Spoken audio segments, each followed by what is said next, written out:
This is Yorkshire.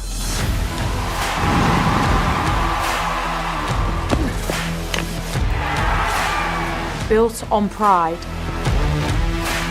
Forged through generations. Now, a new season begins. Driven by ambition. We play to compete. We play to win. Driven by those who stand with us. This is Yorkshire.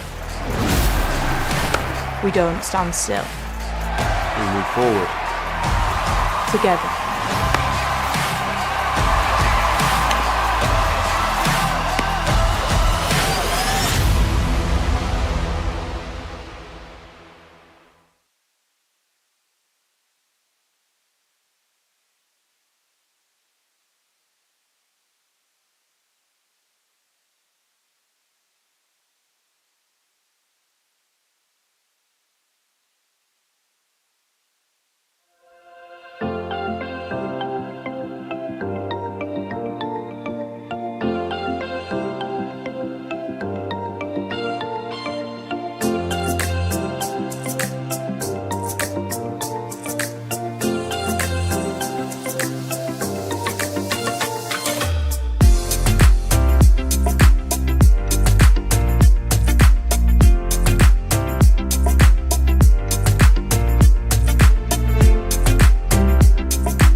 morning Colson, tides in, I'm afraid, pal. Sorry, yeah, sorry to ruin that build-up, but the tide is in. But yeah, it's great to be back here once again.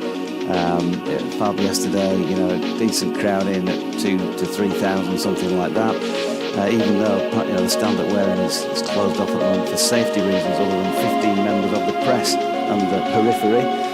But yeah, what a day for Yorkshire, because there was some indecision yesterday morning as to whether they wanted to bat or bowl. Had they won the toss, they lost it, and Warwickshire stuck them in. And I think they did admit last night, when I was talking to one or two of the lads, that they probably in the end would have bowled themselves. I think they can bowl better than Warwickshire when they get an opportunity, probably at some point today. But they are still batting, and they're 386 for 6. And of course, the main feature yesterday was Will Luxton's superb 167 from 261 balls. He batted just about all day. He was out about 15 minutes before the end of play. Did an interview with him last night, and he looked absolutely goosed. That's the English literary expression I'm going to use anyway. He was tired out, shall we say.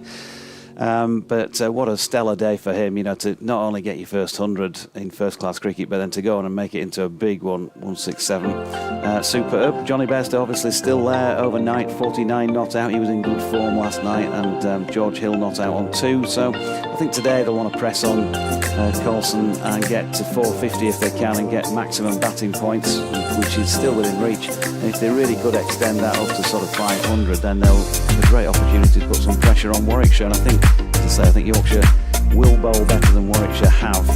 Hassan Ali, who used to play for Warwickshire and is Yorkshire's latest overseas signing, is going to be very interesting on this pitch.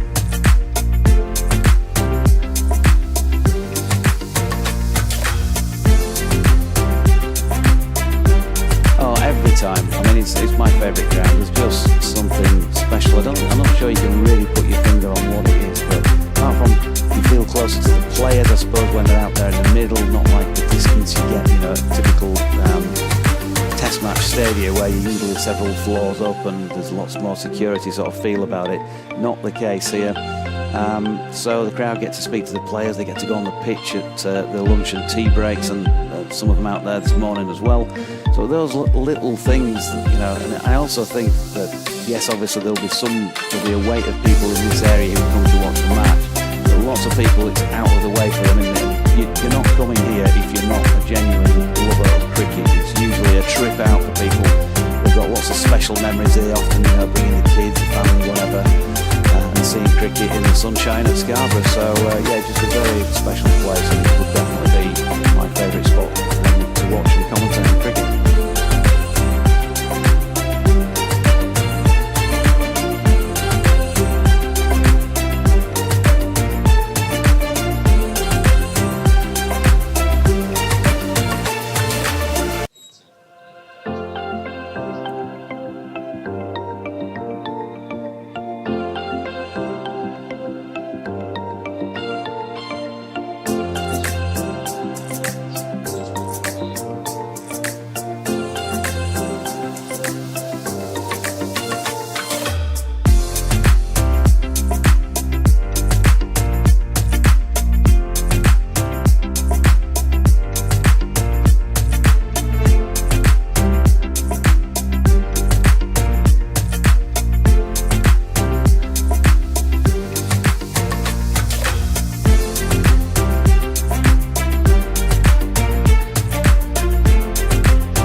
A lot of rain here over the last couple of days. Bamber bowls, and now he has middled that one this time. That's gone to the other side. And 12 championship wickets in the last 2 games for Warwickshire since coming back. He bowls again now to Luxton, who drives for 4 runs. Good stroke. But just wide of extra cover. And Dolby running away from us. Bowls, just on the leg side, and picked off for 4 runs by Luxton, hitting it down into a big space at fine leg for 4. Also against Surrey last year. Started nicely here, although he drives with one hand off the bat this time, not quite in control of it. He's going to get another 4, the 3rd boundary of the over. And then Dolby goes wider of the crease this time, and he does find an edge. It's going to run away down to 3rd man. He just went around Webster at 3rd slip and out of reach, quite low, and away for 4 runs. As Bamber's in and bowling, and Lythe, first time today, we see him get out that shot from the locker. More in a sec because Bamber's coming in. And Luxton, lovely shot, 4 runs. Top of the bounce. Again, Bamber just a little bit too short. So, long time. And Dolby in. Lythe just meets that on the half volley. Really, just to play at the ball. He steered it beautifully through square cover. Field changes over for the left-hander. And Hannon Dolby has Lythe. Oh, it's a sweetly hit. Cover drive for 4 runs. He does play that delightfully. Unlike Mark Ward, the great Australian, who often used to go to sleep in the middle of the dressing room. Yes, this is a little bit shorter and hit very hard by Luxton through off the back foot through the covers for 4. Bard bowls, and that's hit away by Luxton. Barnard to Luxton. Bowls, and Luxton drives. Good looking shot, but he's got that way down to 3rd for a boundary. But looking much squarer of the wicket than that. So. If we could shut the door, that would also help to stop the wind from blowing right through. As Luxton turns that to leg. Barnard round the wicket to the left-handed Lythe, who is caught behind and has to go. Yorkshire supporters. A marker, if you like, and he's not far off being caught there. That's a sharp chance, but he's got a definite edge on that. To Whiteman, who defends that back to the bowl, and that, gentlemen, is time for lunch. You know, spot on for those types of players. Breeze is quite stiff again, coming from Barker's left as he comes down the hill, and this is tucked away very neatly through square leg for 4 runs by Whiteman, well timed. Just eased it forward. Yeah. I take his point. Bamber in, that's flicked away by Luxton. Beautiful shot. Lovely, languid Luxton. Has he got a response? Well, this time he's gone back of length. He's going to go for the same result. I'm glad you've shared that with us. Bamber round the wicket. Oh, it's come off an inside edge, has it? And gone past the wicket keeper and away for 4 runs. 153 for 1. Bamber trying to find that line again, but he's swung this one right onto the middle of Whiteman's bat, and he's going to get 4 through extra cover. He tries again to Luxton and gives him some width. Luxton drives elegantly through the offside. Oh, and a misfield by Malik. He's going to give him 4 runs. Bowls, and again, that's just straying onto leg stump, tucked away nicely down there. In fact, very nicely indeed. Sam Whiteman, that races away to square leg for 4. Here he comes again. Bowls, and that was in the air for a while, but Whiteman's got it through the gap. Very tempting. Start of his approach. Round the wicket to Whiteman, who's driving through the extra cover gap for 4 runs. He's playing those strokes well. Square of the wicket through extra cover and through square leg have been his 2 most productive areas so far, and that was sweetly timed. He's up to 48. With the sweep, and the sweep, which he's got fine of Hannon Dolby, who was just around the corner at 45 behind square, brings him a half century. In he comes again, then left arm. Oh, gone. Whiteman comes down the pitch, thinks he's putting that one through. Oh, got underneath this one. He's got a top edge on it. He's cut it away in the gap between the man at backward point. Barnard bowling edge and taken. Yep. Taken. Diving catch by Davies in front of slit. Didn't think it was going to quite carry. As a result of that very brief stoppage, the sun's shining again for the moment, and plenty of blue sky around as well, as Revis will get off the mark with a little flick off his legs. Sutar just dropping that one 2-leg stumpish, and it's just bobbled over the boundary rope down to our left, the foot of the pavilion. Sutar in and bowling. Luxton has picked this one up. Has it gone all the way? Barnard has, we got that one moving away from Revis, and he made room to hit it for 4, steering it into bowl to Revis, who guides it through the gap where the backward point was, and has a single to keep the strike after tea. He'll go to the break on 14, and Luxton is about to get cheered to the echo again, I'm sure, as he goes back into the rooms. 104, and Yorkshire 238 for 3 in 64 overs as we get to tea, only a few minutes behind schedule. Got to 80 fairly quickly, and then slowed down, didn't he? Revis is picking up a run here, in fact, probably more than 1 run. Yes, he's going to beat Hannon Dolby down to the fine leg boundary for 4. It's gone. For England, Matthew Revis. Bamber goes wider of the crease to Luxton, who hits this his first ball since tea through mid-wicket, confidently off the front foot with good timing for 4 to the longest corner of the ground. Still got it. Bamber is, found the edge that time from Luxton, and it went directly between the keeper and slit for 4 runs. Next delivery, shout of catch. It's hit backward a square past a deep gully. He does push some of them through a bit. This one, he's not at that speed, but it's turned down the leg side by Revis. Good shot, he's timed it well, and a big chase for Suter, and he's a bit unlucky. He tries to dive alongside the ball and throw out his arm to sweep it back, and all he's actually done is deflected over the rope at a different angle. Get a nice bit of sun there if you're in the right place this afternoon.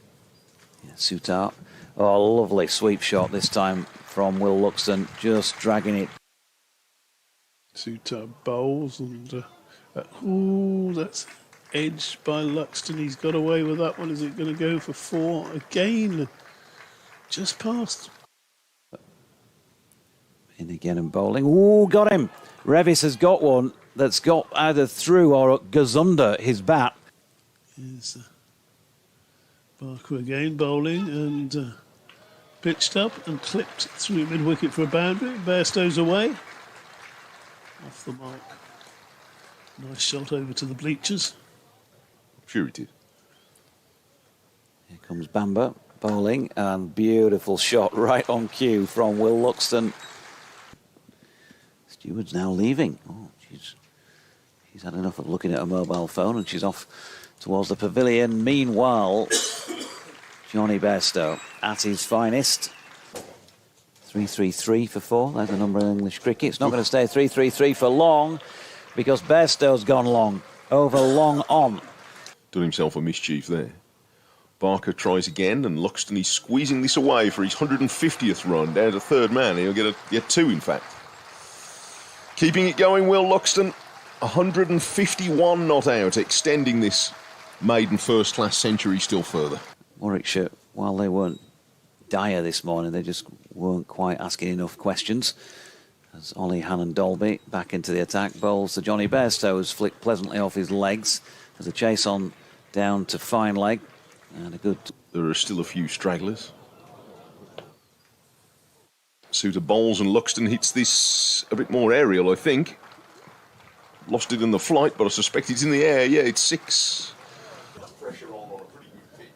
Suter swung that one around, and Bairstow's gone LBW. And Luxton has gone LBW, and that's the end of a great innings. 167, he's gone LBW. Alan Dolby nicked it and gone. That is the end of night watchman Ben Cliff.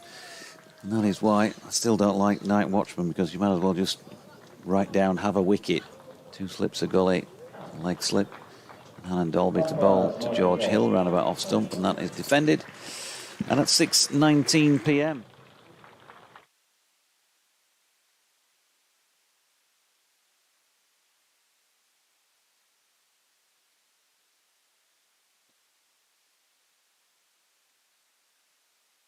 Good morning. Welcome from North Marine Road for day 2 of Yorkshire versus Warwickshire in this County Championship Division 1 match. Warwickshire just getting into their pre-day huddle as they enter the field of play.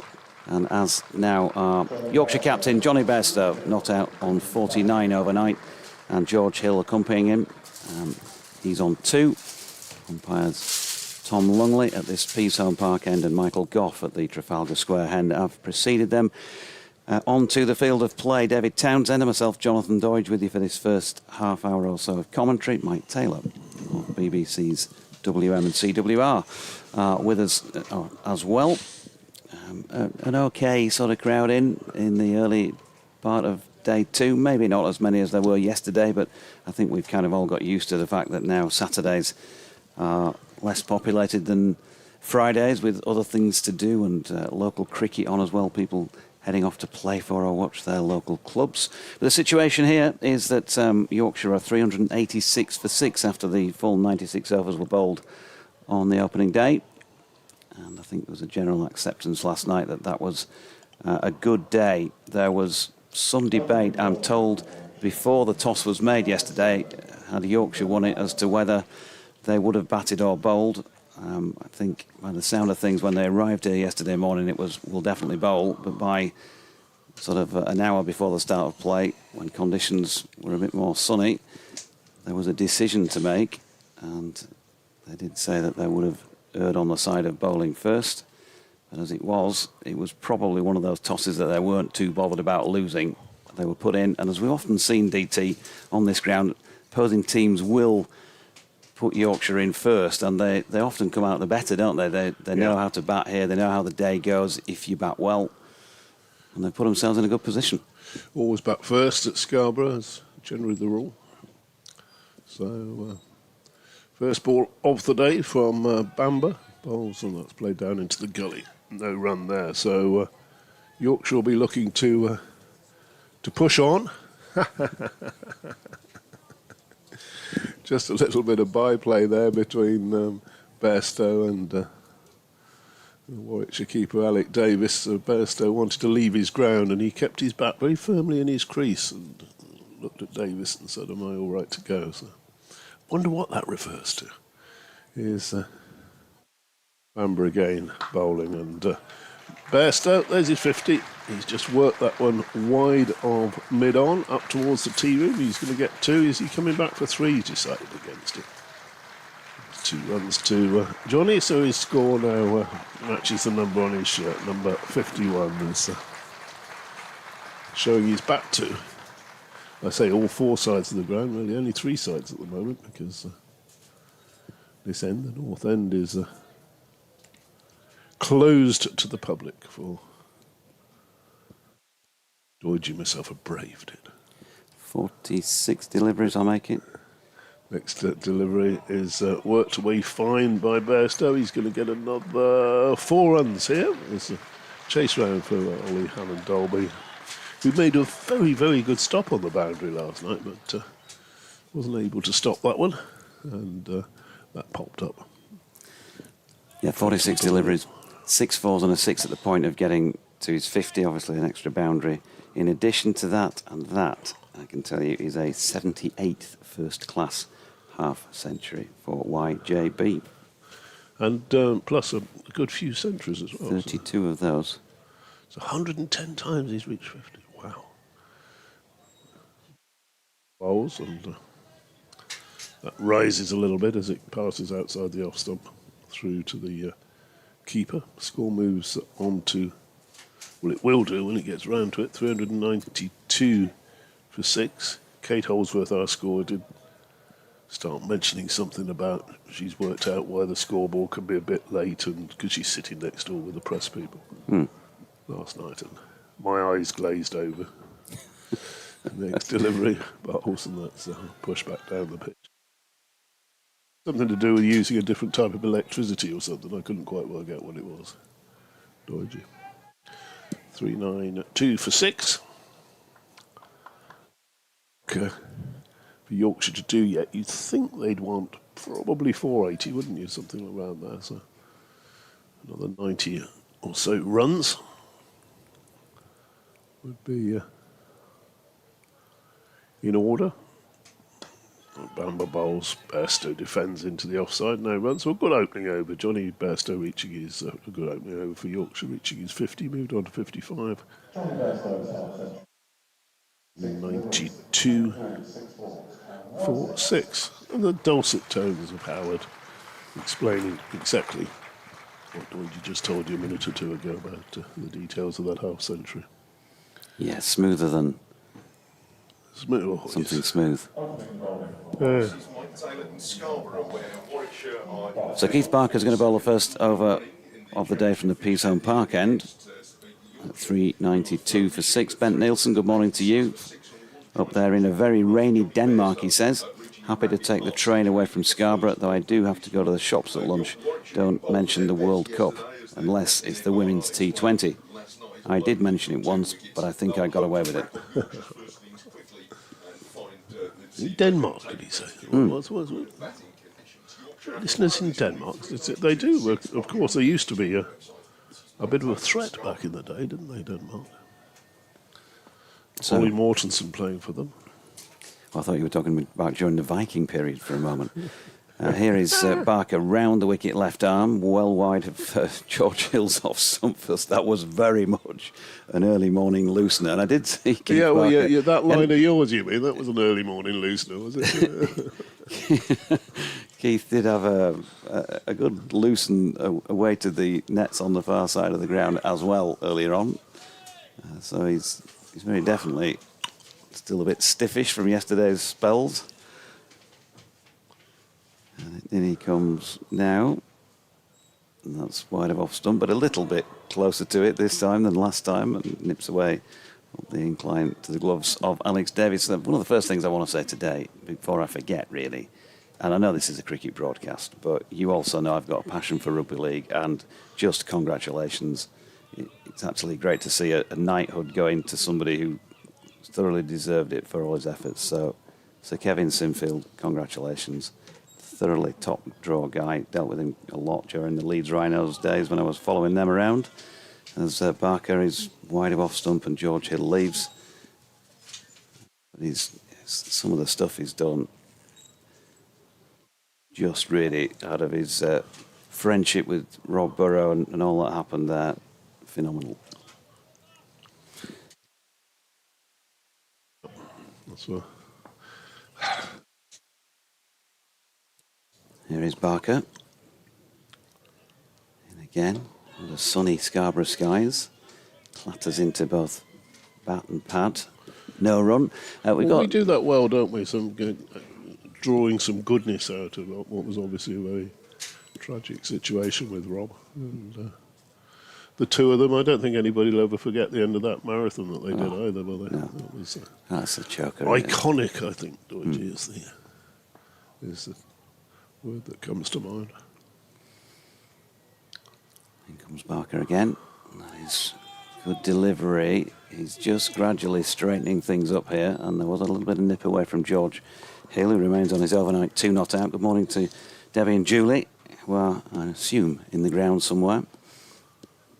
Are they the two that sort of share a pair of iPod things, one in one ear and one in the other ear? Was that yesterday? Or was That was yesterday, yeah. That was the two, was it?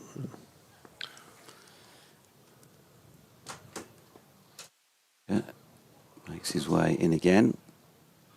And a little bit wide of his final delivery, but it's an okay start from Keith. I think yesterday, I'd be interested to know what Warwickshire supporters think about this. And you can email in wm.sport@bbc.co.uk or bbcwestyorkshiresport@gmail.com.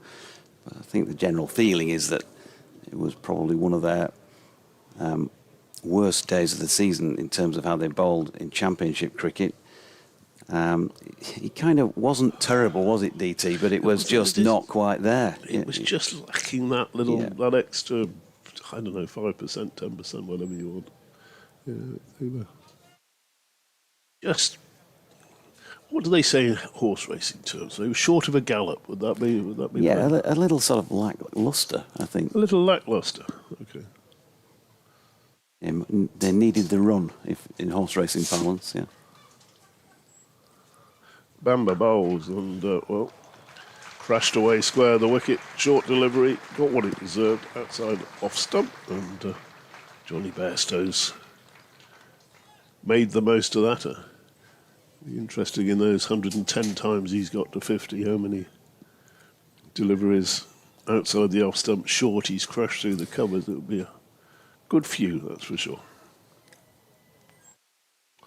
Bowled generally, the consensus was last night having a lemonade with one or two of the one of the two of Chortle, Yeah. tee. one or two of that are involved in the game as its delivery bowls. Oh, that's a nice stroke back. Did Bamba get something on that? There's only going to be a couple of runs. Keith Parker's after it. No run. That the wagon wheel shows that Warwickshire generally bowled too short. Yeah, as I said, with the Luxton innings, there's so many shots played to wide areas on the ground rather than straight areas that would back up that theory. It was Debbie who said good morning, by the way, DT. Julie says, tell DT we are, as in sharing headphones. That's nice, that.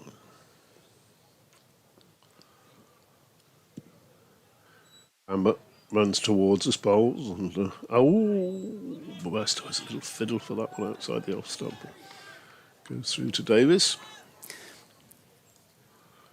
No run to be had there. As we speak, the manufacturers of those earpiece things will be working on ways that people can't share them and have to buy 2 sets or something dodgy, but missed marketing opportunity.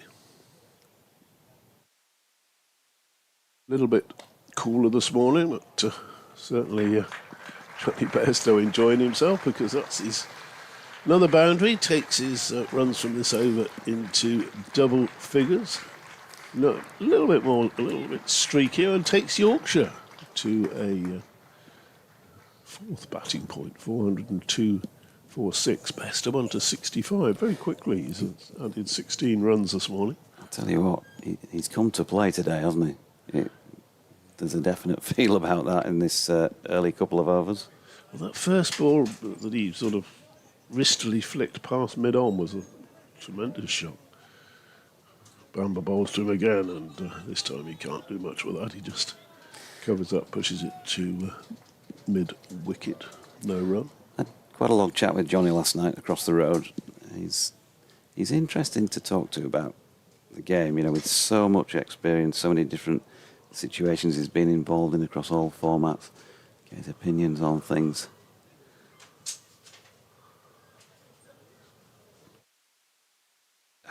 He's done it all, hasn't he? You flick his profile on Crick Info, which you do when you come into the big moments. It says a combative player. Yeah. Bamba bowls, and that's turned away fine. That's that. No. Dolby does his stuff this time, and they just get back for 2. Is that off the bat again? It was. So 12 off the over before Bairstow takes Yorkshire to 404 for 6. They need a further 46 runs for that final batting point.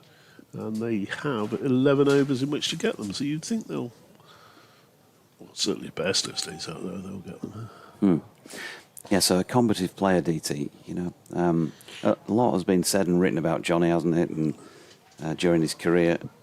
But I think, if you're playing professional sport, you've got to expect to be combative. Some people are combative in different ways, aren't they? Quietly combative. Johnny's kind of overtly combative at times, isn't he? Well, I always remember that, was it his first or second Test match innings when he sort of lost the line at one and took it on the chest. Yeah. Not trying to get out of the way of it, but sticking his chest at it. It was tremendous stuff. Here's Barker at the P-Zone Park end, fairly tight towards George Hill's off stump. George yet to register a day 2 run to add to that couple that he made yesterday, but he won't be too worried about that with runs flowing at the other end from YJB's bat. 2 slips, well 3 slips really. It's a slightly strange arrangement because second slip does look to be quite close and third a little bit flatter. The point, cover mid-off, mid-on, mid-wicket and wide long leg who's not on the boundary edge down by the marquee as that's pushed into the offside by Hill. No run. There are a few, there's a smattering of people down in front of the marquee today, but of course Friday would be the big sort of corporate day, wouldn't it? Saturday, as I say, a little bit quieter, but still very well populated down at the Trafalgar Square end of the ground and plenty up on the west stand away to our right in front of the pavilion. As Barker bowls, straightens things up. There's an appeal for LBW here. George Hill That didn't just look, half forward. that looked right, didn't it? Is that sometimes we're not in line here, but sometimes you can tell from the foot movement and the shot played. Yeah, you always think... And you can say to yourself, no, that was going down or whatever, but it looked as though it could have been that one. Do you know what I mean? If the umpire's finger had gone up, you wouldn't have gone, oh dear, that's a shocker. Barker again, passes umpire Lungley. And George will get his first run of the day. Timed that very nicely, and that's a good diving stop to his left at point. Difficult to identify Warwickshire player because he's got his sweater on. And Mike's not on air with us at the moment. Mosley. There we go. Mosley's your man. Well fielded, sir. 405 for 6. Tremendous stop, wasn't it? It was 4, wasn't it? Had he not got his hand in the way of it. The way it appeared to have been struck. Field changes with Johnny back on strike following the single. So 2 slips, a third man. Now a square cover on the boundary edge. A lone figure in at extra cover. These two are similar age. They'd have faced each other a few times, wouldn't they? Yeah. Johnny having a look around. Only 1 slip. Yeah. One come out and gone to mid-wicket now. There are deep men in front of square on the leg side and behind. Short ball. And that's perhaps why, but didn't really get up and wraps Johnny amidships. Steve Barker still giving the impression. I think you probably have to describe him so far in this match as a little bit laboured in his run-up. Still seems to be getting the ball through at a reasonable pace. As he said, needs a run. He's been out of the side for a good while. Injured early April. He's in again, and Bairstow goes back and across and dinks this out square on the offside for a single to complete the over at 406 for 6 with Johnny on 68 and George Hill on 3. Yeah, and if you were describing in those racehorse terms needing the run, I think probably yesterday that might be what you'd say about Keith Barker, because we know, Yorkshire know how dangerous he can be. I remember some stellar spells down at Southampton on travels down there. If he's fully fit and firing, he's a real handful. Johnny Bairstow fancies this today, doesn't he? Gone at it very quickly this morning. Bamba bowls to him, and he drives that one and is out. Caught at short extra cover, looking to hit that one on the up, looking for the gap wide of short extra. And Suto has taken the catch there at 406 for 7, and whether Johnny fancies it or not, he's on his way back to the pavilion. So a little bit of entertainment this morning. 1 or 2 excellent shots from the Yorkshire skipper. He's gone for 68. 406 for 7. Getting good applause as he walks off. Holding his bat up, he's not too amused with life there. So had he kept it on the ground, then he'd still be where he is. You hear batsmen grumbling about that. Oh, what a catch that was. If you hit it along the ground, you don't get caught, do you? So, I see Don Bess on his way out. His kit much whiter than it'll be probably by the close of play today. He'll have had the chance to throw himself about in the field a bit. He's a very good batter, of course, far too good to be coming in at number 9. He is that low down because Ben Cliff came out as a night watchman last night, didn't last too long. Yeah, the catcher, according to Mike, was Zen Malik.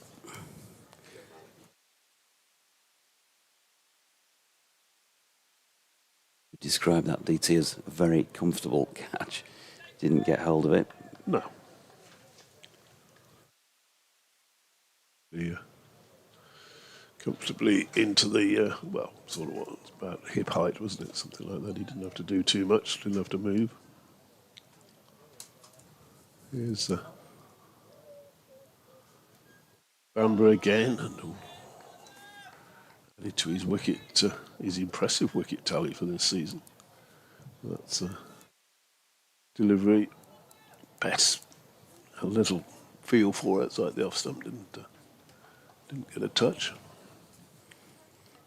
Johnny, 68 off 59, 83 minutes, 9 fours and a 6. And he was out the first ball of the 101st over. Bamba bowls again, and another wicket. Mistiming that one to this time into the onside. And he's picked up 2 in an over, and really, Yorkshire have gifted him 2 in an over because neither of those shots needed to be played. He's just looking to force that one through the onside second delivery, Don Bass. And did he just stop on him a little bit? I don't know, but it popped up. And, 2 wickets in an over, and that's really exactly what Warwickshire would have been thinking this morning, wouldn't it? Get the oppos out for 4:20, 4:30, and then let's have a good bat. And it's 2 very good wickets have gone down there. So applause as Best moves on. Second ball duck. And Warwickshire right back. I was going to say on an even keel, but they'll be delighted with those 2 wickets. It was looking as though Bairstow was going to take them apart at one point.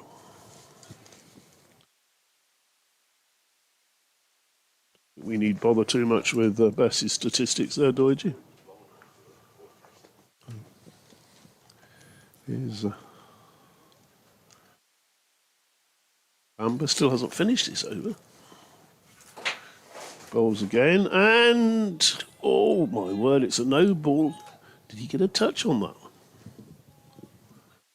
certainly went away to the slips. A no ball, which takes the score under 408. Well, look at that one on the replay, Doidgy. What do you reckon?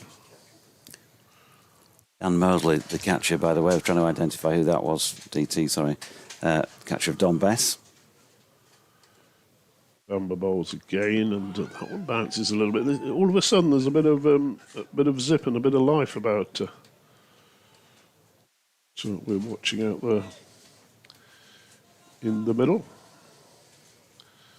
So wickets are tumbling.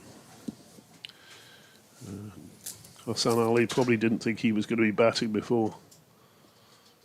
Well, he'd like not to have been batting before midday, that's for sure. Bamba bowls again to him, and he cuts at that one, and again that moves away. Taken by Alec Davis, diving in front of first slip. Bit more movement out there this morning, Georgie. One or two have certainly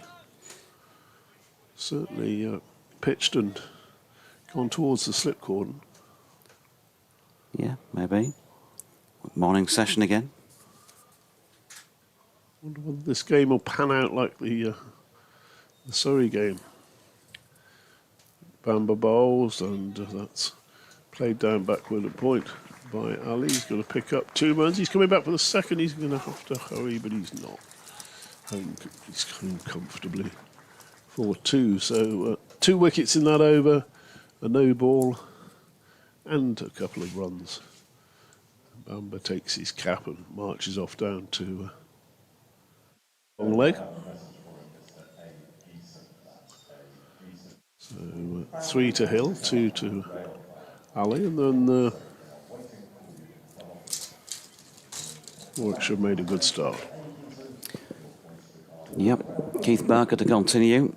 So, yeah, Yorkshire kind of making a little bit of a hash of it in that over as far as the 450 is concerned. They've still got George Hill and Hassan Ali, and obviously Jack White to come. George Hill nearly goes with that delivery, reaching for it well wide of off stump and nearly cannoned it onto his stumps. He's picked up a single as a result, but you'd have to say with 39 needed and 2 wickets left, you wouldn't be sure that they'll get there. They may still do. No, at the start of the previous over, you would have been sure, wouldn't you? So it turns round. Turns round very quickly.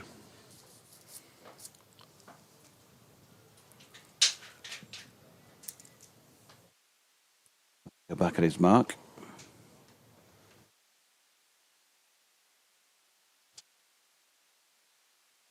In he comes again, and that's dropped into the offside by Hassan Ali. Good to see Andy Giddins, BBC Radio Sheffield, former colleague of mine, on site, having a day out on a Saturday.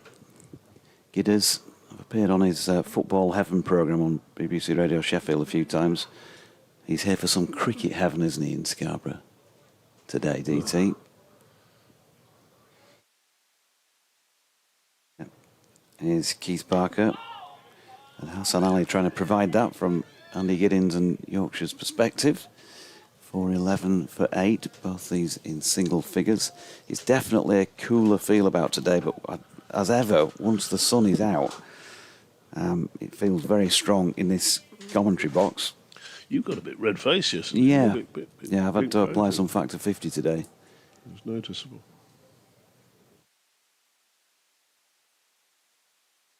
Barker making his way in again. He's wide of off stump, and Hassan Ali with an exaggerated leave. He came out with a couple of exciting shots, didn't he, in his home debut in the T20.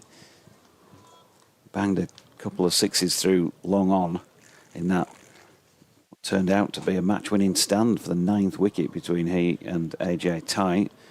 50-odd in 20-odd balls. But, around about 30 each. Field is just changing. They've dropped out deep backward point. And Hassan the one. Barker is in and he's giving him the bugle. From Hassan Ali. Okay, where you put the field, I'm just going to smack it down too long on. I think there was probably a bounce or two. It disappeared out of sight below the sight screen away to our right. Yeah, 4 runs. Takes him to 6, 415 for 8. Walks down the pitch, says to George Hill, "What are you doing, fiddling around? You had 2 last night, you've only added 2 this morning. That's the way to do it, pal." He's overtaken George. What's Keith Barker got in response? No, not too much, because Hassan Ali has advanced down the pitch again. And although he's not got that right out of the middle, it's got enough momentum to carry it down to the boundary in the north-west corner of the ground. So 419 for 8 and a little bit of entertainment from Hassan Ali. Yeah, this is what we like to see. The tail-enders batting like tail-enders, giving it the long handle. And this is one of the things where they do this winter training for about 3 or 4 months, and 8, 9 and 10 are in the nets learning how to bat properly. It takes entertainment out of the game, Georgie. Yeah. I think we better bring Mike back in, actually, DT, for a little spell. Sorry to cut you off in your prime. Oh. But he's got to disappear again to do an update at 12-ish.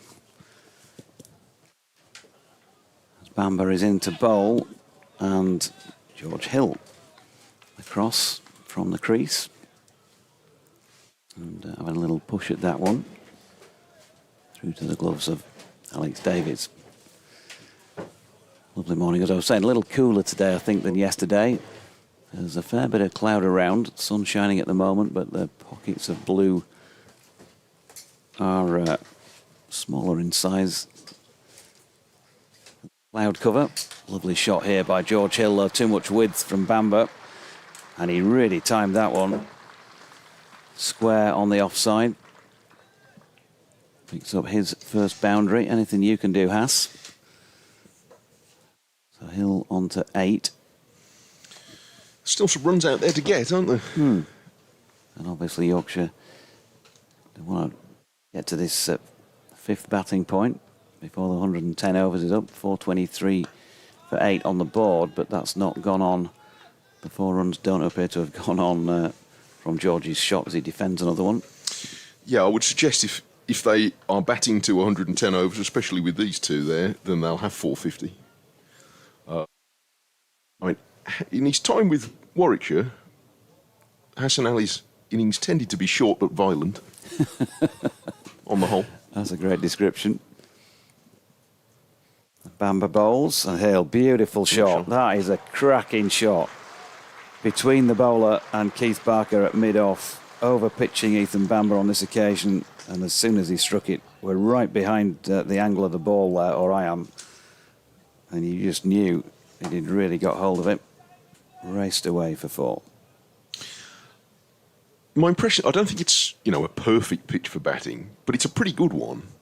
And the margin of error on length, I would suggest, is pretty small. Yeah, Bamber in again, this time down the leg side, and Hill has a flick at it and a miss. So 427 for 8 has gone up on the board of the total. I reckon George Hill should be on a dozen at this stage. Yeah. He's gone to 10, according to the board. Yeah, I have him 12. Bamber, by the way, now with 32 wickets in the Championship, is, as of this moment, the leading wicket taker in Division 1. Not difficult to see why. There he is again, short, pulled by Hill into the deck, and there is a man positioned out there in front of square on the leg side boundary. So they'll get 1 run. George will retain the strike, and I reckon he should be on 13 now. He's on 11 on the scoreboard. 428 for 8 after 102 overs have been completed. So 6 bowled today, and Yorkshire have gone from 386 for 6 to 428 for 8. Yeah, talking to Ed Barnard last night, I think, although it was by no means their best day of bowling, or for that matter fielding, so far this season, at, say, 450, I think he would think that was okay. Wouldn't want to see Yorkshire get too much beyond that. They think it's a decent pitch to bat on. There's a little bit of bounce, but I say, when bowlers have been too short, they've been hit, And when they've over-pitched looking for the swing, which has certainly been there, they've been hit. Keith Barker has aborted his run-up to start the new over. I sense that Hill stopped him by the slight shrug about Keith Barker. I'm plugging up this slope, you know. going back to the start of his approach. 18 overs, no wicket for 48, Barker. Hill twiddling his bat with 3 slips standing behind him. Barker left arm round the wicket, removes that away a little bit from Hill, but starting from quite a wide position. Hannon Dolby from mid-off comes over to... Well, he can't really whisper in Ed Barnard's ear without bending over quite a bit to tell him something. Just a long leg back at the moment for Hill. He'll probably play in a rather more orthodox way than his partner, as we've already seen. Barnard doing some warming up. Barker bowls again and a little bit shorter of length, but wide again, and Hill isn't playing at that. Barnard might come on quite soon, I think. I thought he actually bowled quite well yesterday. Had a couple of wickets, 2 or 3 other near misses. Was more effective after he came to Easholm Park end, our commentary end. From where Barker is bowling now, and Hill is driving to Barnard firmly at mid-off. He's reasonably deep set, but not so deep set that they'll be able to take a run. So Hill stays 13 out of 428 for 8. It's overcast at the moment. There's a little gap in the clouds through which I see a plane heading, I suppose that would be southwest in that direction, but it is still breezy as it was yesterday. Probably a little bit cooler. Barker round the wicket onto the leg stump, and Hill turns it quietly to mid-wicket. So there's certainly space to come. Do come if you're in the area. It's a great place to come. And I think if you want to feel the soul of county cricket, there are not many better places to do it than here. Do bring one more layer than you might think looking at the sun before you come out the house, I reckon. Barker is back examining the ball. Trying to work out why it won't swing more for him. And he goes wider of the crease this time to Hill, who is not drawn into playing. A ball that sits up outside the off stump and lollops through harmlessly to Davies. Goals are on the prowl. There's a youngster in his dad's arms down just below us. I'm bound to say wielding a blue plastic cricket bat, and he's clearly itching to get on with it. And he's not more than 2.5, that boy. But he's already being put in the pipeline for Yorkshire, I'll be bound. Here's Barker round the wicket. Goes a bit full. So full, it might even have reached Hill on the full toss, and they'll have a second run on Hamilton Dolby's misfield, moving across from mid-on. So just the 2 runs there from the over, taking Yorkshire to 430 for 8 in 104 overs now. Hill 15 and Hassan Ali 10. The early dismissals this morning, Bairstow, who went rapidly to 68 before chipping Ethan Bamber to extra cover in the 5th over this morning, and Dom Best 2 balls later, clipping a ball to mid-wicket where Dan Mosley took the catch. But 430 for 8.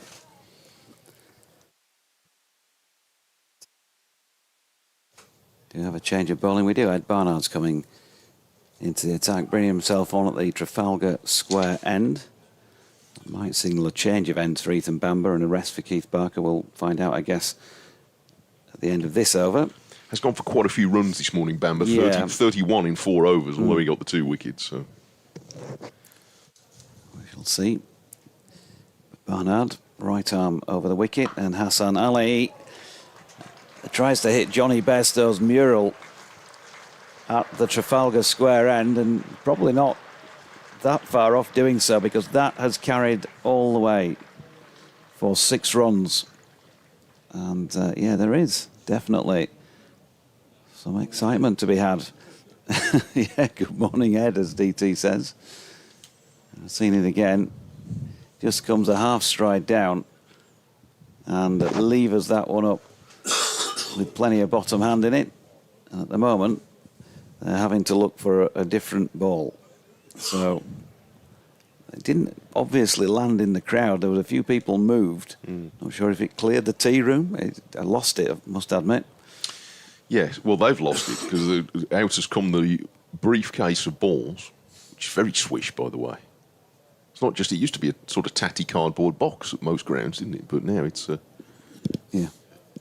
looks like, you know, he's come out to present £1 million in notes on a game show or something like that at the end. Yeah, or there's a watch in there that you need to put on that, you know, pull out a wire, it explodes or something. Yes, possibly. You've been watching too many of those spy films again, haven't you? Some coins in there of various Yes. nationalities.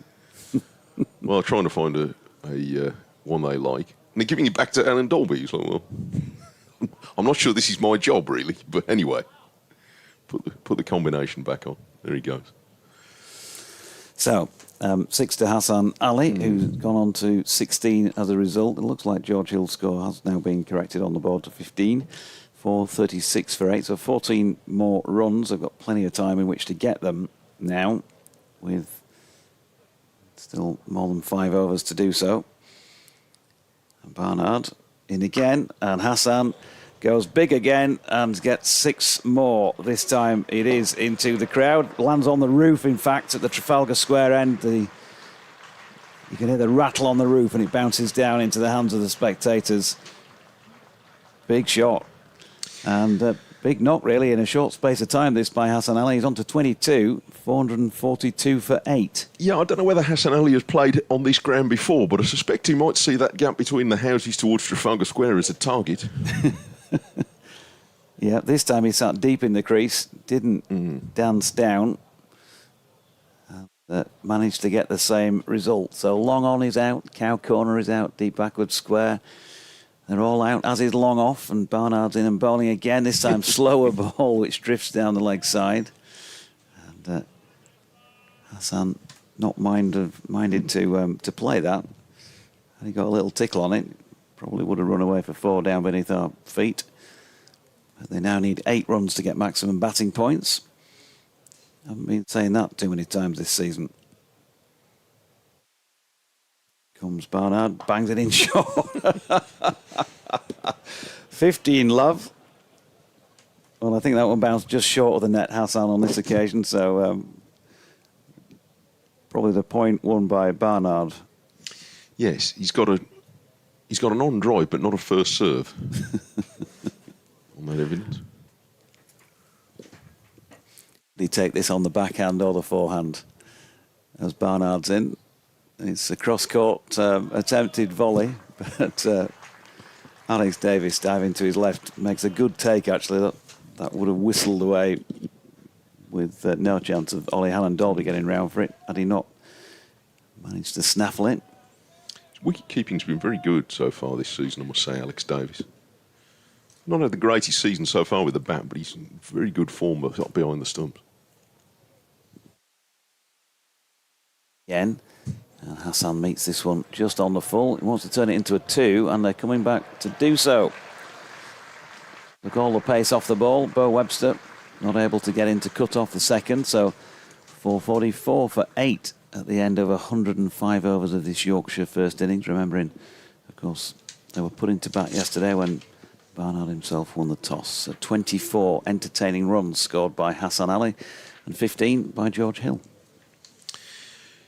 Yes, Hassan Ali's never going to die wondering in these situations.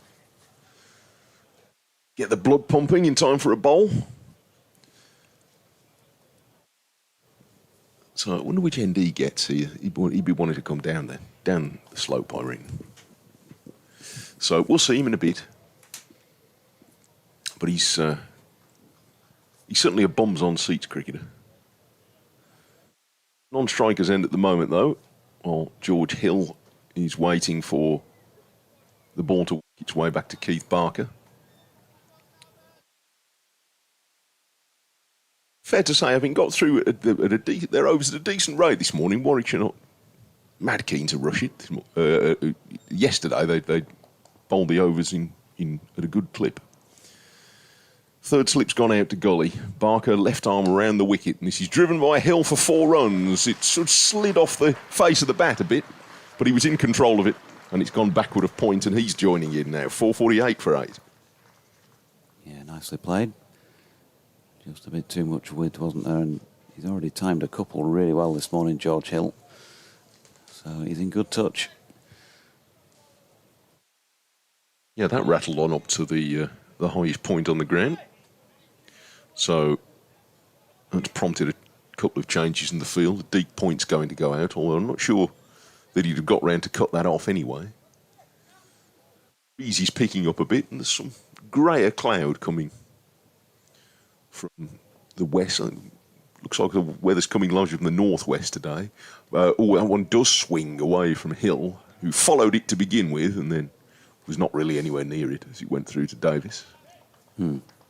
So did I read in the quotes from Will Luxton last night that they actually thought that the wind was strong enough to affect the swing of the ball, I think I read. Yeah, he said to me afterwards that he didn't think that the conditions were as good for bowling as people got stuck in their heads. Barker keeps this one straight and Hill defends outside the off stump. He also said that he felt like the Warwickshire bowlers were trying to bowl for swing when it was more of a nipping pitch, and he thinks that the Yorkshire bowlers will be approaching the Warwickshire innings with the latter in mind. Yeah, that'll be interesting because it did swing, but how effective that was reflected in the scoreboard, I suppose. Barker tries again, and Hill plays this one very delicately between second slip and Gully for 4 runs that secures the batting point in good time with 4 overs in hand. And that was very well steered by George Hill. 452 for 8. Yeah, lovely shot, as I say. Just really getting the feeling that he is in good touch. Felt that during the season so far. Definitely back on it. Much more so with the bat. A couple of relatively quiet seasons, probably 23, 24. Better last year. Warwickshire on the defensive now. Third man's gone back. Only 1 slip as Barker bowls, and Hill checks his drive, but he's timed it well, and that keeps Mosley busy out on the cover point boundary, and they're back for another 2. So second double figure over in a row.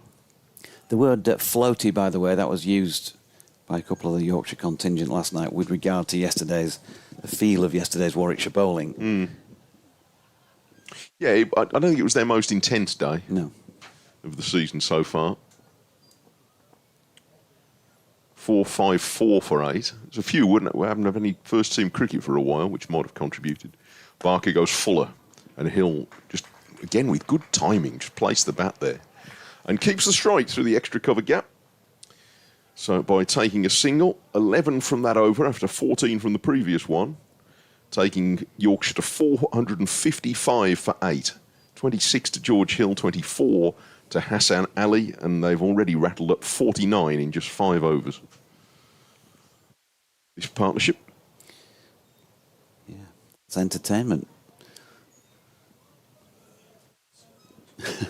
That's induced an attempt at singing from DT. I think we have to pay royalties if he does any more. Not sure who to. Martin Bloomfield, good morning, says, watching Hasbat is like turning the clock back several years, reminding myself of Graham Stevenson's cavalier antics. As flicks off the legs into the leg side, by Webster fields at straight mid wicket. Barnard continuing at the Trafalgar Square end. Yeah, I mean, I remember as a nipper watching Graham Stevenson bat once or twice, Headingley in particular, giving it the forward thrape as Hill pushes one back into the follow-through of Barnard. He's just making sure he's got his sweeping men in the right position. They are just in front of square on the leg side and just in front of square on the offside, really. 1 slip, long leg, and otherwise a ring field as Hill flicks this latest delivery to Webster, who's going to have a go Throwing down the stumps, just a little bit risky, I guess. It was backed up by Zen Melik. But that is a 50 partnership. In 31 balls. I beg your pardon, 37 balls, but it's still quick. Certainly for your 9th wicket, yeah. Seems to enjoy 9th wicket partnerships, Hassan Ali. Headingly the other week, and that a floaty full bunger, I think, from Barnard. You could see it swing, but Hassan Ali just clipped it off his legs down to Ollie Hannon Dolby in front of the pavilion. We're having a chat with Graham Welch at the moment. It's just this side of the rope.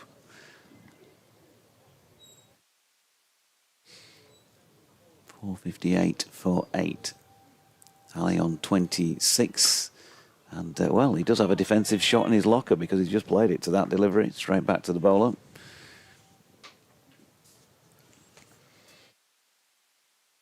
Quite grey at the moment. Yeah. But I don't think any heavy cloud that does come over today is going to be kept moving, which is probably a good thing. Don't think there's much rain in the forecast now. We had some earlier on. Certainly where I was staying, we did. I'm not sure how much there was here. It's Barnard again. Ali, ooh, he looks to drop and go. Can't quite get there to complete the over at 458 for 8. Hassan Ali, on his record with the bat, he does have a first-class century to his name, plus 9 half-centuries, averaging 17. So, I mean, if you've got a first-class ton, you've got to say probably more than a handy tail-ender. Yeah, that was fun. Yeah. By the way, you mentioned emails. I had an email last night, which I don't have immediately down right now, but it's a point worth raising. It was to do with outgrounds that we were discussing. From David, thank you for David, he raised, which I think was a useful point. And he said, I've seen Warwickshire at 5 different outgrounds, from Nuneaton to Rugby to Coventry, Courtaulds, all sorts. He said, but as a member, my preference is to play at Edgbaston because that's where the members' facilities that I pay for are the best. And at the outgrounds, there is not as much point for me paying my members' premium, as it were. Yeah. Because there aren't the facilities there, which is not the fault of the outground, there just isn't. So that was a vote for headquarters, which I thought was a point worth adding to that debate. So thank you, David, for that. Well, yeah, exactly. It's the other side of the debate about the romance, I take the point, but I thought it was worth adding in. There was a useful one yesterday as well from Robert saying quite often headquarters grounds are a lot easier to get to for those who go on public transport. Anyway, Manav Sutar is into the Warwickshire bowling for today, replacing Barker at the Peas-on Park end, and his first ball to George Hill. He's well down the leg side. Sutar did turn quite a few deliveries yesterday on a first day pitch. 2 for 76 in 19 overs. Running across in front of the umpire and aiming for leg stump or outside again. And Hill misses on the sweep. He doesn't have much protection down in that corner. If he's going to bowl leg stump, he's got a deep backward square leg and a mid-wicket on the boundary. Nobody behind square on the leg side. And again, he's aiming at leg stump. And this is pushed through square leg by Hill for 1, but not quite gently enough to allow him time to get 2. Could be a few fireworks now, you think? Yeah, well, I don't think he's going to sort of pat them all back, is he, Hassan? It's not really. I mean, it's his chalk ball, if he does. The one they weren't expecting. Anyway, I always had the sense that he prefers it with the pace on, as they like to say, but we'll see. Sutar's going to bowl to him and aims at the leg stump again. And Hassan Ali sweeps and gets 1 to deep backward square. Relatively conservative. Pakistan International against the Indian International, of course. A fixture that will be played at Edgbaston, I think, tomorrow in the Women's T20 World Cup and will be, I've no doubt, extremely well attended. Sutar bowls to Hill a bit straighter and he drives him along the ground to long off. Fortunately not in the air, because otherwise it would have been in the range of a man who's walking, not looking at the cricket, making sure he doesn't drop the 2 cups of coffee that he's holding very carefully in front of him. Could have been deceived, but better watch out now with Hassan Ali on strike, mind. Suto bowls, he does stop and watch. And Hassan admires an impeccable defensive stroke from Hassan Ali with a ball that turns across him from the line of about leg stump, and it's the end of the over. 461 for 8, Yorkshire, in 108 overs. So Warwickshire with 2 overs to get a bowling bonus point, I suppose. 29 to Hill and 27 to Hassan Ali. It was unusual, I think, that he was allowed to walk across the front of the members in the pavilion while the over was. They might have thought it was protection when Hassan was on strike. For quite a lot of years, they've had ropes at either end of the fencing tethered to it, and stewards been holding them up to prevent people from going by. Got overhead shots of a crazy golf course. Locally, here in Scarborough. Does it have a windmill? It's not a proper it was very brief, course, I think it would. Unless it has a windmill. Yeah, it's got to have a windmill, hasn't it? Now then, George Hill advancing down the pitch. He's just had a quick flick through the Hassan Ali textbook of batting, but didn't quite manage to loft it over long on for 6. Is that a thick book, do you think? It's probably got a rather thick chapter on hitting sixes. My dining table level if I bought it. I reckon the defensive chapter might be just a couple of short sentences. Yes. As Hill gets a delivery that's full, tries to flick it away through a leg and misses out. But it's the hare and the tortoise, isn't it? George was in overnight on 2. He's now made it to 29, and he's back in front of Hassan. He's faced more than twice as many balls as Hassan Ali.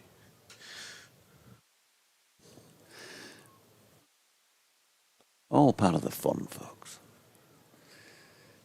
Ball cricket. Barnard's in again. Hill is beaten here. Did he get a little bit of an inside tickle onto his pads? He's back to us, as you can see on camera. It's similar view. We're a little bit offset away to the leg side of George Hill, kind of through what would be leg slip. So it was very difficult to tell how close or not that was. But either way, Michael Gough was insufficiently impressed to raise the index finger. He had a few like that yesterday, Ed Barnard. I don't think it was a terrible shout. Here he is again. That's turned to leg by Hill, and there is no run. 461 for 8. Well, it's a significantly better position than Yorkshire might have been in at 406 for 8. Yeah, I mean, it's a pretty true surface, isn't it? So, you know, Warwickshire's batters ought to be thinking we can get some runs here too. Yeah, Barnard's in. Hill gets out the bugle himself, but yeah, George, come on. I mean, disappointingly, flat bats those one out along the deck to cover. That's far too defensive, George.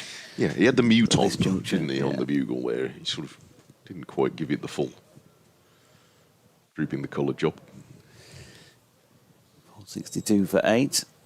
They'll be doing that round about now. They will, won't they? Yeah. Do you think he's got an earpiece in? Follow events at Headingley. So. Do you reckon? I'd have thought so. Morning, sir. His Majesty will be listening as short ball from Barnard, swing and a miss from Hassan Ali. Jordan Thompson and Finlay Bean make their way on from the side of the pitch. In Finlay's case, to take a drink to Hassan, who's already, he's spitting feathers. I can see him saying that now, having played a big part in a 50 partnership. And in the case of Jordan Thompson, he's going to go on and do a bit of fielding because Bo Webster is leaving the field of play. JT, he might join us in the com box a little bit later on when Warwickshire are batting. He gave me a shout across the ground when I was out in the middle earlier today. Be good to have his company if he can make it. Meanwhile, Sutar to continue at the Peasant Park end. He is to bowl to George Hill, who's hoovered up quite a lot of the strike recently. He's But aiming a big slog sweep, and he might be caught off the back of the bat. Yes, it deflected possibly off Alex Davis's glove and popped up to slip, and Hill has to go for a well-made 30, but he was aiming towards the ice cream van now, and now he's got 10 minutes at least to go and get one. 462 for 9 and the third wicket for Suter. And that is the third bowling point in the last over available for it. So that's something for Warwickshire to take this morning. It is, and in a sense, that's probably the only significant disappointment of the morning for Yorkshire, losing that 9th wicket at that point, given that there are 15 points between the sides, and you don't want to give your opponent any advantages. But yeah, he's gone, as you say. I think he was just so far in front of the ball that it probably did catch the back of the bat through to first slip. Ed Barnard, I think, was slip unusually. It's usually either Webster or Yates, but I think that was Barnard. Anyway, 462 for 9. Hill gone for 30. Hassan Ali welcomes Jack White. I said, look, I'm just going to run and we'll have a single. That's what we're going to do, he'll be saying. He'd be ticking at the non-strikers end now, wouldn't he, Hassan? Yeah. Want a piece of the action here. And Jack's won a few this year. Did he? Is he? I think he might have won 1 or 2 down at Edgbaston on the pitch that when Yorkshire batted looked like it was a bag of snakes, and then when Warwickshire batted it looked like it was the M1. Well, maybe they'll get their revenge here. 3 for 79 now. Suter on his first bowl in England, and he's got a slip and a leg slip and a short leg to the left-handed White, who is forward, jabbing a defensive stroke away into the offside. Hassan Ali kidding on at the non-striker's end that he's quite relaxed here. He won't be. It's a gentle approach from Suter until he gets about 2 or 3 paces away. Then he winds it up a bit. White is forward, sort of walks into his defensive strokes. What a tall chap, Jack White. He'll be doing his main business for the day in a little while. Sutar's moving Bamba round a bit at mid-on. White is taking this on, over long on, and it's gone more up than forward, but it's crashed into the sight screen. Went pretty high and kept long on interested for a moment, but White indulges himself with a 6, and it's 468 for 9. Yep, planted the foot, watched it well, struck it well. All right, Hassan's beans are really going now at the non-striker's end. Let me at him, let me at him. Suter tries again, turns that one into White, who is forward and maybe even taking on the glove. It pops down on the offside. 468 for 9. Long on, he's just about 20 yards inside the boundary. Some of the boundary field. There's a mid-wicket gone back now. So there's 4 on the leg side boundary. They want to give White a single. And, that's rattled through by Suter, who had a different script, and fizzed it through outside the off stump. White plays no stroke. Hassan Ali will be on strike for the start of the next over. Ed Barnard will be delighted, and it's 468 for 9. I think you've probably got to go and do an update, have you? Or almost certainly, yes. Yep. Yes, it's 12 o'clock. Here I go. If you want to pop back as soon as you've done that, I'll disappear off then. And DT, we'll drag him back in for a short spell. No, for a long spell, in fact.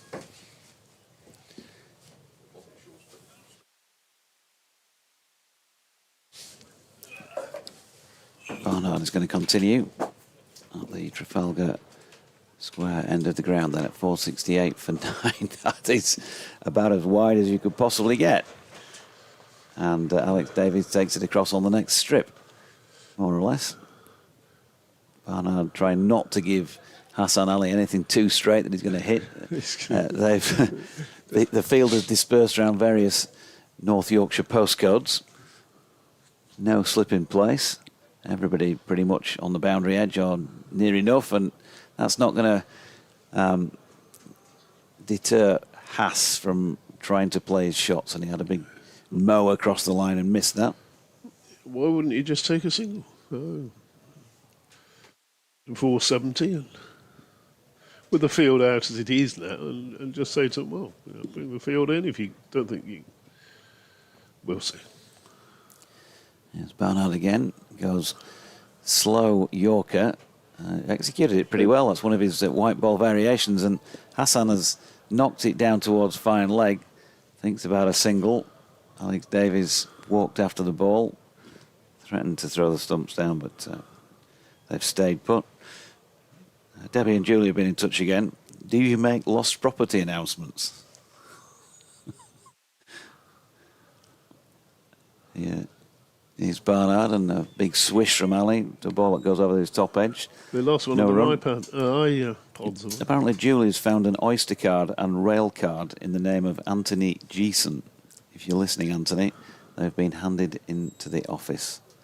There you go. Talk about public service broadcasting, DT. Definitely. An Oyster card.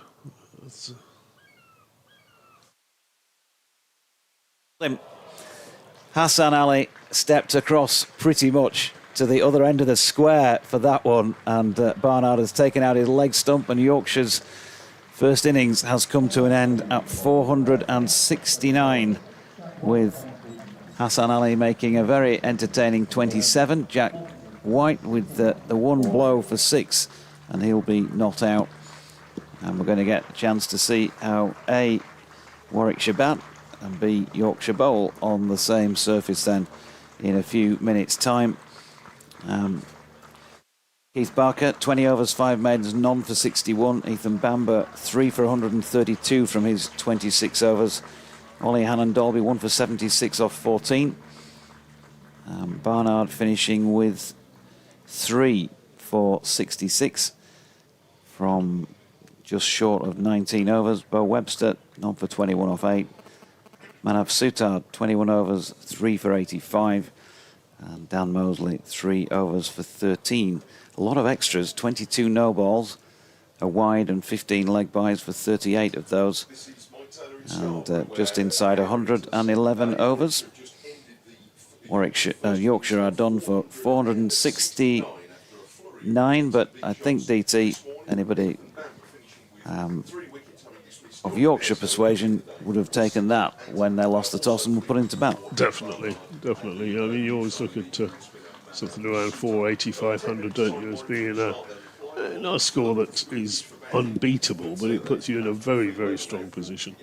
And they were most of the way towards that this morning. And the encouraging thing, I suppose, from a Warwickshire point of view, is that the Yorkshire batters this morning, the tail enders, all in a sense got themselves out. Johnny Bairstow just lobbing to Sean Extra, cover missed timing, one trying to hit one on the up. Bess forcing one into the onside second ball, lobbing a catch to mid wicket. George Hill trying to deposit one down to Peasholm Park when he didn't need to play that in the 110th over, and I was a little bit surprised by that. I thought he might have just blocked that over out and denied Warwickshire a final bowling point. And then we saw the final wicket with Hassan Ali, as Doidge so correctly pointed out, stepped so far across his stumps he was almost off the strip, and Barnard just had to basically bowl one straight, which he did, and hit the stump. So when they were actually trying to bowl them out, well, they were trying to bowl them out with every ball, but they were aided in each of those 4 dismissals this morning, and they'll probably take some comfort from that. Is that the heavy roller that John Johnson's got on there? Yep. So we'll take a short breather at this point and be back as Warwickshire reply.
While we wait for it to resume, just Yorkshire Supporters Association.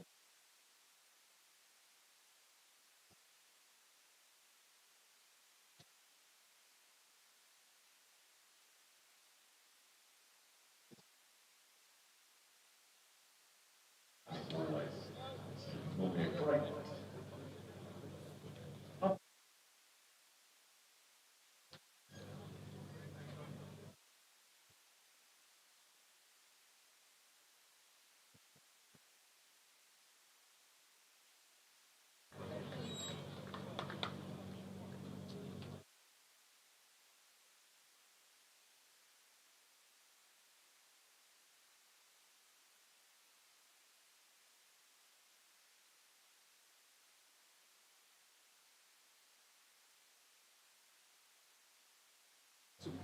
There aren't many.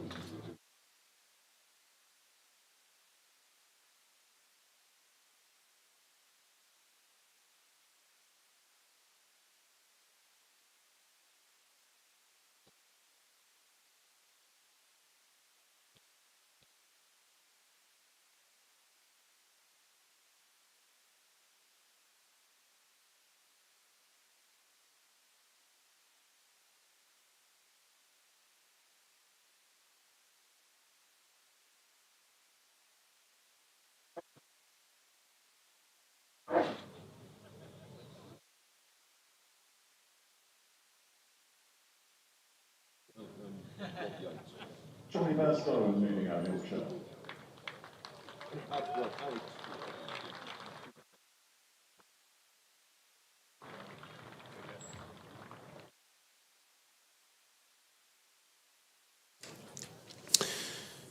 So after that short pause, after the indulgent first hour of play this morning, was a bit for everybody. In 14 overs, Yorkshire added 83 for the loss of 4 wickets, and both sides ended up with a full card of bonus points. 469 is a pretty good score, David Townsend. On any pitch, it feels to say the least competitive. Yeah, I wouldn't say it's an unbeatable score, but it's certainly the runs are on the board. So we'll see just how Warwickshire reply. Yorkshire's last game at home to Surrey, they made a big score there, 500 and something. Yes. And Surrey were beaten by an innings. Now, I'm not going to say that's going to happen here today, but if they can make early inroads... Pressure builds up quickly, doesn't Pressure it? builds. And we did see a fair bit of movement this morning, didn't we? Which possibly more than yesterday. We'll see if they get better use out of the pitch than Warwickshire did, with a certain amount of home knowledge. Hassan Ali is going to bowl the first over, and off the inside edge here, Rob Yates gets 4 past the wicket-keeper.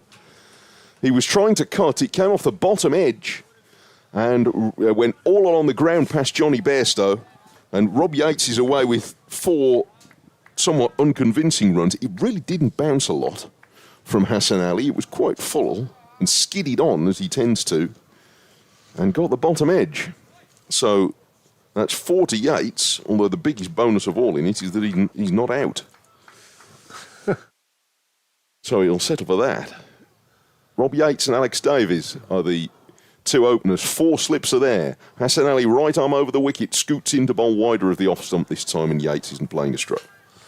Yeah, the consensus last night was that Warwickshire bowled a little bit too short. If you look at the wagon wheel, Yeah. a lot of runs scored square of the wicket, not too many down the ground.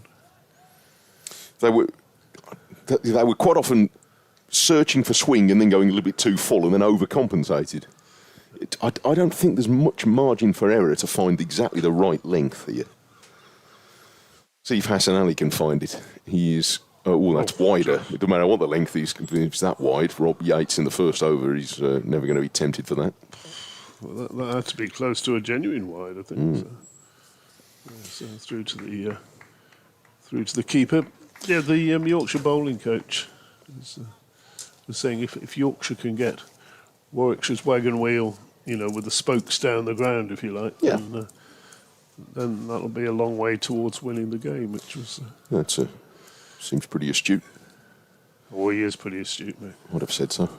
Hassan Ali bowls on. That's a better line, and Yates is shaping to defend it away on the offside. For Warwickshire, by the way, Barnard 3 for 66, Sutar 3 for 85, and Ethan Bamber 3 for 132. So they were quite pricey wickets, but nevertheless, he is, as of this moment, the leading wicket taker in Division 1 with 32 wickets now,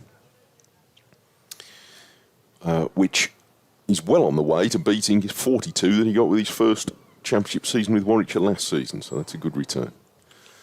Hassan Ali bowls a ball that swings, but it does so rather gently. I don't think there's a huge amount of pace in the pitch, and Yates is able to get into position easily to let it pass outside off stump.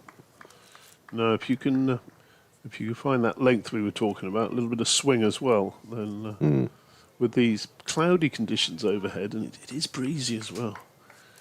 The breeze is not going to necessarily help the bowlers, well, not help the quicker bowlers, but a little bit of swing will be on the right length, and they could be in business.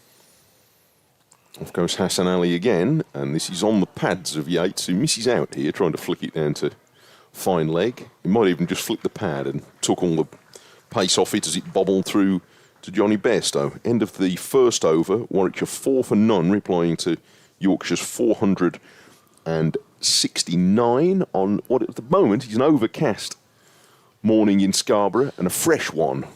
Breezy like yesterday, but maybe a little bit cooler as sort of base temperature.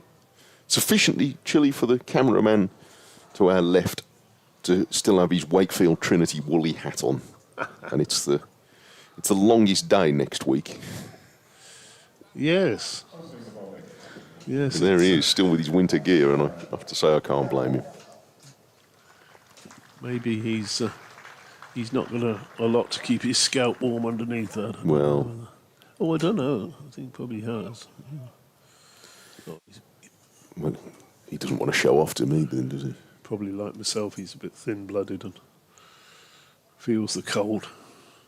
Not like you hardy northerners. Jack White bowls and... Oh! No ball, but that ball came in late. I mean, you hardy West Midlanders, Michael. Well, yes. Yes, I don't think I can count as being the north. That did nip a bit, didn't it? By Goff already having a look at where Jack White's feet are landing, although more really to see whether he is disturbing the earth that's been put down on the crease line itself. I think he was just checking that, see how far over his foot actually was. Here he comes sort of bounding in.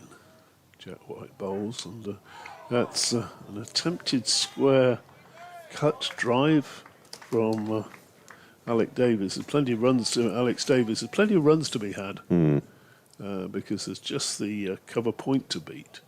But playing a shot as expansive as that, maybe Davis should have studied how Adam Lyth went about his work in the first hour yesterday, which was certainly not having a yahoo at those, albeit fairly wide and short. White bowls again, and has bowled him.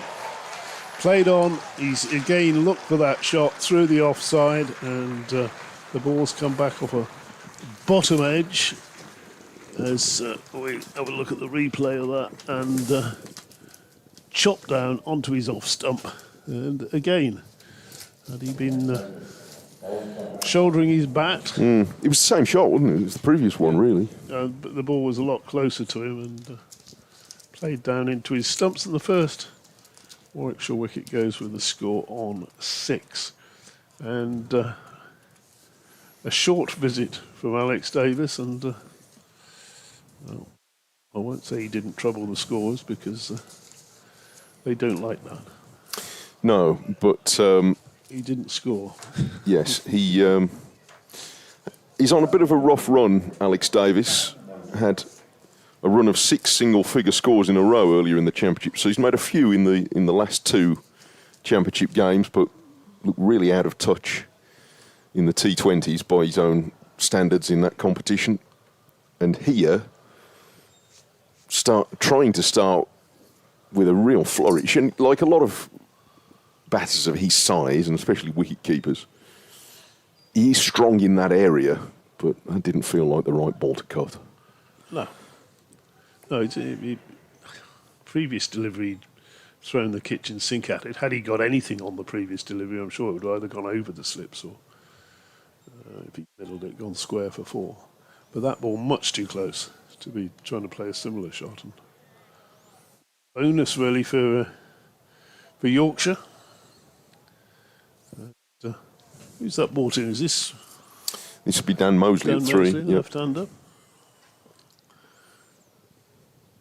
White bowls to him, and we're getting all excited behind this time. There's a ball that's just short of a length that he plays with the utmost ease in the middle of the bat towards mid-wicket defensively.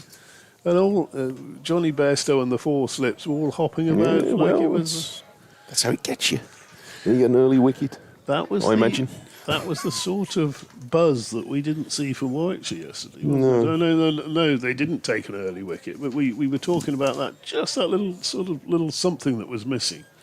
A bit of white around the wicket bowls, and that's in, and nicely timed through the onside by Mosley. He's going to pick up a couple of runs, get his account underway. So interesting first over this from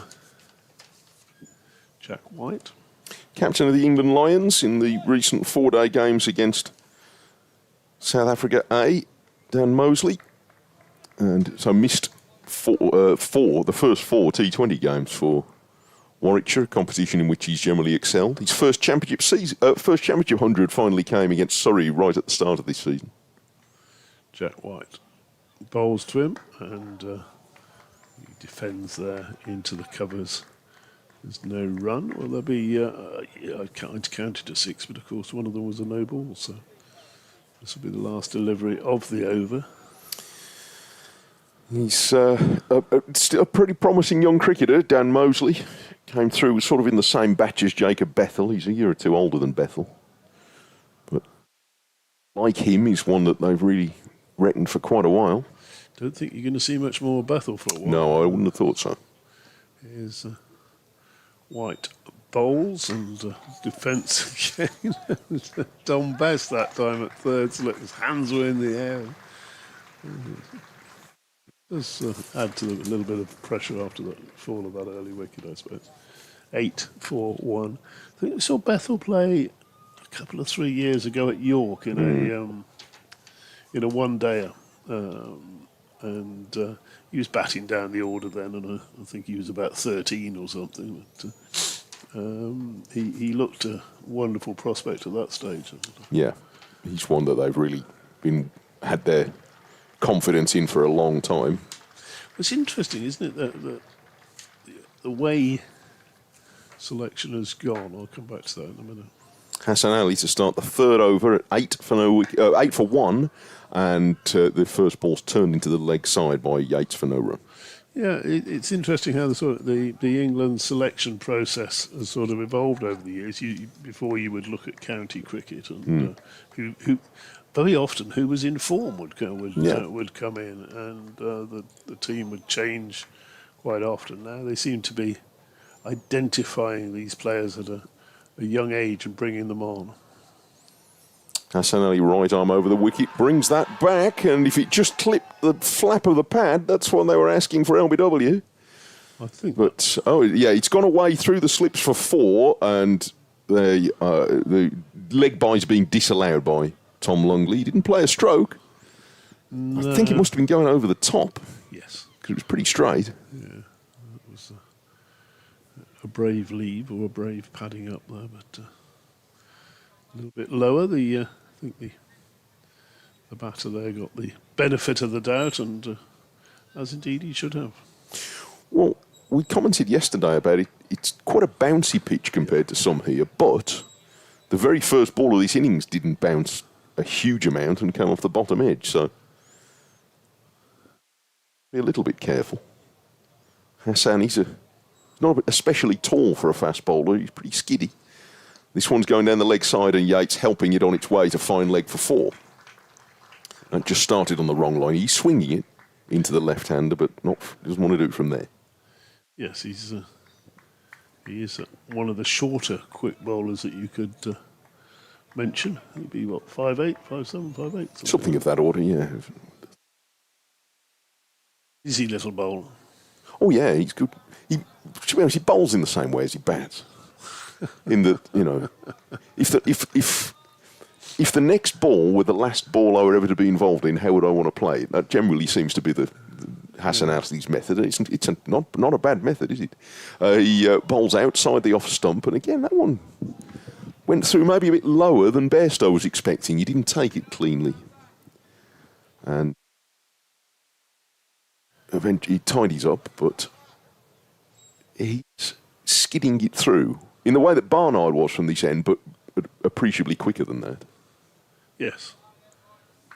Yes, he's getting that little bit of movement in the air as well. So a test this for Robbie Yates, isn't it? 12 for 1. And he scoots again and bowls full and straight to Yates, who defends. Yeah, look, you need all sorts of characters in a cricket team, don't you? You need the sort of more thoughtful, measured types who are going to let the game develop, as Adam Lyth now does and was doing yesterday. And every team benefits from a bit of Hassan Ali energy. And indeed, a lot of different county teams over recent years have benefited from his energy, including Warwickshire among them. So I'm glad he's involved in county cricket again. Player worth coming to watch. Right arm over the wicket, outside the off stump to Yates, who makes no attempt to play it. And it's the end of the third over. 12 for 1, Warwickshire. 8 to Yates, 2 to Mosley. Davis having fallen for naught. Yeah, so a lively, busy start from Hassan Ali. The wicket falling at the other end, though, to Jack White. And just looking to find that better, that fuller length than Warwickshire bowled yesterday, and seem to be doing it so far. And of course, they can attack with 469 runs on the board.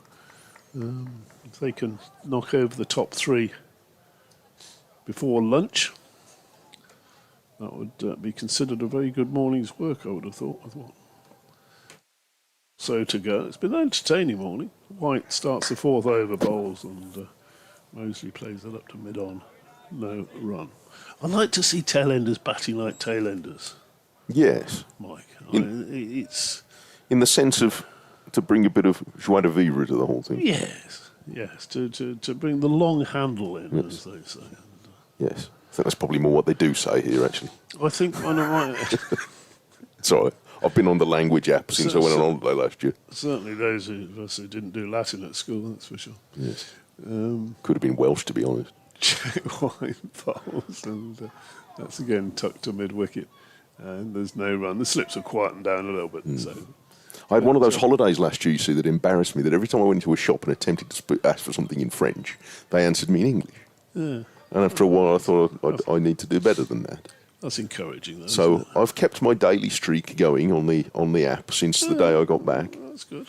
And then later this summer, I can go on holiday and have exactly the same experience, I expect. But it's the thought that counts, isn't it? Yes. Which is good, because it's not the way I say it. It has to be the thought.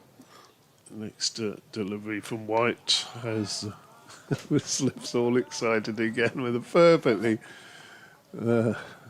confident, competent forward defensive shot up to mid-on. It's quite amusing. As you know, I spend the winters away in the sunshine in Thailand, and it's the Thai language is very, very difficult. It's a tonal language. You can say certain words with the different tones, which I just can't get my head around. I can count a bit and I can order food, but White bowls, and that's through to the keeper. And I was talking about to Thais, because a lot of them, they learn English at school, and increasingly they learn Chinese at school as well, which is important for them. And someone was explaining to me very simply. They said we need to speak English so we can talk to people from other countries. Oh, So, you know, that universal language. So by not learning their language, you're performing a public service. Is that what you're telling me? They're learning a language to perform a I see. public service. Right, yes.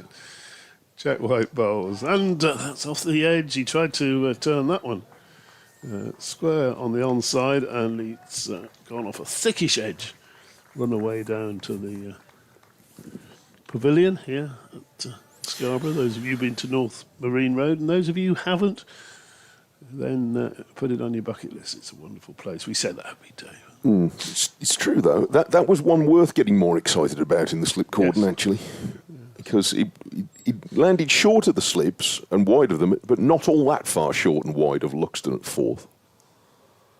So it was a proper chunky edge.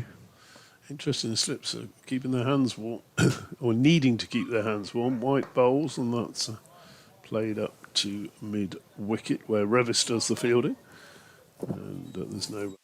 Very helpfully, Mike, the Yorkshire Sweaters have numbers on the back. Yes. Now, could you have a word with your cricket manager or whoever it Well, is, look, or you see, but again, it's like with the outgrounds thing. They can't win, can they? Because everybody says, well, the cable knits, we like the cable knits, Yeah, and we what like- about bringing we back the like the traditional cable cable? And now here you are stirring it by complaining they haven't got numbers on. Well, I mean, you know, what is a bear supposed to do? White bowls, and that's driven back to him by Mosley. Mostly coming off the middle of the bat in that over. There was the one off the sort of leading edge that went through gully and away for 4. The score 18 for 1. And the two of them, these openers, so they're almost openers because Alex Davis Yes. only lasted the 3 deliveries. The nearby castle, English heritage flag, for those of you looking on the pictures, is looking resplendent. It's a little bit brighter over in that part of Scarborough than it is here at the moment, but it's looking very good on the drone pictures. Here it's overcast over Hassan Ali, who runs into bowl to Yates at the start of a new over, and Yates is defending back up the pitch. He's taken all of Hassan Ali so far. The batters haven't changed ends. In this innings, we're into the 5th over. Yates is gripping his bat and looking down it as if he's trying to assure himself that all the edges are still straight. I do like snooker.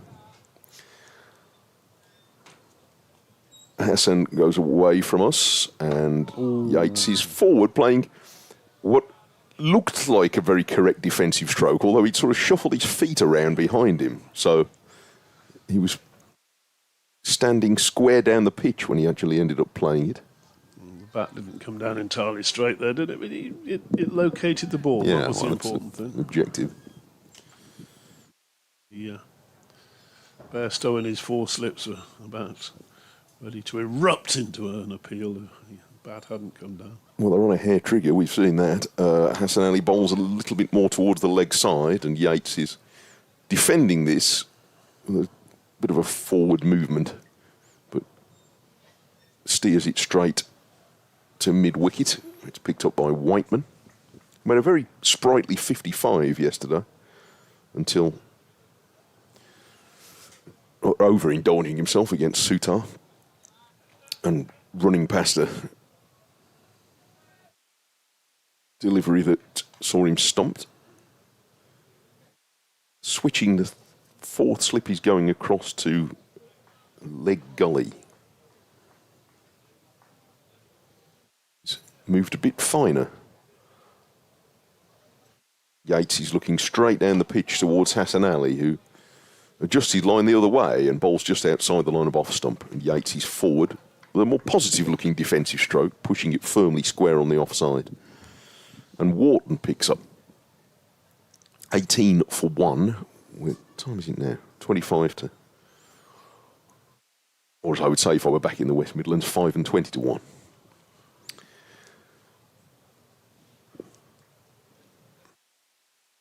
So now he's going away from us. They're not wrong. And Yates is playing away from his body here and pushing it into the extra cover gap with a satisfying thunk out of the middle of the bat. and takes 1 run. So they will change ends now for the first time. Yates up to 9. Wonder whether Hassan Ali has a preferred batter to bowl to, a right-hander or a left-hander. I never played any great standard, but I didn't used to like bowling to left-handers, which is a bit odd because I was a left-hander myself batting. But Well, he's got 2 left-handers now. Dan Mosley, who's keeping him waiting. Sorry. Well, no, but the point. Well, no, the point. I thought that was the point you were making. That if he doesn't like bowling to left-handers, then he's a bit stuck at the moment. He runs in, puts his arms out stretched while he's running, and Mosley's taken on the pad. It was going leg side. Mosley gives what might be called a long look back to Hassan Ali to say what that was all about. He stretched out his arms mid-run-up and then put them away again, like a sort of an aircraft testing its flaps on the runway.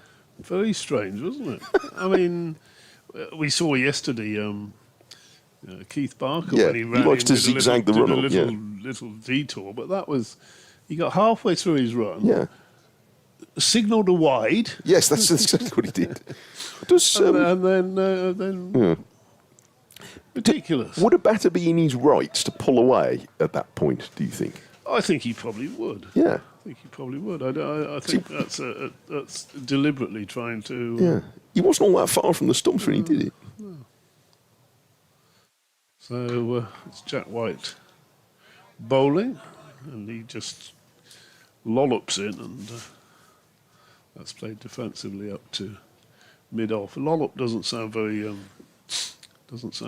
what's the word, complimentary, does it? But sort of bound, it's somewhere between a bound and a lollop, isn't it? Yes, he sort of, it implies a man moving quite easily in his run-up, whereas opposed to Hassan Ali, it is a full Olympic final job every time. He is again White bowling, and again just defended into the offside. He runs in a way that suggests he feels gravity slightly less. Sort of a little bit. Not quite like Neil Armstrong as he's coming in, but he sort of bounces, doesn't he, a bit? Which Hassan Ali doesn't. He sort of scoots. Yeah, that's definitely. He doesn't run in moon boots, that's for sure. No. Well, he's quite a tall man, Jack White, but it's a different sort of athleticism. Here we go. He's on his way. Bowls, and that's hit in the air, and he's mistimed that one, and it's just cleared over mid-off for a couple of runs. But we saw that this morning, didn't we, with Don Bess? He was playing a shot that hit in the air that he didn't mean to hit in the air, and there the timing was definitely... Like Bairstow's dismissal, actually, the other way. Chipped it to extra cover, and he was pretty fortunate not to do the same there. It landed maybe 4 yards beyond Whiteman. Yes. Yes, he's... it was a sort of... French Open's just finished. It was a very handy sort of lob, wasn't it, that sort of didn't land too far behind him. Next delivery is played firmly back. And White gets down. And Fields... No run there. Is that that looks like Mr. Jordan Thompson making his way up there. So I don't know where Doidge's disappeared to at the moment. I think he's coming back in a minute anyway. We might get a foot in both camps here with certainly with Jordan Thompson. Next delivery is just eased down really to. Fourth slip or so. Where is Doidge at the moment? Is he? Has his pie arrived early? Is he just quietly slipped off? I mean, I'll do a. He'll be back. Whether you want Jordan to slip into this seat for a couple of. I'll tell you what, I will, and then when Jonathan comes back, you can come over this side. We'll do that. You won't be far away, I'm sure. So, Rob Yates is just going to finish this over. And he comes round the wicket now. Dan It's letting this one pass from Jack White, Rob Yates. And it's 21 for 1 at the end of the over. David Tandon has moved away. Jordan Thompson will come in just a few moments, I think. In fact, Jonathan Doidge is coming back as well. So we'll have a double change shortly. Because, I'm sure obviously people from both. Whether you're a Yorkshire or a Warwickshire listener, you want to hear from Jordan in his first season with Warwickshire. Has made a pretty strong start. Hassan Ali's going to start a new over while we shuffle about in here. So, do you want to come in this seat, Jonathan? I'll just go through this first ball from Hassan Ali so we don't have a break, and then I'll leave you with Jordan. Here's Hassan Ali. He's going to bowl right arm over the wicket, and it's pushed away into the offside for no run, and it's 21 for 1 in the 7th over. Yeah, so just a bit of musical chairs here whilst Doidge gets his headset on. We'll have Jordan Thompson in to tell us what it's like to have a foot in both camps and not be playing at Scarborough. He must be not too chuffed. We'll see shortly. Your big task, DT. Apparently the press foods arrived next door, so you know what to do. Hassan Ali in and bowling. And then he's punched away through the offside for a single.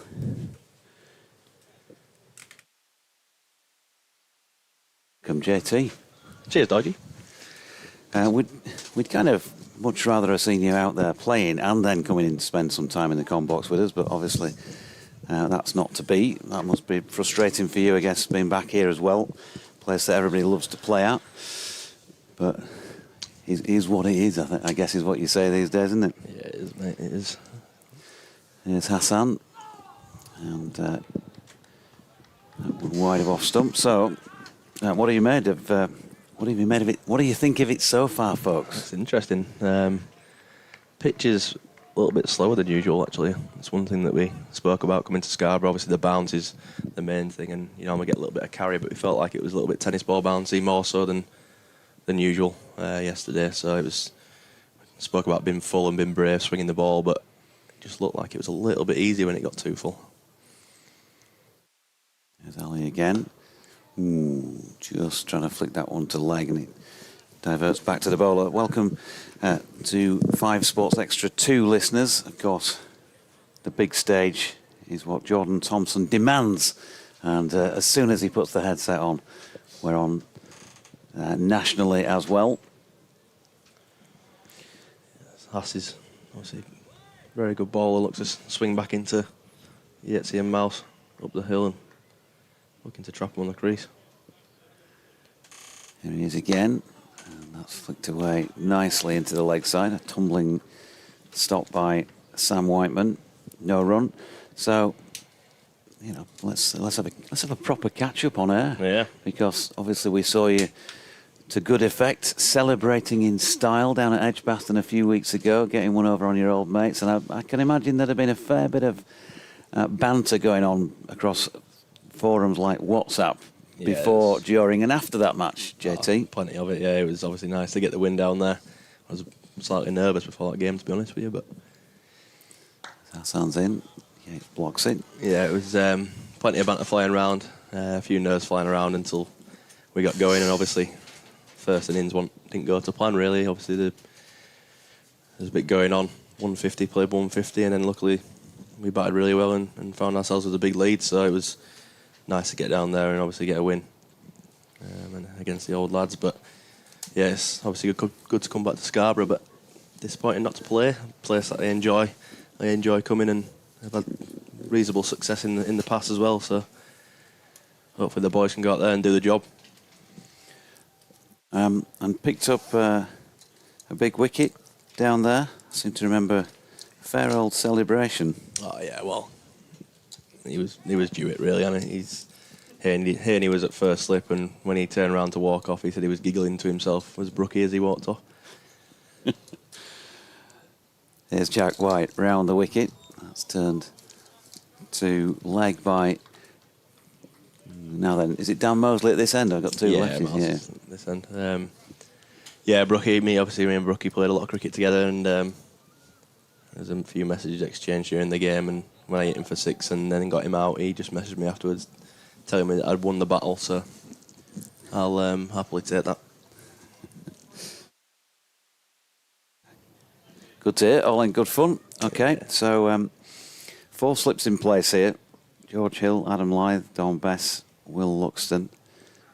Trying to get Mosley to nick that delivery, and Jack White seems sort of almost inevitable, even though he's only been around for a season and going on for a half now. He just seems to land it from pretty much ball one.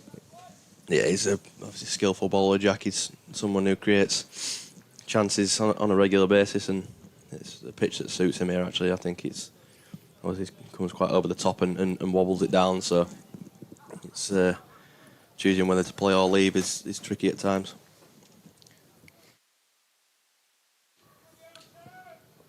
Running in from almost behind umpire Michael Goff as he comes up and then steps out round the wicket. Mosley playing into the offside. James Wharton does the fielding, so 22 for 1. 11 of them to Rob Yates and 7 to Dan Mosley at this moment in time. I've forgotten, I must admit, Mike. Sutar, he's signed for 2 how games. long? Just these 2 matches. Yeah. 2 championship games. He looks like a nice bowler, Manav. Gets very tight to the stumps for a left-arm spinner who comes through. Looks like he makes the right-hander play a lot. And who have you got in the next match of these 2? Somerset away. Ooh. And then in comes White. White off stump and Mosley leaves. Somerset away, good win for the Yorkies down there. It's never an easy place to win, is it, Taunton? Yeah, it's interesting. We're not sure what to expect, really. Obviously, Simon Manav as a spinner, with us having no frontline spinner this year. And it's just whether they decide to prepare a green seamer or something that might turn later in the game. So we'll see what goes on down there. But obviously a tough place to go, but somewhere that we hopefully go with some confidence and put us in a good position for the back 6 games. Coming in again. Trafalgar Square end. Bowls it down, straightens things up. Mosley plays to leg. Fielded by Matthew Revis. We're not going to go back through all that we went through last year on the leaving to go to Warwickshire front, but just give us your impressions, of what it's been like down there. I mean, it's only your second club. You've played all your life, your home cricket in Yorkshire. Yeah. Has it been strange or has it been easy to slip in? What's the welcome been like? No, it's been great. I think I've fitted in pretty well. Good group of lads, good group of cricketers. Similar dressing room to the Yorkshire one, really, and these lads are obviously very comfortable around each other and get stuck into each other, so it's been a pretty seamless transition, to be honest. Good to hear as White's in and Mosley turns it to leg to complete that over the 8th of the Warwickshire first innings at 22 for 1. If you're joining us more recently, Alex Davis played one on in the second over off the bowling of Jack White, was out without scoring. So 11 for Yates and 7 for Mosley. I mean, I know you want to get into this game, Jordan, because we talk about that quite regularly. And I think you did do a bit of ball-by-ball comms when you were on with me at some point last year. So if you fancy calling this next George Hill over from the P-Zone Park end, the floor is yours. Yeah, absolutely, that's fine. Hilly's bowled well this season. He was carrying a little bit of a niggle recent weeks. He's spoke to him pretty regularly, and he said that he was having a rest out of the T20 team, giving himself the best chance of playing these red ball games. So straight round the wicket to Rob Yates, to hold the ball up and take it away from the outside edge, as he usually does. Hill into the wicket, starts back of a length. Tickles it round the corner to the man at leg slip, and fortunately for Rob Yates, falls short. That trap has been, it's kind of like a modern thing, isn't it, really? It's just started to happen this season. I don't know if you guys have been doing it. I can't remember specifically at Edgbaston if you sat the leg. The thing is, leg slip. I think more so on pitches that are a little bit of bounce. Edgbaston doesn't seem to have as much bounce as other places. I saw you guys get Kieran Carlson down at Glamorgan. Hills into the wicket, a bit full this time, and Robbie Yates defends. George took a really good catch at leg slip Was that in that game, or was it at Headingley? It was, I think Bessie took one, didn't he, at Carlson, Yeah. and it flew at him. And Headingley's another one. Obviously, down the hill, it comes like a head height. We've seen Ollie Robinson do it at Hove down the hill. Yeah, it's quite a common thing for pitches that tend to bounce. Makes you think of something. Obviously, stay a bit more leg side of the ball as the batsman as Hill's into ball again.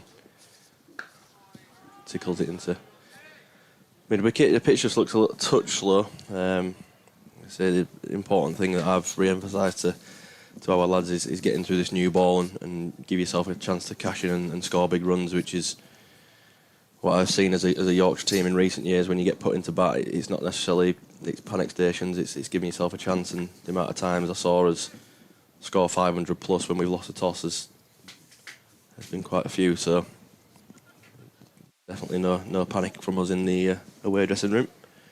As Hill's into ball, full of a length, defended by Rob Yates. It's just important to be selective early doors on this pitch as well. I know driving the ball on the up and going at the ball is dangerous at Scarborough with the extra bounce that you get. So have the lads kind of lent on you a bit more than maybe they would normally because of your knowledge of playing here? Yeah, absolutely. I think give them as much advice as possible. Seals into ball. He just tickles around the corner to that man again, but just goes past him to find leg for one. Yeah, look, that was part of my obviously slight disappointment of not playing. I think even the Yorkshire lads, having spoken to them and people around the ground, were pretty surprised, shocked at me not playing with the performances that I've put in here over the years. So it was just my job to kind of help them as much as possible and guide them. And it's obviously I can only speak and they can go out there and play the way they want to play. And it's offering that advice. We spoke about being full yesterday, which I think you still have to be here. Obviously the pitch being that slow, it was a little bit easier than it is usually. But look, he hit a couple through head height, through cover early doors, and nearly give us a chance. It's Hilly's into ball. Dan Marsley defends. So yeah, look, those go our way. A couple of leading edges and things like that. Then you get early wickets and you can get on top. But we know here that you bat well through that new ball, you can really cash in. But it was just a matter of not panicking. And I think the cluster of wickets that we got late in the evening yesterday just gave us a little bit of hope. And obviously, look, 460. Yep. Eventually. 469. I would think Yorkshire obviously they're happy with getting full points and getting 460, but I think they'll be slightly disappointed not to make that into a 550 really. So that's the emphasis that I put on that after we finish innings. Looks like they're going to have a look at Dom Bess. Yeah. Before lunch. Who has, I think, and I've been saying it on comms, who's bowled well this year in some situations early season where the last thing you'd want to be is an off spinner in English conditions. There was a bit of assistance, as we saw from Mason Crane's figures in the very first match of the season, unusually, start of April, down at Cardiff. But other than that, he's been bowling on 10 to 16 mil pitches, and he's held well this year, and he's also picked up wickets. So I think things are working out for the positive for him, and he's got something here that we've already seen turn on from ball one from Manav Sutar yesterday. Put on a show at Silly Point there. Yeah. It's come full circle for Lydia. They've stuck the old man in at Silly Point. There's Don Best round the wicket, and that's turned backward of square leg with Jack White doing the fielding. No run. Yeah, I did speak to Bessie. It just looked like he'd been bowling a little bit slower. Yeah. I think over the recent years, he's gone quicker and quicker, which has been not a downfall, but he's just not found his form as he used to. Yeah, he's really thrown that one up, hasn't he? And Adam Lyth is worse for wear because he's worn one on the shins. In spite of having the protective gear, you're still going to feel that. And he's just had a little dramatic hobble around the field. It's not like Lyth at Scarborough. Everybody knows, yeah. Ultimately, it was a dot. And Bess is in again. Just an offering of foot movement this time, as that is dropped out into the offside. And again, no run. Yeah, you wasn't too happy Lyth yesterday with his dismissal. No. As I ran past him and celebrated, but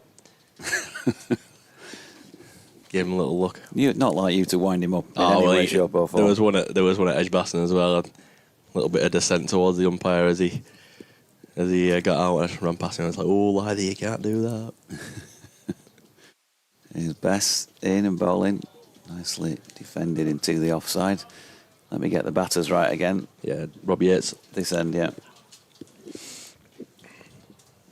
He's on, a dozen at the moment. Just playing to get to lunch here. 5 minutes before the break as Best goes a little bit shorter this time, and there's a bit of bounce as well. Yeah, it just looks like he's just held in the pitch a touch. Bessie bowling at a slower pace. So 23 for 1. And in he comes again once more. Floats this one up, firmly driven by Yates. He's going to pick up 1 out to Ben Cliff, who does the fielding to complete that first Don Bess over. 24 for 1. Not asked you yet about your old teammate Luxie and his 167 yesterday. Impressions on that? He played really well, to be fair. I think he took his chances, and I think you've just got to commit when you're playing here, and he was positive from ball one, really, and he's not the kind of person to hold back, and obviously played some lovely shots and struck the ball pretty well, so obviously his first century to get on the board is a great achievement, and he obviously played really well. Leading to bowl. Robbie Yates edges wide of third slip, down to third man. Don't think it'll go all the way. It's going to be held up for...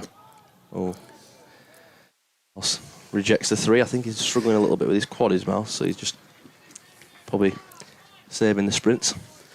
I won't mention your first century again, obviously. Oh, no, we don't need to talk about it. Together.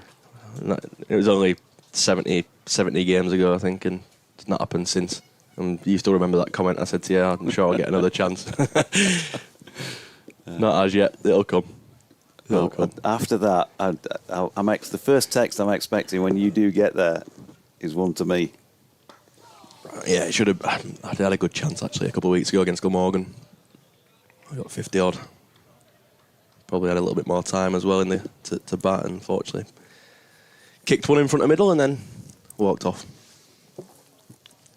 But yeah, you know what I'm like. If I can contribute and win games, not really too fussed. At the back of his mark. Into ball to Yates. Defends. Top of the stump's length. Just looking to take it away from the left-hander. Probably as much pace in the pitch as Hilly would have liked to nip the ball away, but to be on that length all day. Just listening to your frustrations about not playing in this game a couple of minutes ago, the 3 questions I was asked on Thursday by anybody I bumped into were, 1, do you know what the Yorkshire side is? 2, will you bat or bowl? And then 3, is Tomo playing? Yeah. Oi, that's a good length from Hill, is he? Probably at Shaw's arms, yeah. I had a few of that actually walking through Scarborough. Are you playing, Tomo? I wasn't sure if a few of them thought I was still playing for Yorkshire, to be honest, but... yeah. I said, hopefully, but not to beat. Mum and Dad will be... I think Mum and Dad are on beach, actually. They've had enough at cricket already. Going to say, I saw him yesterday walking by down the bottom with the dog. Yeah. Turned up late. They were like, well, we won't come for first session now. Go to the beach instead.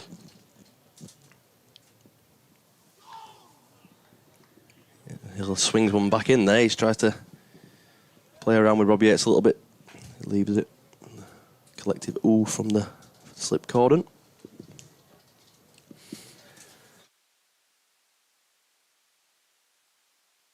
Minute until lunch. I should be looking to get another over in, but I'm not sure what's going to happen. Usual bit of gardening there from the pair out in the middle. Hill into ball. Robbie Yates just tickles that off his hip. So get through for 1. And they're rushing round. And they might get... No. Lunch. It's still 12:59 on my clock, but they've called it a door for now. So 27 for 1, 16 of them to Robbie Yates and 7 to Dan Mosley. Are you allowed up in the afternoon session? I'm sure I'll get up at some point. I'll have to do some 12 man. I need to go do some bowling now. All right, okay. Well, give us a text. Yeah, I'll drop you a text and I'll come up and chat some more rubbish. Great stuff. Cheers, guys. JT, for now. Jordan Thompson.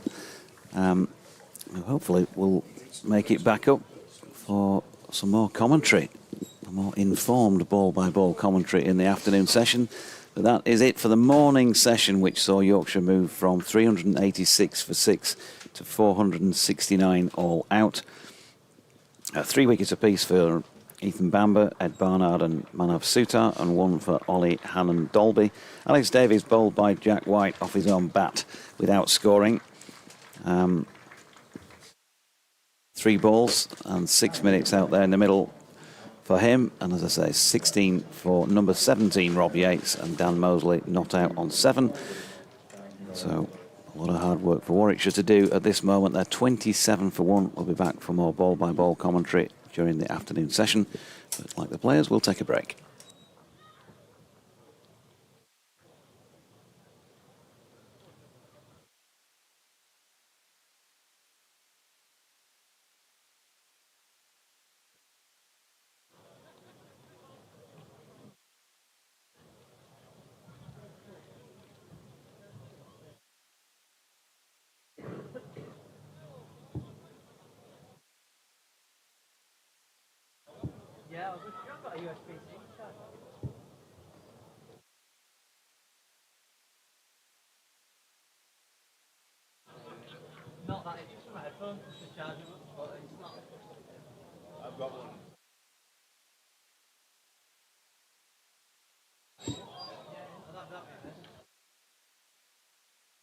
I only need the lead. I've got like a little portable charger.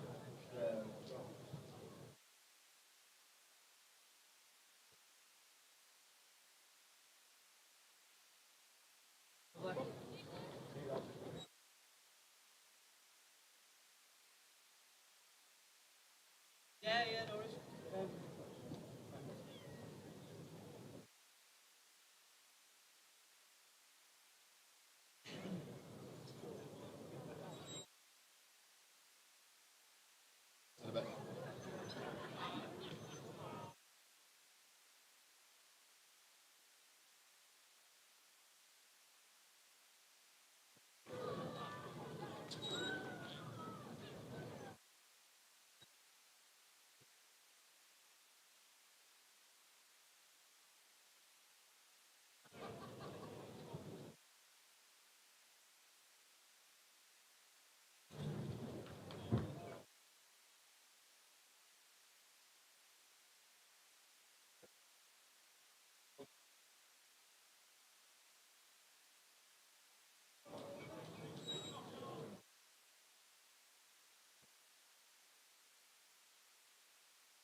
Trim.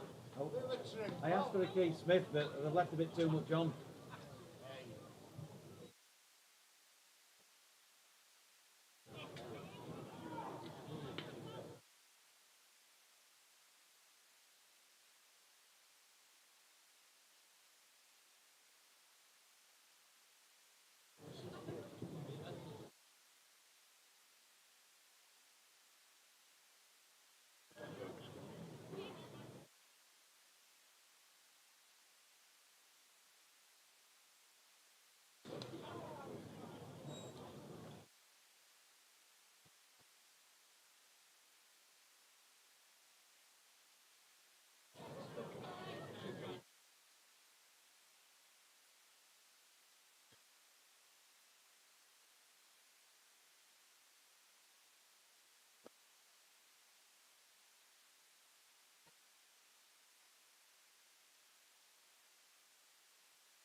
lunchtime scores from around the North Sea. Yorkshire are 6-1 with White. Essex's first innings total 401.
Johnny Basso leading up.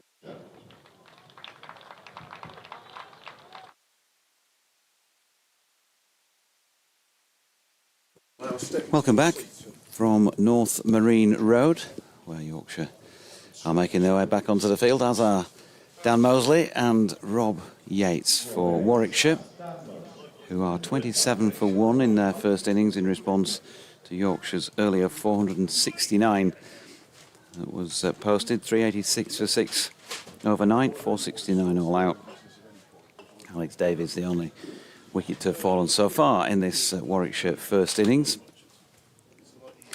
And as the other members of staff leave the field of play, we prepare for another couple of hours. Hopefully might get joined by Jordan Thompson again as the day goes on, but to start with, Mike Taylor and myself, Jonathan Doidge, and also David Townsend, of course, part of our three-pronged attack. And Jack White is going to open the afternoon then from the Trafalgar Square end. Nice lunch that we had. It was. I've gone pork pie 2 days in a row, courtesy of generous lunch suppliers. I can't remember when I last went pork pie 2 days in a row. Everything's a bonus after that.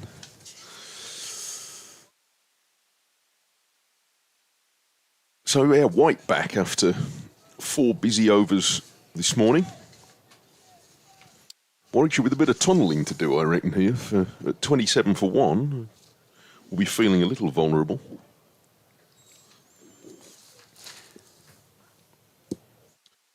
Going to 469. White round the wicket, and for the first ball this afternoon, Mosley, a left-hander, like his partner Rob Yates, is defending back up the pitch. League cricket being played at this point in time. There'll be a good hour or so into most matches. Yeah, do let us know if you're listening to us today, or indeed watching the pictures, while you're at a match, whether it's in Yorkshire or back in the West Midlands or anywhere else for that matter. Do let us know. Nice to mention the names of some cricket clubs.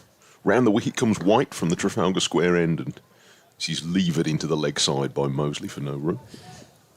I've got to say that my own club, Rawdon, in the Adden Wharfdale League, are having a great time of things this afternoon. Right. Playing at Ollie Canian, which is in Ilkley, who are 40 for 9. Oh, right. After 14.3 overs. That's they say a quick game's a good game. That's going to be a very quick game, isn't it? Gosh, it's nearly 40 for 9 after 14.3 overs. It's nearly as many as Lancashire got. Here comes White round the wicket, and this is turned into the leg side for no run. Overseas player Sam Chapman, Aussie, from Gold Coast. I think I'm right in saying 6 for 20, and Joel Newell of 3 for 16. Well bowled, chaps.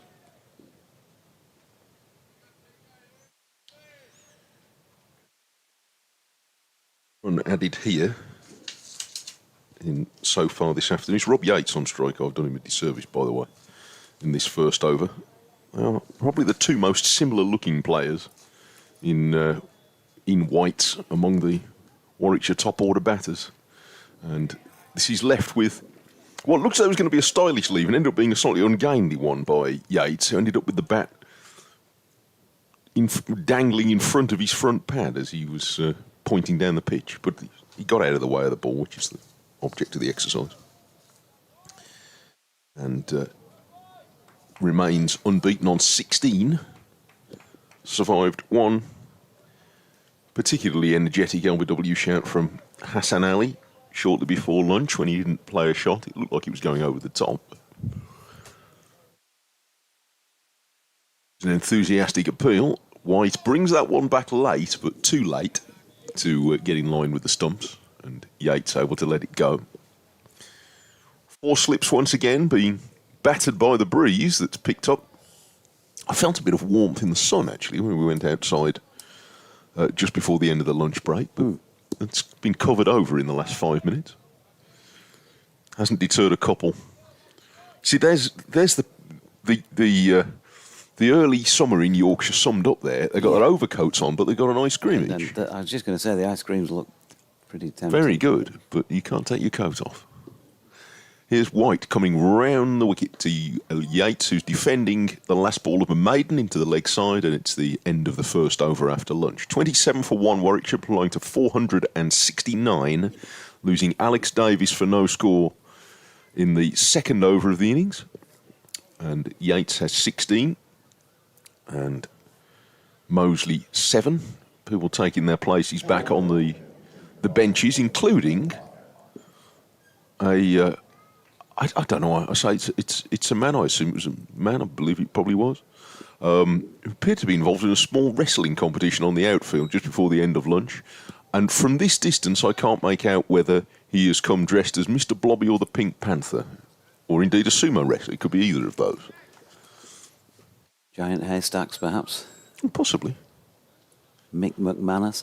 We did see the sight of a pig being chased. He's over in the that's far probably side. a pig then. Mm. Yep, George Hill bowling. And this is Dan Mosley It is. on strike, turning that one to Hassan Ali at mid-on, no run. Yeah, it was a fancy-dressed pig being chased by 3 butchers with cleavers around the ground. Oh, I see. Right, that was the. So that's what that particular scene was. It's a different way of getting your steps in. Yes. George Hill, shirt untucked, turned to the end of his run. Comes in past umpire Lungley, and that's turned off his legs by Mosley, who is going to pick up a couple out to Jack White, running round to field it deep backward square leg. Good afternoon to Helen Hoyle, who says she was here yesterday, had her obligatory cinder toffee ice cream. Oh, well done. I'm surprised to see you risking your life in the condemned stand. Amazing innings from Will, joy to watch. Not there today, as at a family wedding, and she's put in brackets, in the cricket season, and 4 question marks and a shrug of her shoulders. Back to Scarborough tomorrow. Great to see 2 ex-Copley CC lads playing against each other in this game. Come on, Yorkshire. Thanks, Helen. Yeah, we did the Copley CC mention yesterday. Ben Cliff, Hannon Dolby, that George Hill delivery was wide of off stump and left by Mosley. Was it Helen? Helen Hoyle. Helen, having your phone on to text us during the service is bad form. Even an enthusiastic Yorkshire member like yourself should know that. Come on, Helen. It's a shocker. But congratulations to everybody concerned. Brothers getting married in August on a Saturday. Oh. Fortunately, there is no cricket for us that day, but there will be club cricket that he'll be missing out on. And that's wide of off stump and left by Mosley. And I can confirm that Ollie Kanian are still going after 15 overs, no, in fact 16 complete overs now. They've survived 42 for 9. So the fight back's on. So did he? I like to think that your brother looked down the fixture list and thought, I got 0 against them last year and none for 70. That's the day we're getting married. Well, he's got to that stage, because he is, sorry our kid, but he's at the back end of his cricketing life as Hill. Aren't we all? Hill bowls that turn to leg by Mosley, no run. But he's kind of been a bit more selective with his games these days because it takes its toll, doesn't it, on the body? And so that's one of the 6 matches, I think, that he's selected to stand down from. Yeah. I find it takes its toll on any scorer. 29 for 1. Hill in again.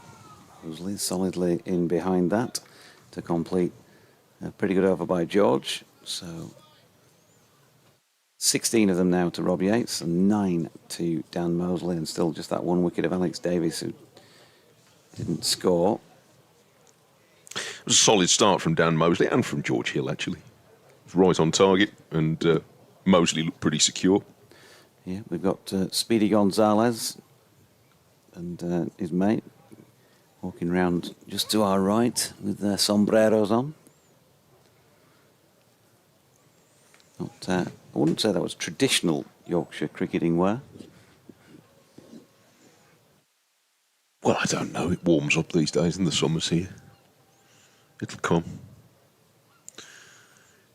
There's White round the wicket to start a new over, the third after lunch, and with a bit of extra bounce, Yates is able to leave this comfortably outside off stump. And the Gulls are on the prowl again. Lurking. They've gone over towards the marquee side this time. The marquee's not as busy as it was yesterday when all the folks here on business trips were in. I think it's Scarborough members only in there today, but there's a good smattering of them. There's about 40 in today. I went over and had a chat briefly with Ian Townsend and Jeff Cope. So I suppose Scarborough first 11 will be having to play away today, I imagine. And here's the next one from White, which is pushed away square on the offside, and there's no run. If you want to let us know how your club's getting on today, especially if you're watching them, if somebody's done anything good, you can email me to wm.sport@bbc.co.uk, or we can get Jonathan on his... Yeah, BBC West Yorkshire Sport at gmail.com. Somebody does something good, you don't even have to be related to them, but we'll read the names in anyway. He's off back to the start of his long run under quite grey skies now. And here he comes into... Oh, he beats Yates for the first time this afternoon. He was just feeling at that one. And it might have straightened a bit from outside off stump too. Played the wrong line. Just going to throw one in as well for those listening around the ground, if you're looking for something to do this evening, or even those listening around the ground and the people either side of it who are not, you can pass the message on. The Yorkshire Cricket Supporters Association annual sports quiz is taking place this evening in the marquee on the ground. I'll be doing the question mastering, the hosting. DT will be the curmudgeonly adjudicator. I think Kate's going to be the scorer. We've got a team from Yorkshire and a team from the Yorkshire Southern Group members playing against each other in front of the audience. Round the wicket comes White, and that bounces a bit on Yates, who plays it carefully out into the offside. So, question of sports style. I've got some aged 3+ buzzers in a box over to my left, which get pressed and make silly noises at various times when people want to give an answer, and sometimes when people don't want to give an answer. Very good. It's, I think, officially 7:30 for 8, but I'm trying to get the start to be as near as 7:30 as possible. And what's DT? Oh, there we go, look, you see. There we go. That's one of the noises. DT's obviously going to run the battery down here while he's doing this. Yes. White comes around the wicket, and this is pushed carefully into the offside by Yates, who's been very cautious since lunch. What is David Townsend's fee to share the answers in advance? He doesn't know. No, I bet he doesn't. I mean, I was supposed to have been sent the questions in advance. I've not even got those yet, so okay. I look forward to receiving those at some point between now and the first question this evening.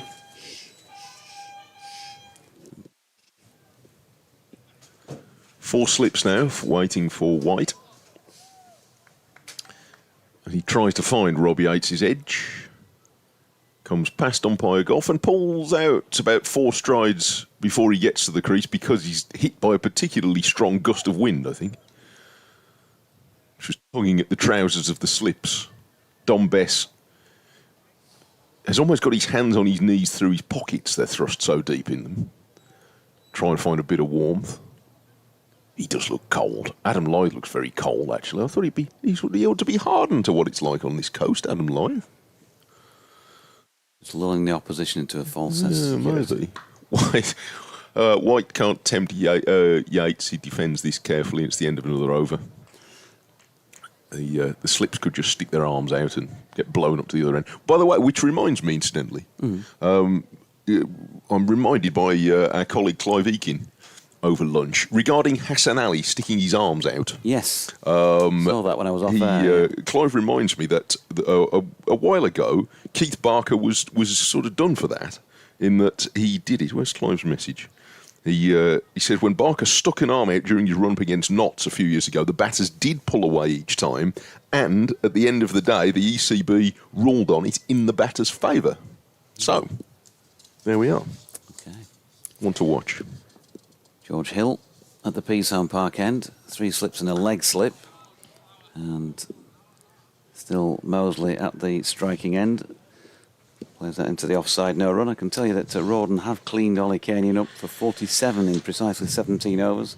Well bowled Sam Chapman, 7 for 25, 3 for 18 Joel Newlove. It's a corking effort. And I was back with the quiz tonight, by the way. 250, I think, is the entry fee, which is basically to just cover the cost of the tea and biscuits or whatever that's on offer. That's turned to leg by Mosley, and there is no run. And yeah, hopefully we'll get a decent audience in.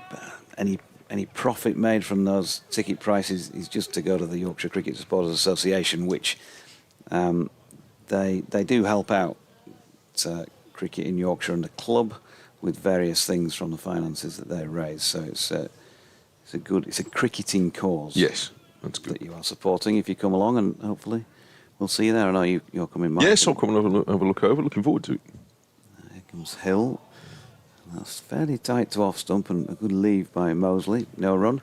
We've had various guises of this quiz over the last few years that I've been involved in the commentaries. A couple of years back we had a brilliant night just up at the Railway Club rather than in the Marquee, where it went to the last question. That was Yorkshire lads v Yorkshire dads. I think the year that preceded that here, we had Yorkshire against Derbyshire, 4 of the Yorkshire players against Dave Fletcher, our BBC colleague from Derbyshire, and Griff, photographer, and a couple of ringers. And Derbyshire won that match on the last question as Hill bowls, and that's pushed by Mosley into the offside for Cliff to field. No run.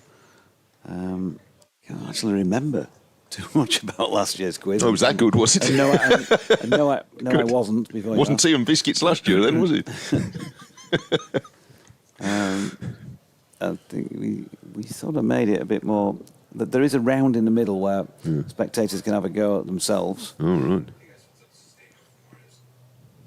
But really, it's all about the focus on the two teams and the challenge of being under the spotlight when their sporting knowledge has been brought into question. As Hill bowls short of length, and I think Mosley probably missed out there. Hassan Ali moving to his left to do the fielding. Didn't really get hold of it. On a different day, I'm sure that would have been disappearing for a boundary somewhere through the leg side. Yeah, they've put the leg slip in, which they tried shortly before lunch. So for Hill coming round the wicket, he's really looking for Mosley just to keep flicking the ball in that direction. There's also a deep fine leg out. Hill again, round the wicket. And beautiful, exclaims somebody, probably Adam Lyth in the Yorkshire slip cordon. He's usually the most effusive. End of the over. There was no runs scored from it. 29 for 1. Bent Nielsen says, good afternoon. This DT fellow is just a big kid, isn't he? Playing with buzzers at his age. Entertaining but childish. Bent Nielsen, on you. He's epitaph, entertaining. So, I mean, I could have gone with a full explanation, which I now will do. So I put the buzzers down at the side because they were making those noises while I was driving over here in the car, and a bit before I did. Anything that knocks them makes the noise. So I put them out of the way so that juvenile David Townsend wouldn't be pressing them all the time, but of course, like the child he is, he can't stop now. White round the wicket to start a new over to Yates, who defends on the offside. Just one scoring stroke in the first 4 overs this afternoon. Warwickshire very much in a reconnaissance mode at the moment.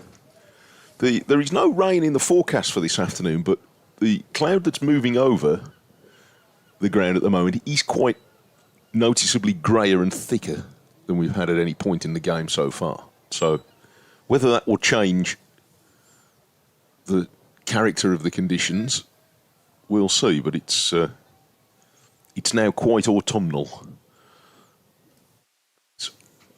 White brings this one into Yates, who has been extremely careful since lunch, just to defend this one back.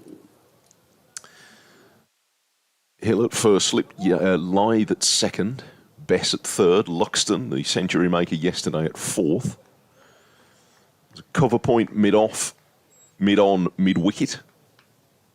And I think there's a long leg I can't see around the corner. Yes, Hassan Ali patrolling in front of the ice cream van.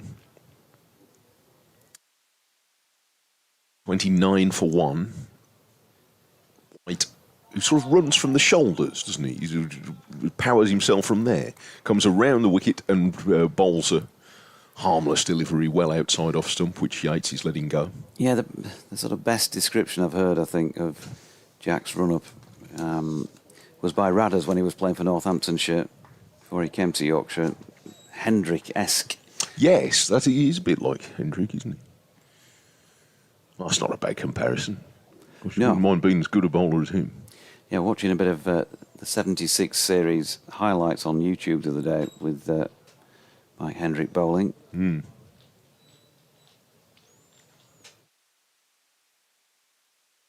He's of a similar build. White comes round the wicket, and this is defended sturdily into the leg side by Yates. I'm not sure if Mike Hendrick ever bowled in a headband. In fact, he sort of inherited the headband mantle from Jack Brooks, hasn't he? He was a headband merchant. Headband warrior, as Callie used to call him. Must be a Northants thing, because he was there, wasn't he? Yeah. Well? Surprised Radders didn't have one. That would have been a sight to 29, yeah, there we go. I'll tell him when I see him. 29 for 1. Missing out, Andrew, come on. Round the wicket comes White, and Yates. He's quite happy to keep pushing these back for now and soften the ball up. Groundsman John Dodds just making his way around beneath us with a banana. I said to him this morning, I said, I gave you a shout out yesterday. Groundsman walking round. Obviously, the pitch is playing well because he's in sight. Usually go off and hide in a cupboard if it's not. He said, I'm always out there. What are you talking about? It's really healthy for a groundsman eating the banana like that. Mind you, they keep pretty fit, the ground staff. There's a lot of work to do. Here's White on the rumble into the stumps again, and Yates is defending another straight ball. And this is good, honest stuff at the moment, with the bowlers giving nothing to hit, and Warwickshire trying to leave no gaps for them to sneak through. 5 overs since lunch, just 1 scoring stroke, and Yates has played back a 3rd successive maiden from Jack White. 7 overs, 4 maidens, 1 for 12. 29 for 1, Warwickshire replying to 469. Yeah, and Yorkshire, I think, will be very pleased with the way they've come out without taking a wicket because, as we say, regular on commentaries, that you keep things dry sooner or later. Just human nature is that most players will try and play a shot that maybe isn't quite on. Offer up an opportunity. 3 slips and a leg slip in place as Hill bowls. Mosley plays that one quite firmly out to James Wharton at point. No run. We've got the sight and have had the sight of Anthony McGrath, Yorkshire's head coach, and Finlay Bean, who obviously has missed out in the last couple of matches, sitting just down to our left. I'm not sure how we're fixed on the numbers as a result of that, because of course only 15 people allowed in here. They've clearly... Are you going to evict the coach of Yorkshire? Moved out of the way for a little chat.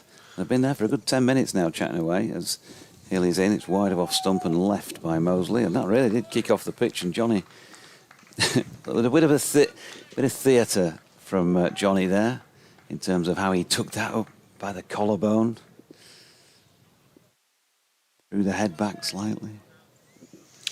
All the other games are in play, which is a nice thing when there's a few showers about. I might just rush through the other scores in between. Yeah, do so. Balls here. At Grace Road, Essex made 401 in the end. Jordan Cox, 204. And pretty spectacular it was too, by all accounts. Elaine and bowling, and Mosley defends to Ben Cliff, no run. Rian Ahmed, 4 for 102. Leicester, 11 for 2. Already lost Ryan Patel and Rian Ahmed. At Trent Bridge, Notts, the champions, not started well in reply to Somerset's 310, in which Jordan Herman made 106 half-centuries for Thomas Rue and for Archie Vaughan. Notts 69 for 3. Lost Hamid and Slater in very early on, and now also have lost McCann. So the champions in a difficult spot at Trent Bridge. Here's Hill. Mosley turns it to leg, but can't get it past the infield. No run. Sussex, who've won 3 games, making up for their points deficit or deduction at the start of the season. And they're well placed again now at Hove, building a first innings lead over Glamorgan at 274 for 4. Sussex are already 119 runs in front of Glamorgan, with Dan Hughes out earlier for 72. James Coles, what a good-looking player he is, unbeaten with 60. All the games in Division 2 are in progress as well. We'll get to those in a moment. Yeah, George Hill making his way into bowl round the wicket again. And there will be runs. Good Lord. The lesser spotted runs in this second session so far today. 2 of them to Mosley, backward of point. James Wharton chasing down to the marquee to field. Nicely controlled. At Chesterley Street, Durham extended their first innings today to 377, which was very much an ensemble piece. Ben Raines, 63, the highest.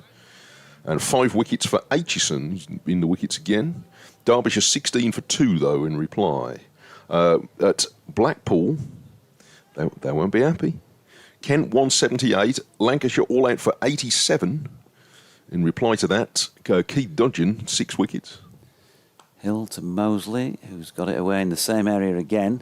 Just a bit too back of length from George, I think, on both those occasions, and it's gone for a couple of 2s to Mosley. Is it too obvious for me to say that both Kent and Lancashire will be in high dudgeon as a result of that at Blackpool? Thank you. I'm here all week. Kent 20 for 1 in the second innings. Dawkins falling first ball of the innings to Anderson, obviously. But Kent 111 runs in front, looks handily placed. Northand's 465 at Wantage Road, centuries for McSweeney and Zabe yesterday. And a quick 50 for Guthrie today. Gloucestershire 22 for 1. And at New Road, Worcestershire 35 for 2. That's in reply to the Middlesex first innings of 339. So they're all right with the red ball, Middlesex. Know what they're doing with that. 33 for 1. 16 to Yates. No run since lunch. Locks horns again with Jack White and plays back his 19th dot ball from Jack White since the break, pushing it away carefully on the offside. Scored his last run at 12:59. Rob Yates, but he's not one to be unduly flustered by that. When he first came into the team, he made a lot of very patient runs. Form was a bit in and out last season. 3 half-centuries in the championship so far this season. And got some good 2020 runs as well. Now, changing mode. Look at the slips, they look perish, like penguins huddling together. As White comes round the wickets and Yates is drawn a little further forward this time, but only with a bat angled defensively, and he pushes it square on the offside. And this is a proper battle of wills here between White and Yates. White isn't particularly doing anything different. He just keeps putting the ball on a good spot. Yep. He just always seems to be there or thereabouts. And if you want to just keep patting it back, sooner or later it seems to find a delivery. Well, it's never been a bad policy. Keep hitting a good spot. Here he comes again to have, this time giving just a fraction of width to Yates, who cuts without particularly timing it, and it's stopped on the dive. Inevitably, in the covers. Yes. James Wharton. Wharton, fine fielder, keeps them down to 1. But Yates' his first run this afternoon. Batters change ends for the first time since lunch, so White will get a look at Dan Mosley. Some small boys, they got a shout just in time. There's a group of 5 of them there. And they were about to walk behind the bowler's arm. They got a shout and all dive for cover at the same time. Flat on their stomachs. Well, they're quite pretty well drilled, them. Well done, lads. They're now looking on at long gone, just behind the boundary rope. As White bowls down the leg side, and Mosley's nudging it very fine for 4 runs. Well played, just helped it the direction it was going. And picks up the first boundary of this session after 25 minutes. They say now they've got it cracked, these youngsters. Between balls, they can skip through. Don't faff about. There's one hanging out, a straggler. His mate drags him forward, says, come on, can't faff about there. White gives them the hurry up. He's counting the fielders to make sure that those tricky tykes haven't sneaked an extra one on while he wasn't looking. Still 11. He does like doing that, Danny does. Must be a superstition thing. Round the wicket comes White, and a sturdy defensive push by Mosley. And it stays 38 for 1. It's a very busy ground, this, in that you'd be no good for Jack Russell doing one of his paintings here, would he? Because nobody keeps still for very people long. Move a lot, don't they? Go see it from a different angle, go have a chat with so-and-so. Nip out the ground, go to the shop, come back. Bakery selling just up about 100 yards up the road, selling enormous scones. Definitely well worth a look, I'd have thought. Forward comes Mosley, dabbing this back on the bounce to White. Looked a little bit weary at the end of that over. 38 for 1 in 18 overs. 17 to Yates, 17 to Mosley.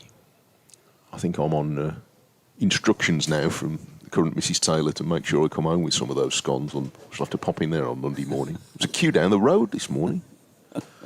I like the current Mrs. Taylor. Well, you know. Don't lull them into a false sense of security. Well, this is...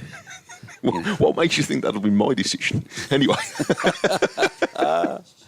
Anyway, look. Before you get yourself into more trouble, George Hill's about to bowl from the Pizzo Park end. I'll do this one more over and then we'll get DT in. She's not a big listener to me. When I'm at the cricket, obviously. Here's Hill in and around the wicket. And Yates playing that one to Hassan Ali at mid-on. They've still got the leg slip in there. I also think sticking your leg slip in just is that encouragement as well for get your bowlers to bowl straight, isn't it?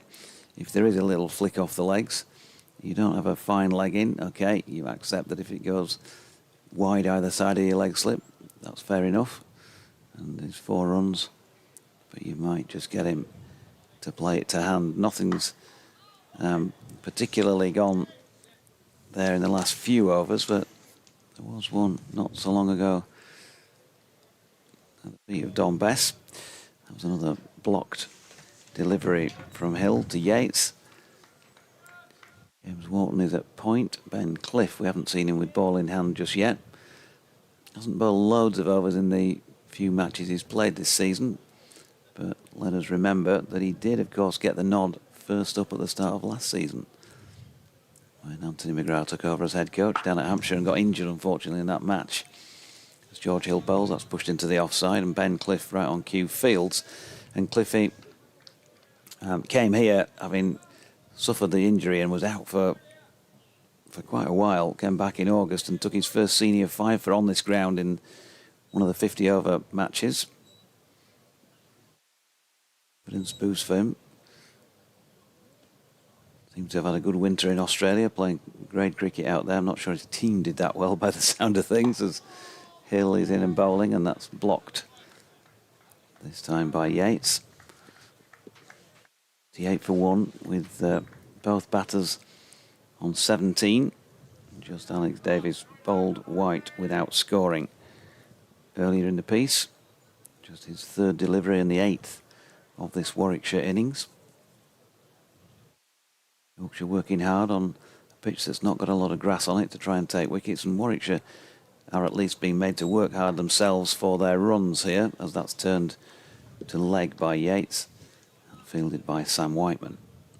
So some real good patience being shown by the Bear Pair bunch out there in the middle. Sorry, Bear Pair, maybe that's not the right. Yes, no, you see, that's yes. There's probably a few gritted You've teeth. given yourself away there, I think. Yeah. The Bears and the Pairs. As in comes Hill. Oh, good delivery this time. A little bit of kick off the pitch, and that's caught Yates on his left hand, his bottom hand.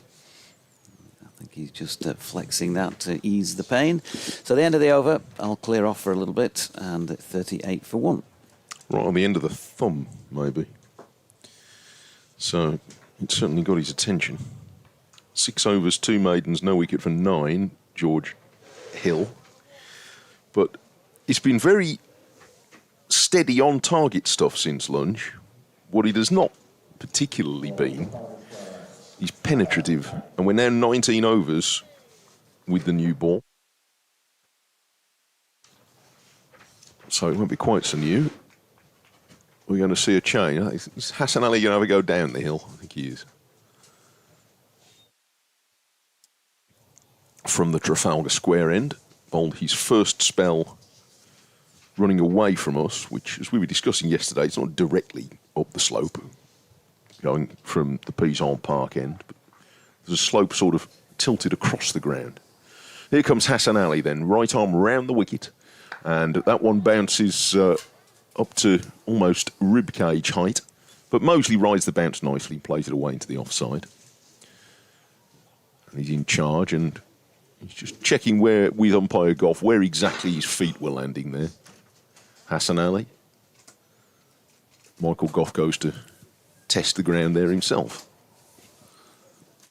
So, 38 for 1.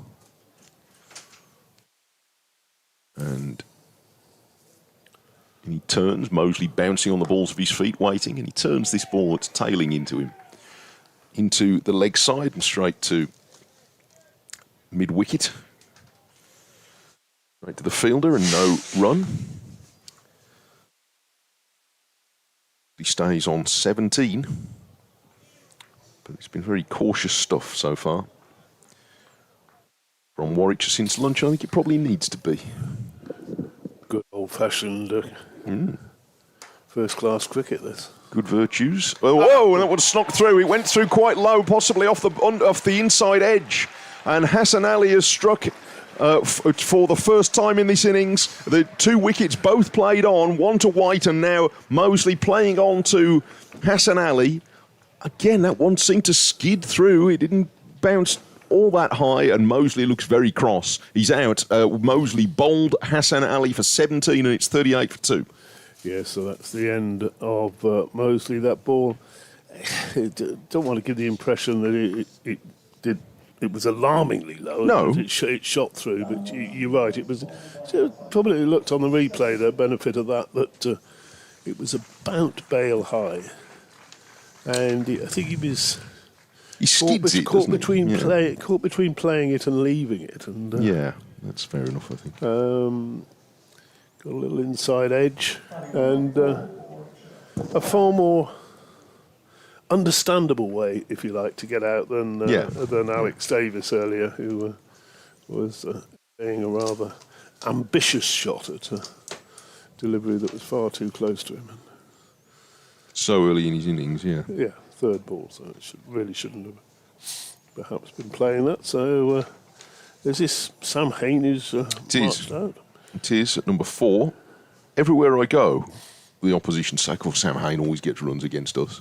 And he gets runs against a lot of people, but he did get big runs against Yorkshire last time they met. 164 in the second innings after 57 in the first in the game at Edgbaston.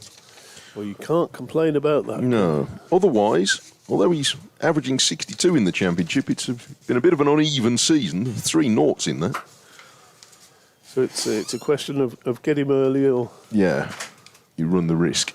I tell you, it's quite overcast now, isn't it? It's a bit nippy as well. Yeah. A bit nippy. We haven't seen much sign of a lot of swing, particularly.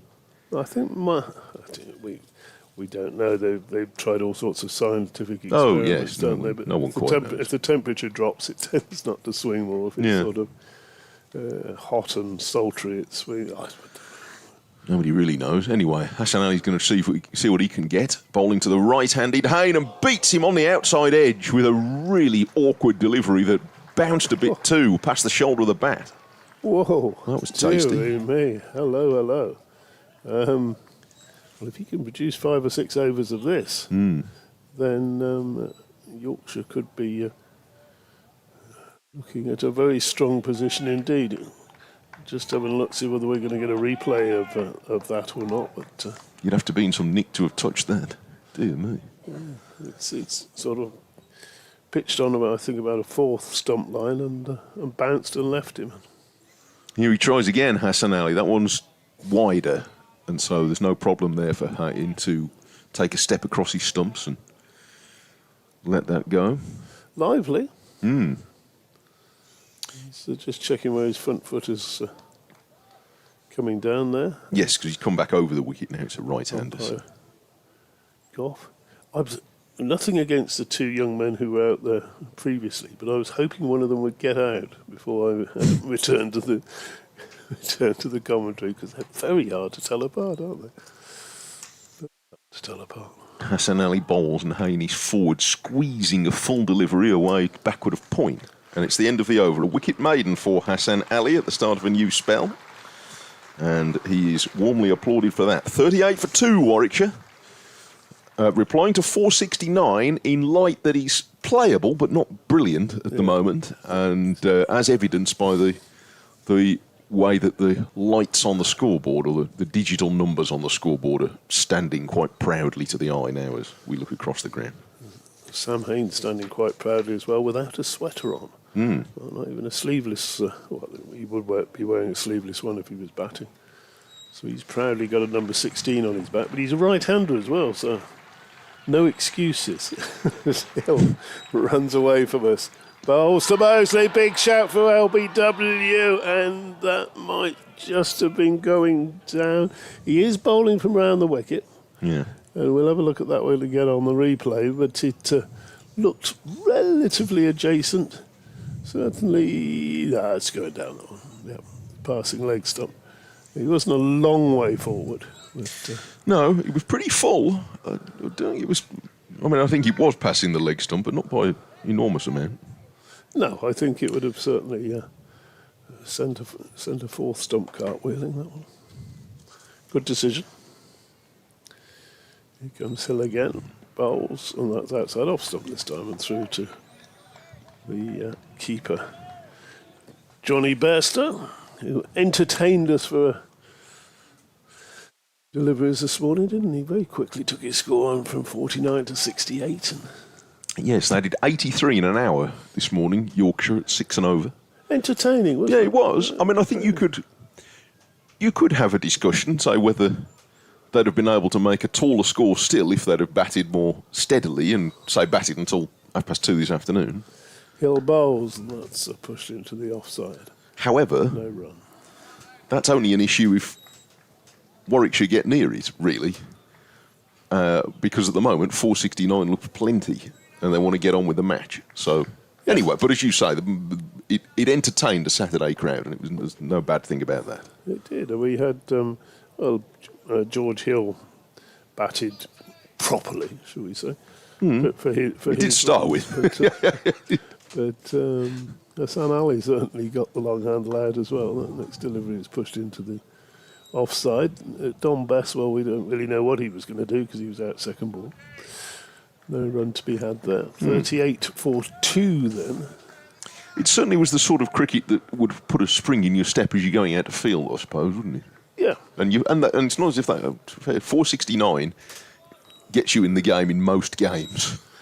Yes. So there's nothing to be sniffed at there. Certainly most 4-day games. It's Yeah. very hard to win if you conceded that many. Hill bowls, drive into the offside, a shy at the stumps. In fact, did he release the ball? I'm not sure he did. No. Perhaps realised that he wasn't going to get a run out and held onto the ball. Didn't want to give away another 4 runs, as we saw, I think, once yesterday, didn't we? Yes, Ed Barnard had a crack at the stumps at one point. I suppose when you're captain, Yeah, well, yeah, nobody can tell you off, can they? Well, they can, but you don't have to listen. To the Warwickshire new ball pair, Keith Barker and Ethan Bamber, just stuck their heads around the corner here, looked into the condemned stand, or looked up at us into the eyes of the condemned, and went away again munching something. Hill back over the wicket to the right-handed Hayne, bowls him a short delivery. That's interesting. Got a leg slip in place. 3 slips. Cover, extra cover. Mid-on, mid-wicket, and a wide-ish long leg. And a leg slip. I mentioned the leg slip before. But he's got a leg slip. We've seen 1 or 2 catches in different matches going there. It's a position. Is that the end of the over? That is the end. Yeah, of the I got it as the end of the over, and the umpires assumed I was wrong. I don't know whether they got a message out from the scorers or whatever, but what's going on there? It is the end of George Hill's over, so whatever he was setting up with Sam Hain, maybe said to the umpire, me ball's left umpire too. Okay, well, I'll give him a short one. See, in the level of games I score on a Saturday when I'm not doing this, when my lad's playing, the over ends when I say it does. So there can have been anything between 4 and about 9. But when I've written 6 in the book, then I shout on and go, that's the end of the over. It's the start of a new over from Hassan Ali, and it's turned away into the leg side for no run. Yes, it's I suppose it's the umpires who have the ultimate say. It is absolutely as they do on everything in the game. They do, but I think they sort of listen to the scorers these days. Everybody keeps a check on everybody else. Yeah. I mean, they can ask for advice, but ultimately it is their decision, which is the situation. In scoots Hassan Ali, and forward comes Yates. He's been very, very careful, scored just 2 singles since lunch, and he defends this back up the pitch. 45 minutes we've had since lunch. Yates has faced 34 balls in that time. I make it he's faced 79 in total. No, so...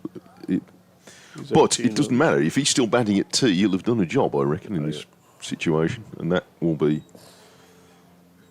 his first objective. He's waiting again for Hassan Ali, and he drives here without really committing to it. He got down on one knee, but didn't try and leather it. He just strokes it up to Whiteman, who's quite wide at mid-off. And the ball trickles slowly up to him. You've got the 4 slips in, which is, again, another luxury you can afford with 469 on the board. There you go. Ethan Bamber's got his woolly hat on as well. Look, so you won't feel the benefit when it's autumn, will you, Ethan? In September. Hassan Ali bowls, and Yates drives, not off the middle of the bat. It goes away into the leg side, off an inside edge. He was definitely looking to hit that one. Again, looking for that big gap between cover point probably, isn't he? He's very square. And a wideish mid-off or a straight extra cover, whichever one you want. There's a big gap there. And away to the bleachers. That's the shorter of the 2 boundaries. Back goes Hassan Ali to the start of his long sprint up to the stumps. And Yates, again, gets down very low and drives this firmly up to mid-off, and there's no run. 3 of the Warwickshire players down in front of us having a brew. I think a colour of a man's trainers, I think, tells you a lot about character. You see? Ethan Bamber, pristine white trainers, sort of fashionable choice a la mode. Keith Barker, green and yellow speckly trainers. Very much his own. He's his own man stage of his career. This is a slightly airy drive from Yates. He's going to get 4. It was in the air for a while through the vacant gully area, so it was, in one sense, it was a safe shot. But given that he's tried to be expansive so rarely since lunch, he might put it away again. Yeah, Will Luxton, I don't quite know how close he was to that, but. It's probably not too far away. It's going very fast. Do you see it in this light and coming really quickly, as you said? So. I think even if you'd have had a man in that position at Gully, it would have had to be coming pretty much straight to them. It went quick. So anyway, 43 for 2 at the end of the over. Yates up to 22. So this impressive Yorkshire bowling continues. They've kept it really tight and testing the patience. Hill to Hayne bowls, and Hayne defends up to mid-off, and there's no run. Well, by keeping it as tight as that, then when you do, even if you have to wait an hour until the batters make a mistake, it's not as if the game's run away from you in that time. No. Yorkshire scored 80 in an hour this morning. Warwickshire have scored 16 in more than 3/4 of an hour since lunch, so the situation of the game hasn't changed. Hill bowls to Hayne, and Hayne covers up, pushes up towards mid-off. Salali does the fielding. We'll have to change these bowlers soon. We saw a bit of Don Best, didn't we, before lunch. George Hill he's a young bloke, young strong bloke. He can bowl half the afternoon, which I'm sure he will do if he goes on. Number 18 on his back bowls, and there's a big appeal from behind the stumps. And nothing from Hill himself, because he quite correctly deduced that the batsman had struck that with almost the middle of the bat. But that wasn't stopping Johnny Bairstow and his merry men behind the stumps. This is Hill's 6th over since lunch, 8th in the spell altogether, including 2 before the break. No wicket for 10. Bowls. And Haynes dropped at third slip by, I think that'll probably be Will Luxton. In fact, I don't want to do Luxton a disservice. Is it Big Rev at third? I think it might be. Yeah. It might be Matt Revis. It was a tough chance. It was low and to his left hand. It was a really sharp one. So I don't even know if it actually carried all the way. I just looked at it and hasn't carried. No, it was close. That's the replay. I'll put that down as a chance. Hill bowls again to Hayne, and that one's going the other way, and he just tickles that one round the corner. There's a leg slip there waiting. Dominic Bess is all really putting the pressure on, aren't they, Yorkshire? It's quite impressive. Impressive hour of cricket. So I was talking to their bowling coach, Mick Lewis, last night, and poor old Mick, he's suffering from a bit of sciatica at the moment. Is he? Well, that's no good. Not good. And, yes, so often he was getting up and walking around trying to find a bit of comfort. Next delivery from Hill is defended up to. Comes in and does the field, and that completes another good over from George Hill. Will he get a 7th in this spell since lunch, which will be his 9th either side of lunch? I think he probably will, actually. If he feels good. He's a man who enjoys a long spell. Well, some bowlers really do, don't they? And get settled into it. Yeah. So, he's keeping it nice and tight. He's at least making sure that nobody's taken any liberties to him, have they? So good for him. No wicket for 12. Off his 9 overs, is that? That's off 8 overs now. Oh, right, None for 12. Yes, it would be 9 overs if he bowls. That's what you're saying, yep. So he's doing a good job. And Warwickshire not really making a great deal of headway. Hassan Ali starts a new over, and Hayne leaves outside the off stump, a ball that's curving away from him. 44 for 2. I was going to say the skies have lightened a little bit, but not a great deal. It's not a June day, is it? Well, it did feel a bit like that yesterday, for all that it was windy. But today, and at lunchtime, the sun was out, and there was quite a bit of warmth in the sun. But it's not like that right now. Hassan Ali's being stopped in his run-up. Why? Haynes got his. There's nobody moving me. Oh, there's a little girl run on at deep extra cover to chase a tennis ball. So she was quite a long way from the cricket, but wait for her to get out of the way, really. Health and safety. Quite right. Hassan Ali bowls was well wide of off stump, And if it were the last over of 2020, Sam Hain might well have tried to hit in the area where the little girl was, but he didn't. Yeah, we're just having a look at the weather forecast for the Yeah. next couple of days. It's There's not a lot of rain. sort of here. going downhill, isn't it? It's a similar day tomorrow, but a couple of degrees cooler. Mm. And then Monday, well, Mixed. it could be cloudy and whatever for your drive back down the Well, dark by the time we get home. motorways. Hassan Ali bowls, and it bounces a bit, as the odd one does from that end, but wide of off stump. No problem for Hain. You're staying in Pickering. Nearest I could get on the BBC Shekel. How far was... It's about half an hour. It's quite a nice ride in, actually. In fact, I asked the Yorkshire listeners, might know, the Warwickshire listeners really might know it, but I imagine the Yorkshire people are more likely. I drove through a number of lovely little villages on the way here, nearly all with a nice cricket ground. Hassan Ali bowls full to Hain, who plays that very late with a flick of the wrists, turning it away from his front pad for his second run down to long leg. Gosh, he played that late. Yeah, and his pad was right in front of He middle, was. wasn't it? It was 45 for 2. There's one of the villages on the A170 is called Brompton by Sorden, I think it is. Brompton, anyway. Brompton by Sorden, but it's certainly Brompton. Anyway, underneath the sign, and I looked at it again today to make sure I'd read it right, it says, birthplace of aviation. All right. And I want to know why. Hassan Ali comes round the wicket and bowls a ball that goes right across the left-hander, and he lifts his arms up, Yates lets it go. So it's not a village I'm familiar with. And I say village, I don't think it's any bigger than that, but I'm happy to be corrected. Well, at what point does aviation start? I don't know. Well, there's a picture underneath the sign, but I didn't stop to look at it. But it looks like a Zeppelin with something... In fact, the picture looks like a Zeppelin with a small car attached to it.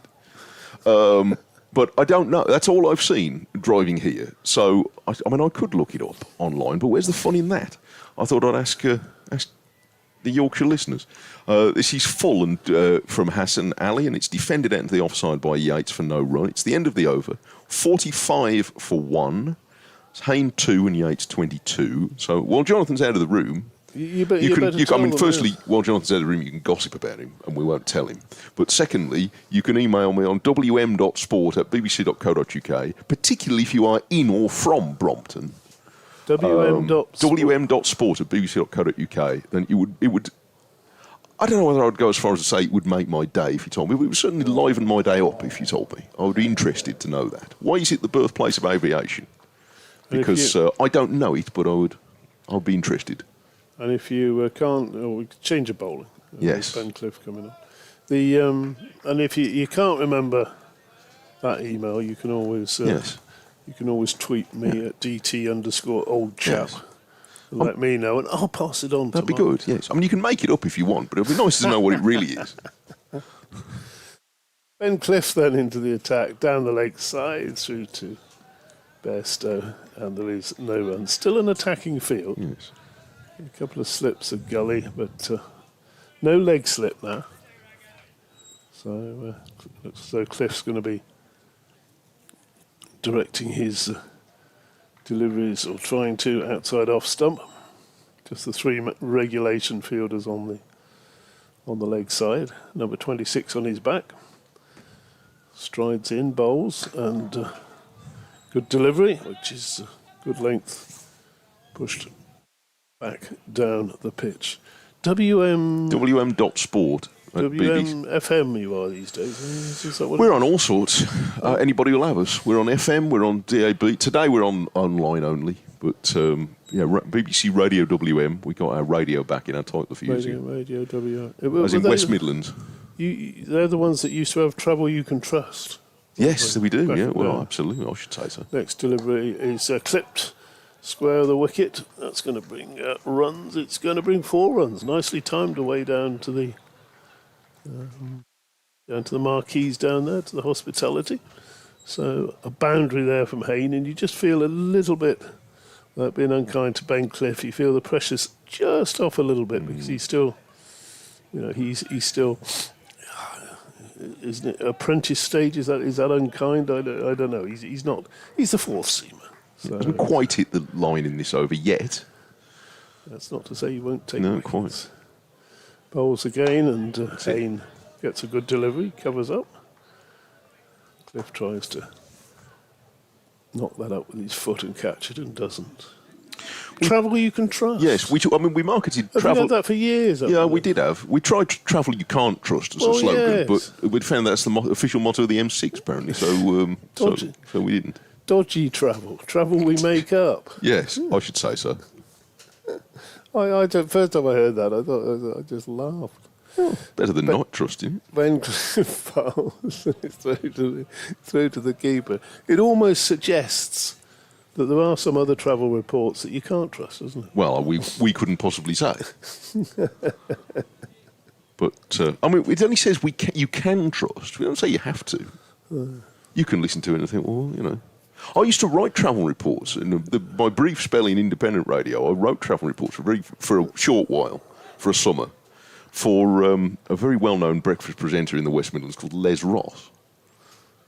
Cliff bowls, and that's defended. No run. He was an enormous steam train enthusiast. So he wasn't really fussed about what the roads were. But I found that basically, if I'd just wrote the M6 is really slow between junctions 10A and 8, then I'd done half my shift before it even started, because it always was. And indeed, I'm bound to say, always invariably still is. It's a bit like Probably the is now. It's a bit like the weather forecaster in the Northern Territories in Australia. Darwin, 33 Yes. with a late storm. Yes. It's never any different. No. 49 for 2. That'd be Look good. at this young Howells. He's tugging at our sleeve to say it is famous for, he'd know, wouldn't he? A denizen of this county. Yeah. It's because of the first flight of a plane heavier than a glider by George Cayley in 1853, just before 7 o'clock. Well done. This is Hassan Ali bowling wide of off stump, and it's gone through to the wicketkeeper Bairstow, Is allowed that- to pass by Yates. Like Howells of the cricketing. Yes, the very same. Is there any other? Of the Kevin variety. Yes, cricket you can trust, as he likes to Cricket, say. well, indeed. Indeed. That's good. That's what he calls himself. He's just Wikipedia'd that, hasn't he? Just looked at- You that's what he's done. underestimate him, as so many He people would- do. 1853 or something. You wouldn't know the date. Round the wicket comes, this is Fuller from Hassan Ali, and it's driven by Yates. He hasn't got it absolutely out of the screws, but he'll get 2. White is, with his usual energetic chase after it, has hauled it in about 10 yards inside the rope. The rope's gone in a bit at the far end, unless I'm seeing it slightly funny. Somebody's pulled the straight rope in a bit. It's also gone a bit wobbly down in front of the pavilion there. But anyway, it's 2 runs all the same to Yates, who goes up to 24. No, he knows stuff, Kevin. He's been around, he knows stuff. Round the wicket comes Hassan Ali. That's a good shot from Yates. That he might get 4 this time. Whiteman's giving chase, but it's not a very enthusiastic chase. He knows he's not getting it until it's rolling back to him off the step at the front. So that's a good shot from Yates, and he's his first authentic 4, if you know what I mean, since lunch. In that he had the one off the thick edge through Golly, but that was a good shot. You see, he's reaping the benefits of that. Best part of an hour of blocking, because he's getting nothing to hit. If he'd have just lost patience, though, he could well be watching somebody else do this. He's 28, and he's waiting for Hassan Ali at 55 for 2, and he's defending back on the offside. Remember that if you want to follow Kevin Howells' deeds, you can catch him on Sports Extra all over the place, chasing around the counties looking for the good stories. And if we've frankly bored you senseless, and I don't want to suggest either of us would do that, but you can listen on the BBC Sport website to any of the other games. Here, if Lancashire is still struggling, I know some of you will. The next one from Hassan Ali is pushed away on the offside for no run. 55 for 2. They are in a mess, aren't they, Lancashire? Yeah. Yeah. And they shouldn't be. No. But I think they've sort of lost, I don't know, I get the feeling there's a sort of disconnect. I don't think it's any secret, is there? There's a disconnect between the fans and the people who are running the club, and the lots of... I feel for Anderson, because he's clearly putting his heart and soul into it at the moment, trying to drag them forward. Hassan Ali with a good response to Yates' drives earlier in this over, finds exactly the right length and nips one past the outside edge. And that was a really competitive over.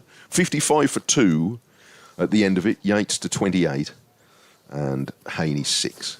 At the end of the day, you've got to realise that the members, it's a cricket club, the members, they pay their annual thing.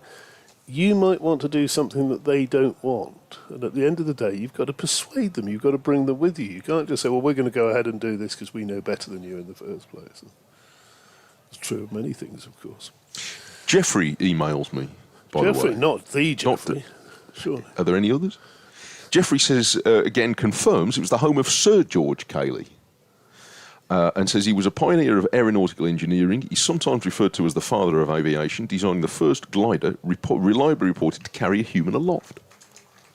Ben Cliff bowls, and that's played down into the gully, past the gully.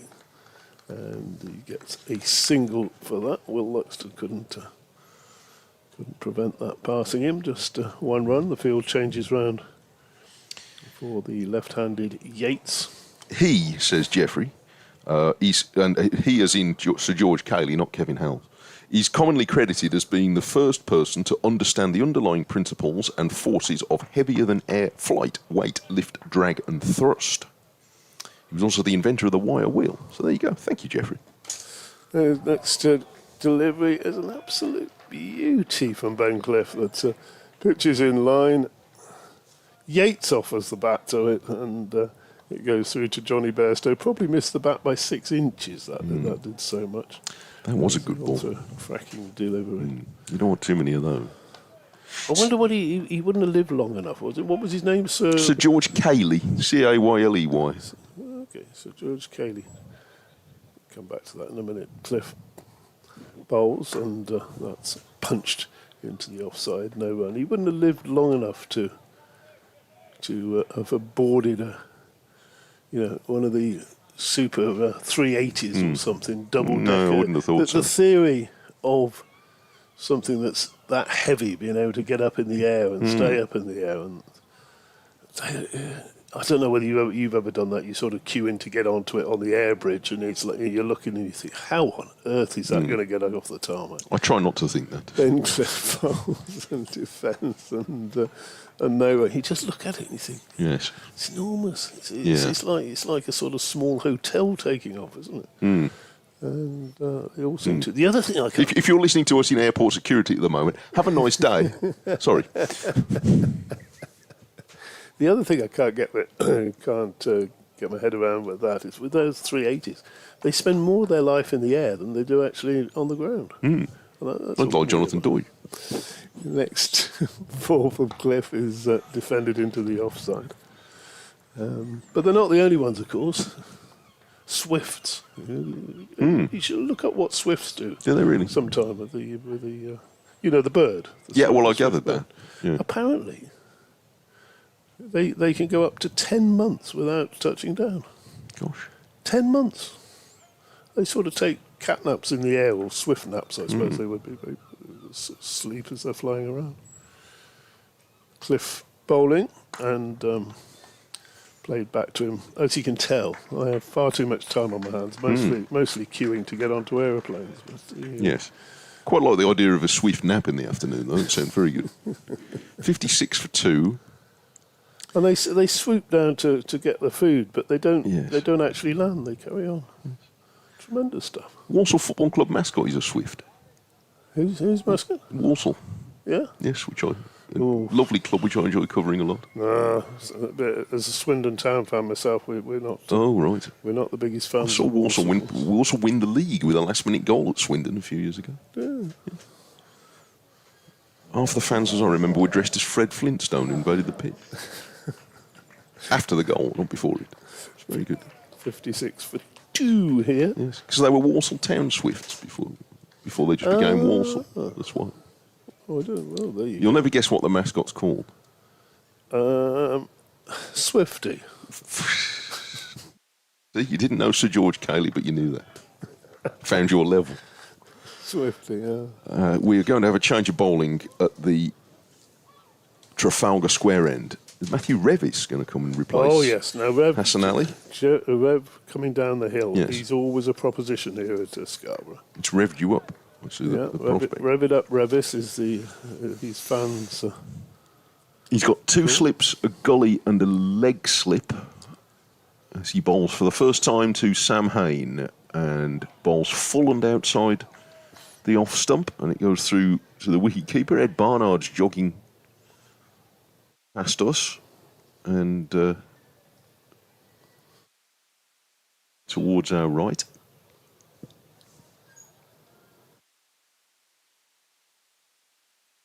I wouldn't want him to go too far. I'm assuming Bo Webster would be in next and then Ed Barnard. Go far, Ed. Where's the skip? Revity Spol's very full and it was edged low, and that one might have carried to first slip. Hard to tell from here.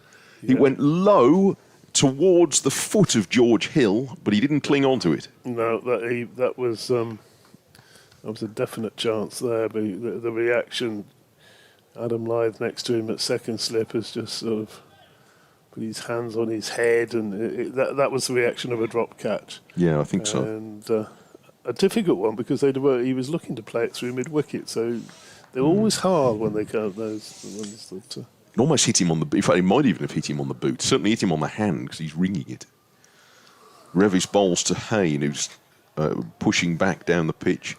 So Hain has survived 2 nicks into the slips now, one that just fell short of third slip. Interestingly, it fell short of Revis off the bowling of Hill. It did, didn't it? Yeah. And that one was spilled by Hill off the bowling of Revis. Well, I'm not catching yours if you're not catching mine. That's the club cricket mentality. I think they've gone well past that. I think they're probably beyond that, yes. This is bouncing outside the off stump and Hain is letting it go. Thank you, Jeffrey, by the way.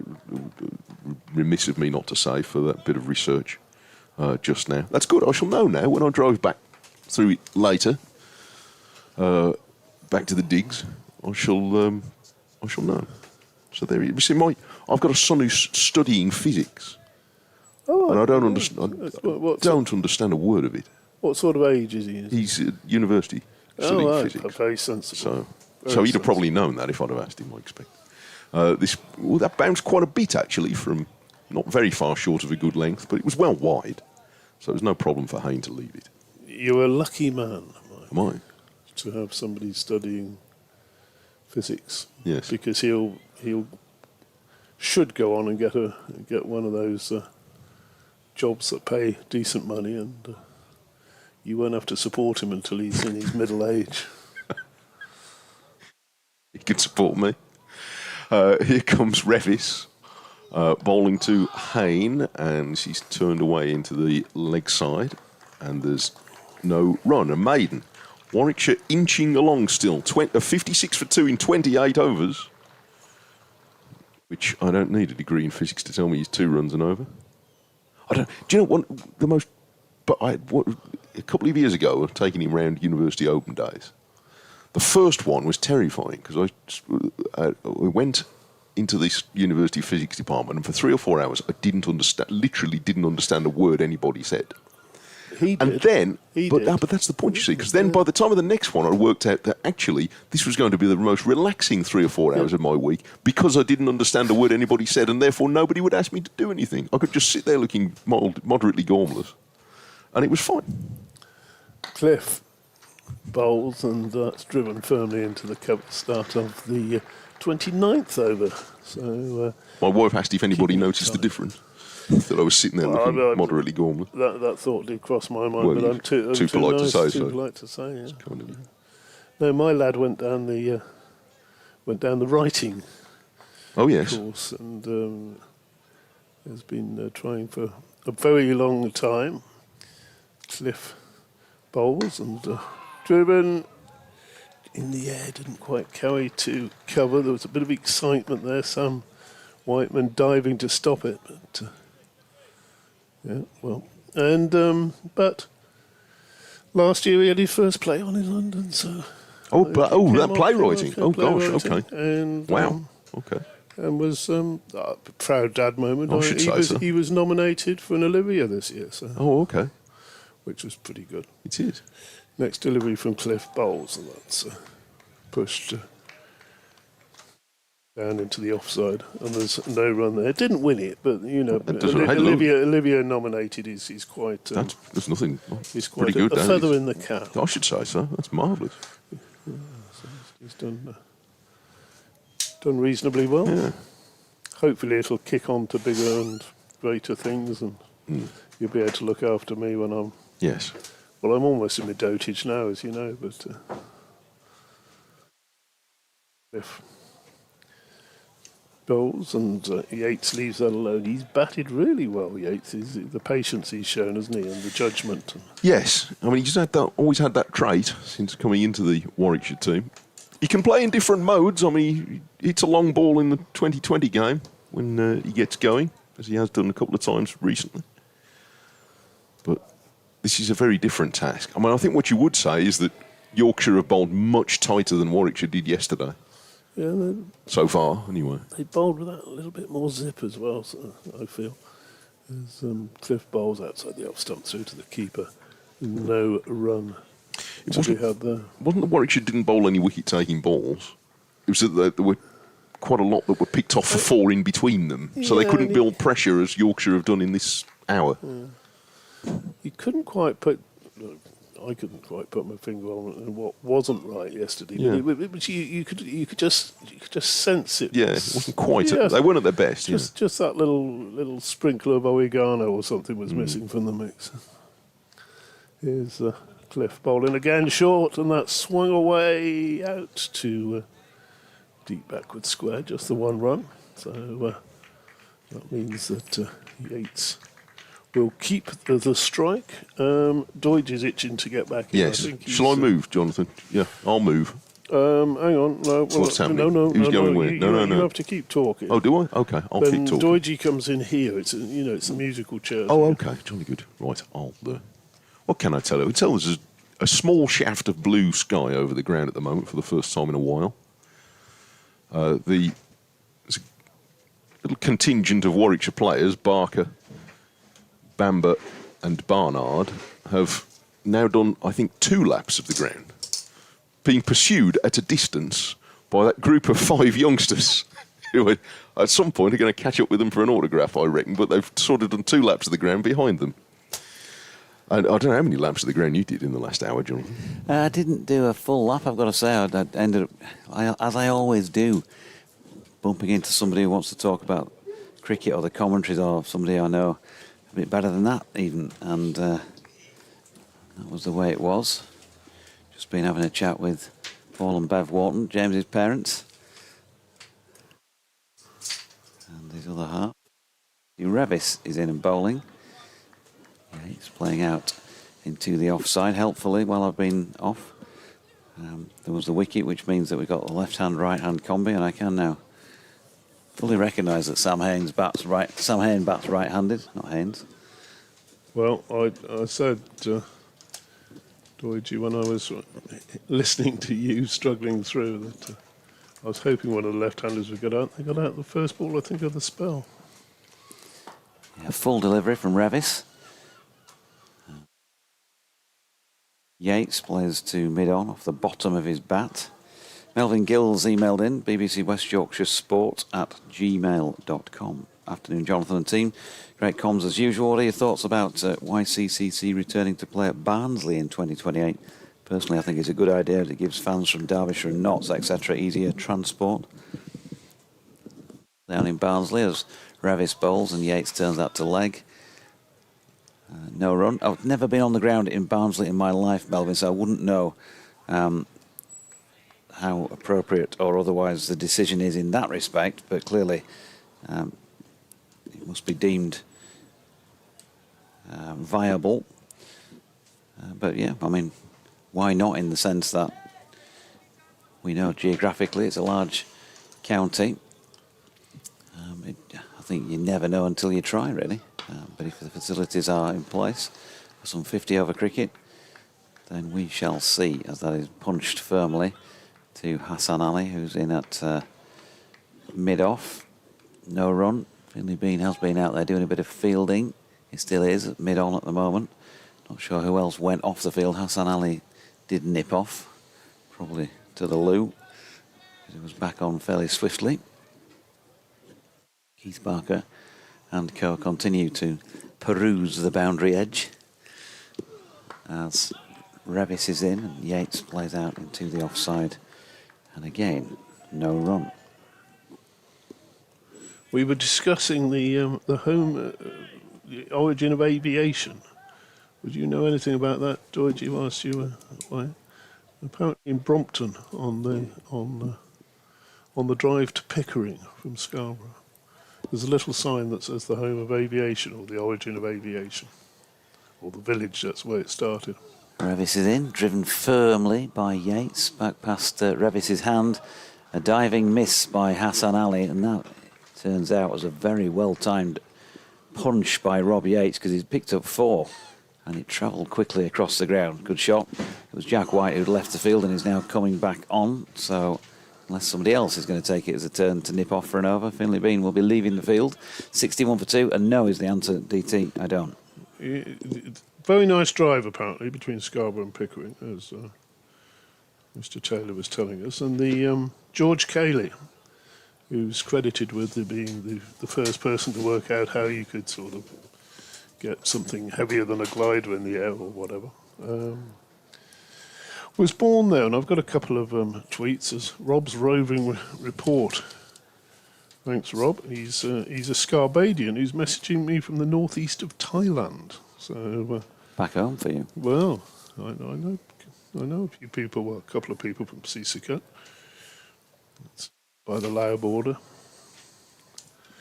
So starting you over. We'll get through this in a minute. There's Cliff Bowles, and that's clipped firmly to mid-wicket, and there's no run.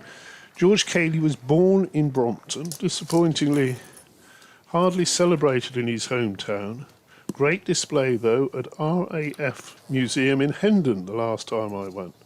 So thanks very much for that Rob. And then you've got the... Rob's roving report again. He sent me another one. I thought this was a different one. This is a more interesting one, Doidgy, for you. Short delivery, and that's struck Hayne. And that square, the wicket just hit him on the shoulder, and he's not making a fuss about it. He's a man who's batting in a short sleeve sweater on a short sleeve shirt on a cold afternoon, so he's not going to bother about that. Here's one, Doidgy. There was a Cayley Arms pub in Brompton. Mm-hmm. The pork pies at North Marine Road are made on the lane behind it. Are you believing this or not? Here's the Should I clip not? again, another short delivery. Had there. There is still a Cayley Arms nearer Pickering on the same main road in the village of Alston. So, you get Mike saying he's going through there. So, Rob, Thank you very much for that. That was greatly appreciated. Hope you're enjoying things up there and it's not too wet up in Sisikat at the moment. Here's Cliff bowling, and it's pushed into the offside, no run. It is a nice drive along there. It's the A117 coming along that way, and sometimes on my way across, SatNav will send you in that direction if the 64 is a bit clogged. And a nice drive in coming from the north end of the town rather than the south. Sir George Cayley. Here's Cliff again, bowls, and another well-pitched up ball. They've all played well, haven't they, Yorkshire, this afternoon? Yeah. Stopped in Pickering a couple of nights, going back some years, might be going on 20 years now, when I went to a concert in Dolby Forest on this time of year. It was 21st of June, Midsummer Night concert. It was sold out, and it was cold, I can promise you. Was it a sort of Druids thing? I don't see you as being a sort of Druid, Doidgy. It was actually, the artist concerned was James Morrison, who was, I think, charting at the time. It wasn't my particular choice to go, somebody else's. Cliff. Bowles, and that's come back in, and Haynes got his bat down on it, and anguished gasps from the Yorkshire fielders. The sun's out again now as that's pushed down to square leg for a single. So you didn't have to sort of daub yourself in. No, there were no. And dance around and. No, there were no live sacrifices made or anything like that, apart from mine to go in the first place. It was just straightforward music, was it? Yeah, just straightforward music. Yeah. So that's the end of the over. 31 overs now been bowled, 62 for 2, and Mike Taylor's maths will be able to work that one out. 2 and over. I've never really been a hankering. I've been to lots of music gigs, lots and lots, but never had a massive hankering for going to outdoor ones. I think that might have been the first one I'd ever been to, actually, barring going to the Radio 1 Roadshow when it was at Lyme Regis years ago. Here's Revis bowling, and Hayne has smashed that one away. That's a beautiful shot. Given a little bit of room to work with, and he gave that a real clobber through the covers for 4, too wide for Matthew Revis. The Radio 1 Roadshow with Smiley Miley and all that lot. I bet old Smiley Miley could tell a story or two, couldn't he? It was the Carb, Lyme Regis. I was on holiday down there, and it was an interesting day. There's Revis bowls, and nicely flicked off the legs by Sam Hayne, backward of square. Ben Cliff will be round to field and tries to cut off the 2 that they're coming back for, but can't do so. The live act, there were two live acts in inverted commas when I say acts on that day. One of them was a kind of Houdini guy who hung off a crane, holding on to something with his teeth, and managed to unravel himself before he got down to before the crane landed, if you like, landed him. And then the others were a very brief group, in inverted commas, who had a brief spell in the charts at the time as Revis bowls, and Hayne plays forward. There's hands on heads in the slips, and there was something about that delivery, even though we're behind him, that felt like it was a bit of kick off the pitch, maybe. And so the other act were Break Machine, they were called, and their hit of the summer was Street Dance. They were spinning on their heads on the stage, and the two DJs, because you generally got one DJ, we got 2 DJs, Janice Long and Gary Davies. As that's punched out by Hayne, full length delivery to Hassan Ali, wide at mid off, no run. So that was the Cobb Lyme Regis. I did actually, I can't remember why, but retraced and found the date, and it was August of 1984. The LA Olympics were on, because I remember it was in the days of in the days of nobody. You didn't really have individual tellies in your room, so everyone was communally in the TV lounge watching Ovett, et al. Daley Thompson in the 84 LA Olympics. That was the LA Olympics, wasn't it? Yeah. Revis just stopping in mid run-up, and we'll turn and have another go at Sam Hayne. 2 slips and a gully, a leg slip, long leg, square leg, mid-on, mid-off, and point. And full delivery from Revis, and Hayne gets that right on the bottom of the bat. Again, there's a bit of width offered by Matthew Revis, and of course DT. I'm sure he's already been purring before I came back on about Matthew Revis's spell here, probably about 3-4 years ago now, which DT firmly believes is the best spell that Matthew Revis has ever bowled, ever, anywhere, including in the drive at home or the back garden.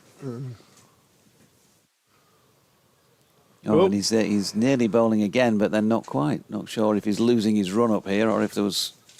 A bit windy, perhaps? Possibly. Who knows?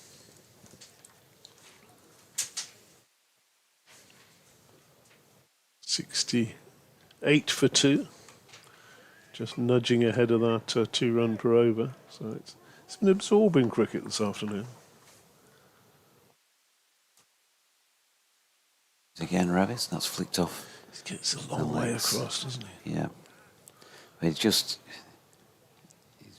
watches the ball so carefully, doesn't he? And he gets into positions sometimes where you think maybe, but yeah, he just watches the ball really well, and that's, as we know, key to putting runs on the board. He put one on at the end of that over, so he's now to 15. I was off air when the nick to slip happened. Was that a dropped chance, or did it drop just short? I couldn't tell from the side. The Revis one. Yes. Yeah, George Hill dropped that one at slip, and then there was the one. No, George bowled it, and Revis was at slip. No. That one was short, but the Revis to got the edge from Hayne. Yeah. And George Hill dropped. It was difficult because he's one of those, where he was aiming through the onside, and they're always very difficult as a slipper, aren't they? But, so one Revis off Hill and the other one Hill off Revis. Cliff bowls and tucked away down to the fielders down there. Gone back for a cheeky second, Sam Hayne. The bowler won't be too pleased about that, I don't think. A lot of acreage down there at a deep backward square. Long leg. Two of them, they converged on it and able to prevent the second run. Cliff again. Bowls, and that's off the inside edge.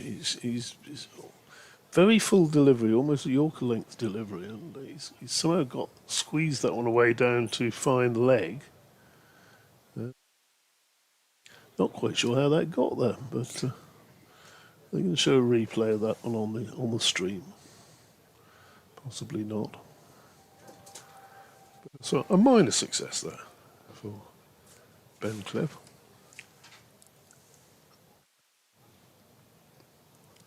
That's to keep just plugging away. Two slips in the gully, the close fielders as he bowls to the left-handed Yates, and Eames essays a shot at that one as it passes. His hip through to Bairstow, who sort of mockingly threw it in the air as if to say, yes, I've strangled you there, but there was no touch on it.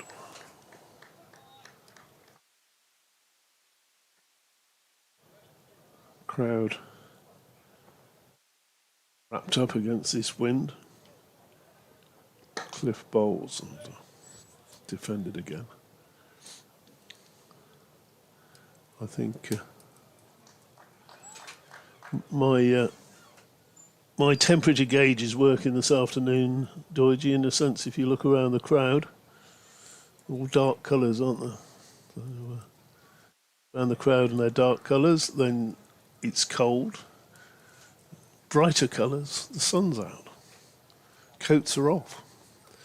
Pitched up, driven firmly, nice shot that from the opener Yates there. That's gone through the cover cordon, and that's away down to the West Stand. West Stand more populated this year than normal, because I think that's to do with the fact that obviously stand at this north end has been don't know whether it's been condemned or it's just it needs remedial work. Next ball is played down off a thickish edge into the gully and no run. Those who are not aware, and I'm sure we've spoken about it, this end has been closed except to the magnificent 15 or whoever were allowed in to the press box and the commentary broadcasting box. You did a long interview with this recently, Doidgy. You had a half an hour with was it the chairman or the acting chairman? Yep. And what exactly are the options that they've got? Well, do nothing, and therefore not be able to use this stand other than for a few people that are in. Reinforce it partially, part of the area as Revis bowls and Hayne solidly in behind it. So I think this corner up to the right-hand side of the press box as we look at the ground. The possibility of keeping that alive by reinforcement from beneath, but then doing away with the rest of it. Would that include the press box or from the other side? No, of the from press the other box? side of the press box Okay. to the scoreboard.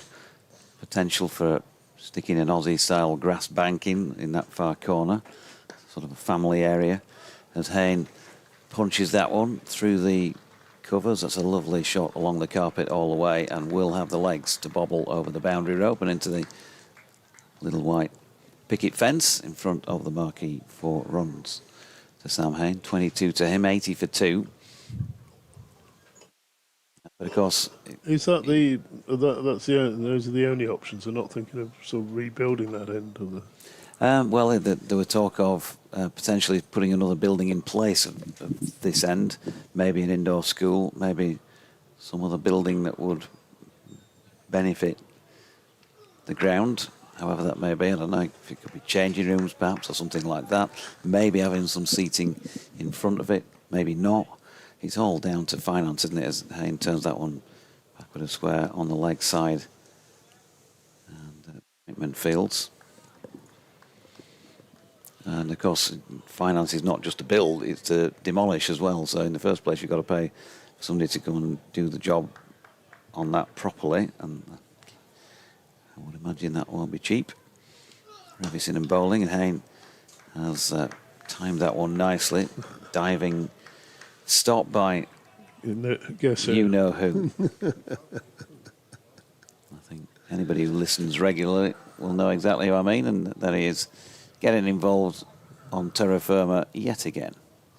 Dominic Mark Bess. He does like to throw himself about a bit, the lad, doesn't he? It's in again over the wicket. Hayne this time plays that a little more gingerly with a bit of bounce, but he mastered it. And by the way, I know that you'll all be tuned in, desperately waiting for the Rawdon result. Well, I can promise you that they did knock them off 48 without loss in 11 overs, so can't have been that bad a deck, can it? To be all out for 47 on. 80 for 2 here. Ravius bowls. Hayne paps that one out into the offside for Bess to field. So 22 for Hayne, 37 for Yates. 80 for 2. This pair have put on 42 for the third wicket so far. The highest of the 3 partnerships that have been amassed. We've got enough space at this end for an indoor school, I suppose. Wouldn't have too many lanes, would it? Yeah, I did think that myself when I looked at it, having turned up, because you know, when I was told that and I wasn't on site, I was trying to think, is there? But no, it'd be tight, wouldn't it? Whereas it feels like at the west side of the ground where the marquee is and the west stand, that might be more suited, but I guess cost-wise, that'd... Possibly something like they have is at Grace Road, where they have the... Is it Lynn Wilson stand or whatever that That's one at is? Northampton. It's at Northampton. Your favourite ground, Wantage Road. What I meant to say was that East Midlands. I'd have been you over from Cliff, and that's turned into the onside for one round. East Midlands County Cricket Club. One of those in the East Midlands, the Lynn Wilson stand, it was Northampton. But I think they got one at Leicester as well. That legendary Leicestershire player Lynn Wilson. Have they got one at Grace Road? I believe they have. Do have an indoor school at Grace Road, yes. That seems to work quite well. The press areas and broadcasting boxes are on top of it. Opposite end to the pavilion. Cliff to the right-handed Hayne, who looks to turn that on the onside, then just sort of checks the shot and pushes it to mid-wicket, no run. Yeah, I mean, to me, that's the skill of a good player, because he's on that a bit quickly, and he could easily have spooned that up in the air, and there is a man waiting there, Sam Whiteman, for the catch, but he just held back, didn't he? It was a decent delivery from Ben Cliff, and well met by his opponent. Cliff to Hayne. Hayne goes for the hook, and he's going to get 4 runs here directly behind the keeper. It was over Johnny Bairstow's head. And bouncer from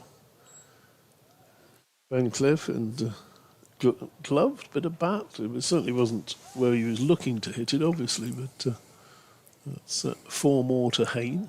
I think the way it travelled, it certainly felt like it was bat rather than glove. It wasn't, it wasn't that loopy. It was bat, I think. And yeah, they're just bowling the odd short one, the pair of them, but mainly bowling full. Ben Cliff and Matthew Revis, they're just checking on the ball. Ben Cliff would love to get among the wickets. It's been a difficult week or so for his family. 26 to Hayne, 38 to Yates. A good look at the ball. Don Bess, of course, is in there pointing out exactly what's wrong with it, because he wants to change a ball, no doubt. And the umpires, having had a look, are going to have another look now. So. B. Yep, they're going to change the ball. I think they're going to have to bring on the black suitcase, the £1 million suitcases. Who's it saying that? The quiz show, when they open that case and there's all the money inside it.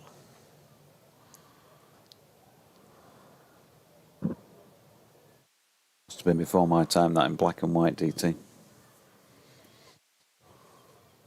You'd have done a bit of black and white in your day, Georgie, I'm sure. Don't forget the quiz, folks, while we've got a break tonight. Yorkshire Cricket Supporters Association quiz in the marquee straight after play. 2:50. Yorkshire versus the Yorkshire Southern Group. Bit of quiz fun. You also can take part and have a go yourselves at a certain point of the evening. Looking forward to that. Been doing it a few years now, obviously. Following on from the legend, David Bernard Callahan. Looking forward to have the same sort of fun that Callie used to have with the audience. And with the adjudicator sitting alongside me right now. Indeed. And here we have a pig being chased down by the butcher. Oh. And the Yorkshire players giving him a pat as they go by. Will Luxton and Adam Lyth, casual as you like. I'm not quite sure how this one will be treated.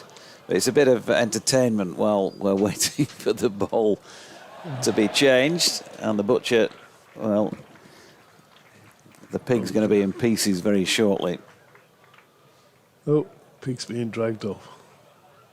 And he's currently been asking to cleaver the field of play. Is the Sorry.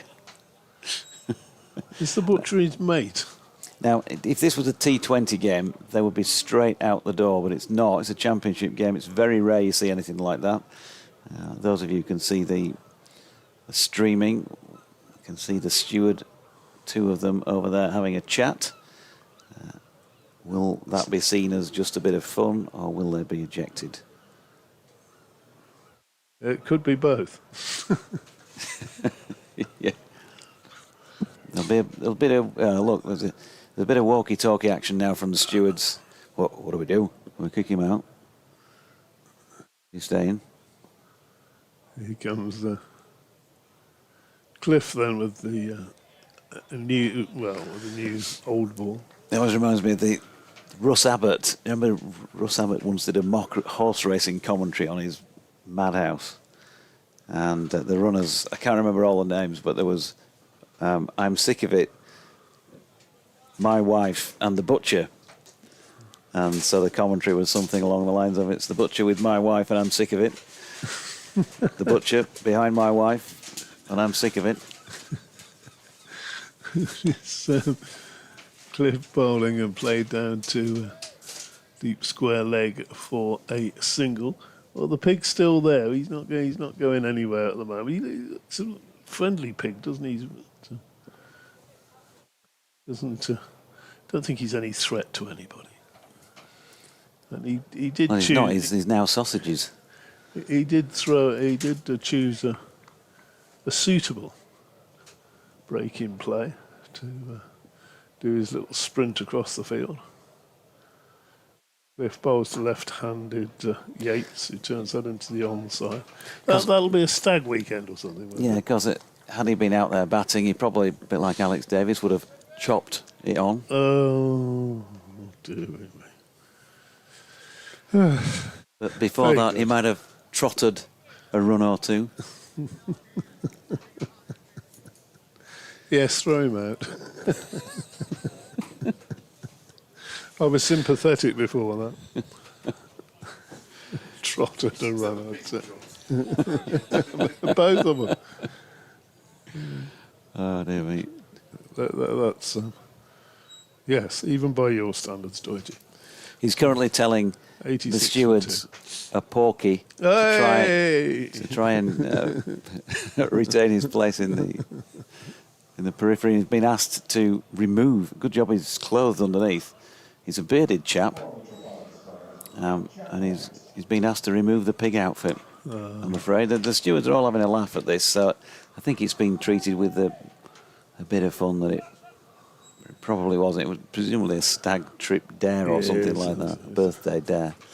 Jack White, meanwhile, he's back into the attack, and he bowled all white earlier on today. Took the wicket of Alex Davis. What have we got till tea? TT, you'll be over that. Three overs. Oh no, that's the overs bowled, isn't it? So 44 to be bowled. 12 more then. There's another 12 before tea then. Long pre-tea stint as White comes in and bowls, and Hayne flicks it in the air and has gone. Sam Whiteman with the easiest of catches at mid-wicket, and from Yorkshire's point of view, well, from anybody's point of view, he gets him out for 27. That is a big wicket because the Yorkies know only too well how dangerous Sam Hayne can be. And he's perished for 27, 86 for 3. Yeah. So did that break in play just break his conversation? Concentration, did it just break it? Certainly broke my concentration. Oh, hey, down below us, look, the pig's just walked by holding his pig costume. Oh, no, they're showing him where the gate is now. Sure, no, that's not right. His butcher mate's gone with him. So, will they reappear later on? Maybe, maybe not. So, that's the wicket that's gone, and this looks like Bo Webster coming out at number 5 for Warwickshire. 86 for 3. Yorkshire's first bowling point is in the locker.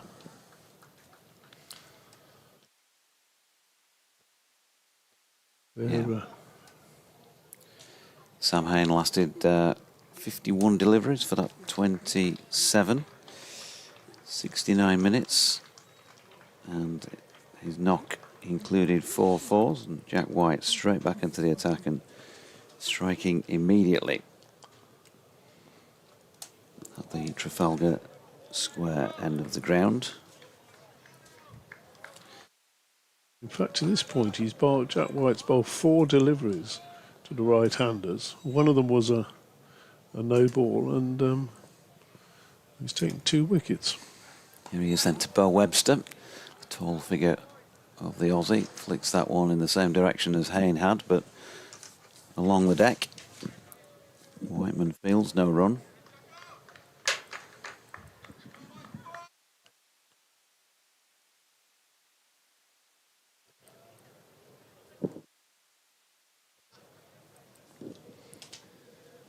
Still the ice creams and coats go by. Gent in his gilet. He's enjoying his ice cream.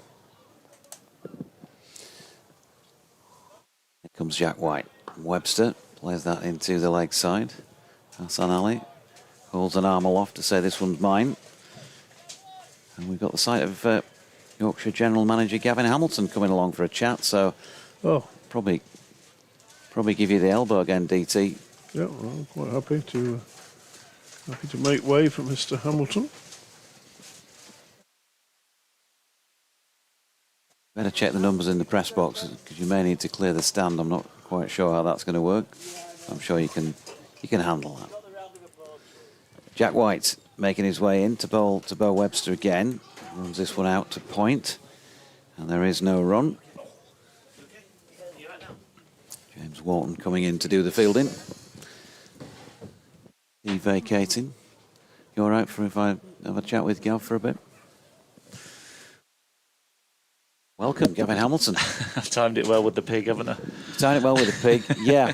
Yeah, and I was just saying, is that a kick-outable offence these days? Or? Well, we were just, as a group, we were just trying to call them back just to make sure, and if they're going to get kicked out, we're going to come let them sit with us, but it certainly livened up the crowd. Yeah, well, when he tripped over as well. The butchers have been moved on, haven't they, from the stand? They're not there anymore, unless they've gone out in sympathy. No, they came down to greet him, didn't they? And then they... Oh, did they? Right.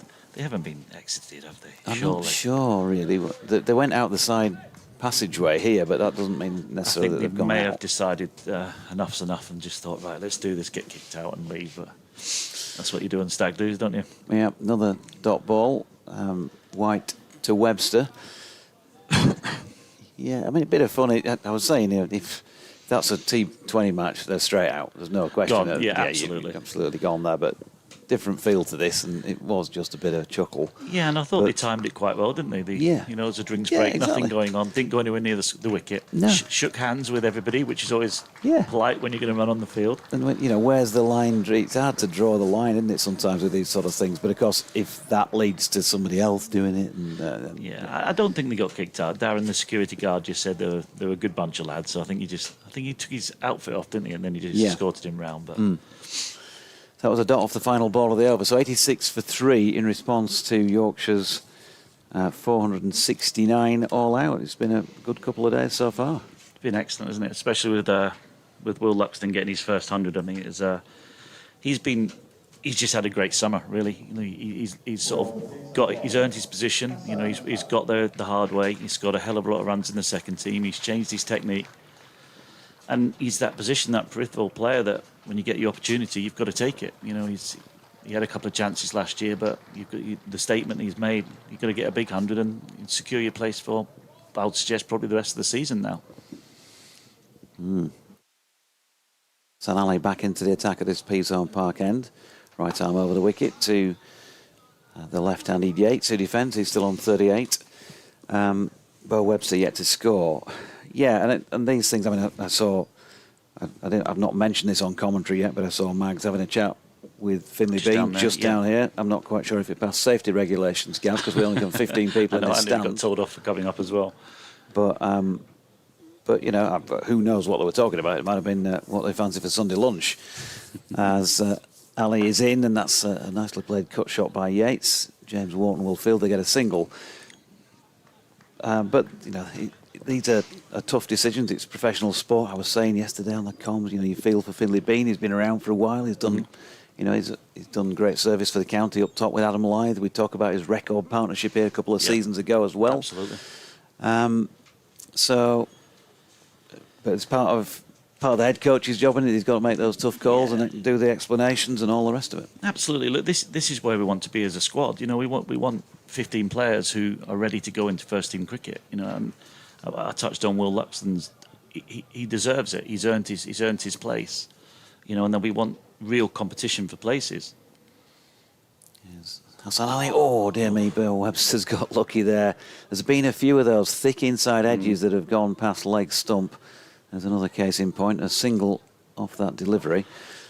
Yeah. So just to touch on that, that's exactly what we want as a squad. We want people to have that sort of experience and have that sort of knowing from our point of view that when they come in, you've really driven to get back in, and once you're in, you've got to stay in, and that's how successful teams drive forward. have 14, 15, 16 players that are all sort of pushing for that first 11 spot. Oh, good delivery, Hassan Ali, and an inside edge for 4. It's whistled away past Johnny Bairstow's right hand. Not a lot he could do about that. 3 now to Yates, but living dangerously on that occasion. And so, you know, from we'll talk a bit more about Will Luxton's innings, but let's clear up the Finlay Bean side of this one, because he's out at the moment. He's not playing in the T20s. He's missing these couple of mid-season matches. I don't have the second team calendar in my head. How much cricket is he going to play between now and when you presumably will want him again in the 50-over comp after the way he played in this? Yeah, as much as possible. I think we've got a 4-day game next week against Essex at Wheatwood, so he'll play a big part in that. Hassan bowls, wide of off stump, no run. It's quite a good calendar, certainly from a second team point of view now. You just get him playing club cricket at weekends and just keep letting him hit as much as he can. Look, he's working very, very hard. I've been here obviously best part of a year and a half, and to see him training where he is, he's probably identified a few technical flaws that he needs to work on. And the hardest part of an opening batter is to realise that you have got flaws. And he's sort of identified them, and he's training in the right way now, where we think, you know, he's got that drive to try and get back. Yep. Hassan Ali in and bowling, and Yates played it to Don Bess at mid-wicket to complete that over at 92 for 3. And yeah, so just to touch on obviously what Mags and Beanie are, I don't know the ins and outs of it, but look, this is part of Mags, the coach that he is. You know, these conversations are crucial. You've got to keep people very much in the loop, where they are, where they stand, our expectations, what they need to get back in. And these constant, I don't know 100%, but I'm pretty sure that's what it was based around, because Beanie's going to want answers. He's going to know what does he need to do. So it's not just him. That's just the way Mags is big on communication. Well, just going to say, listen, it doesn't matter whether it's Yorkshire Cricket or whoever you work for, where you're listening right now. Communication in the office, if you like, is absolute key, and there'll be so many people nodding at this point in time that we've all got a moan or a groan about somebody. Definitely. And we've probably all got a positive about somebody as well, who we've worked with, who was very good at that. Jack White on his way in towards us from the Trafalgar Square end. Oh, brilliant catch. Oh, what a catch. Don Bess, the ball's dipping on him, diving to his left, and Bo Webster has flicked it in the same general direction as did Sam Hay, not quite with the same power. And Webster's gone for 1, 92 for 4. The door there is getting kicked open. We were just commenting before I came up, obviously, when Jack got that other wicket. He runs in all day, every day, and he bowled 2 leg stump half volleys and pick up a couple of wickets. It's if anyone deserves it, it's Jack, that is for sure. But yeah, just to touch on that point around the communication, you're absolutely right. I mean, this is something myself, Mags, and all the senior management are all huge on. I think it's something that it's not just on the field; it's off the field. It runs through the club now. I'm not saying it wasn't great in previous years, but I think it's something that can always be improved. And I think it's something that, you know, if we're communicating off the field, it sort of relates to on-field performances. And you know, hopefully, over the last sort of 3 or 4 weeks, it's all starting to slowly come together. Yep. Cracking diving catch by Dom Bess. And I mean, I talked a lot about Dom loving rolling around in the muck. Does he get an extra couple of sets of kit every year? Just, you know, because he's like that? He's the scruffiest cricketer I've ever seen. On and off the field, honestly. But if he keeps doing things like that, he can do whatever he wants. And he keeps spinning it and getting wickets. He can have as much kit as he wants. And that's a good point. I mean, I've said again a few times that there's been an improvement this year, bowling-wise, from him. I think he's held well more often than not. And he's also picked up wickets when he's had the opportunities. I think Mick Lewis is suggesting to me that he's trying to get him to bowl it more slowly. A bit slower, giving it a bit more air. There was one earlier on today where he's first over, yeah. Look, he threw it right up there. I think he's getting braver. He's bowling for wickets. You know, I think in previous years he's tried to hold up an end. Here's White. That's pushed into the offside, no run. And this year, let's be honest about it, we know that some of the bowling in the early games was not as good as it might have been, so he was having to come on earlier than he would otherwise have done on pitches that have got 10, 12, 16 mils of grass on. But he stood up though, isn't he? When he's bowled, he's looked quite dangerous all the time certainly since the start of the year, and that's reflective on early season wickets for a spinner, which is really unheard of, like you said, with these 11, 12 millimetres of grass. Here's Jack White picking up a few, by the way. 3 for 17 for him at the moment, as the face is open on that one by Ed Barnard, who's the new man at the crease, the Warwickshire skipper. No run. But yeah, just getting back to Dom, I mean, he's a lad that's always up for a scrap. He's never one to back down, and he wants to be part of the action, which is exactly the players we want.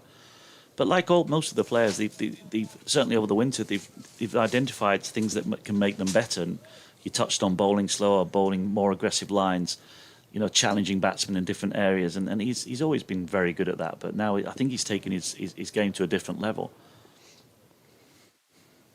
Here comes White once again. Barnard back and across and flicks it to Bess in the leg side. No run.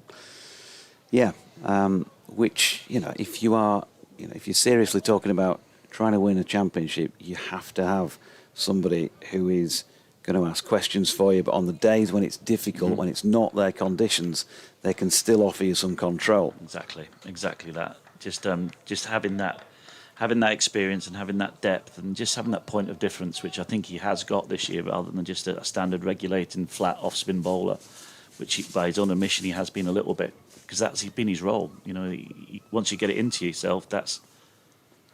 Yep. White bowls, and that's patted back this time by Barnard. And so, you know, in the greater scheme of things, obviously we saw Joe when he was back playing, Joe Root, bowling well with his off-spin as well. There's Dan Moriarty in the squad, who's not seen much first-team cricket over the last couple of seasons really now. What's the future like as far as he's concerned? Dan, yeah, look, again, on the communication, we're talking to him sort of weekly around his role and what we expect of him. There's White's in, good delivery. Barnard, a bit of pad involved. No run, completing the over at 92 for 4. It's just trying to find that space for him, and he acknowledges it. Look, we're playing some nice stuff in the Blast. We're playing some decent cricket there. We've played some up and down cricket in Championship cricket. It's probably the best way to describe it. But I don't think we've needed a role, particularly when Joe was playing. It was great to have those two spinners and have that top order batter, but to have just a two spinners, one that just bowls, really, we've got to be looking a little bit more depth at the moment. But look, Dan's there, he's ready, he's played a lot of cricket. He knows that when he gets called on, very similar to what Will did yesterday, when the chance comes, you've got to blow the lights out. You've got to really take these chances and own it, which he's well aware of it. So, but look, 50 overs is just round the corner. I sort of predict he'll probably play quite a big part in that.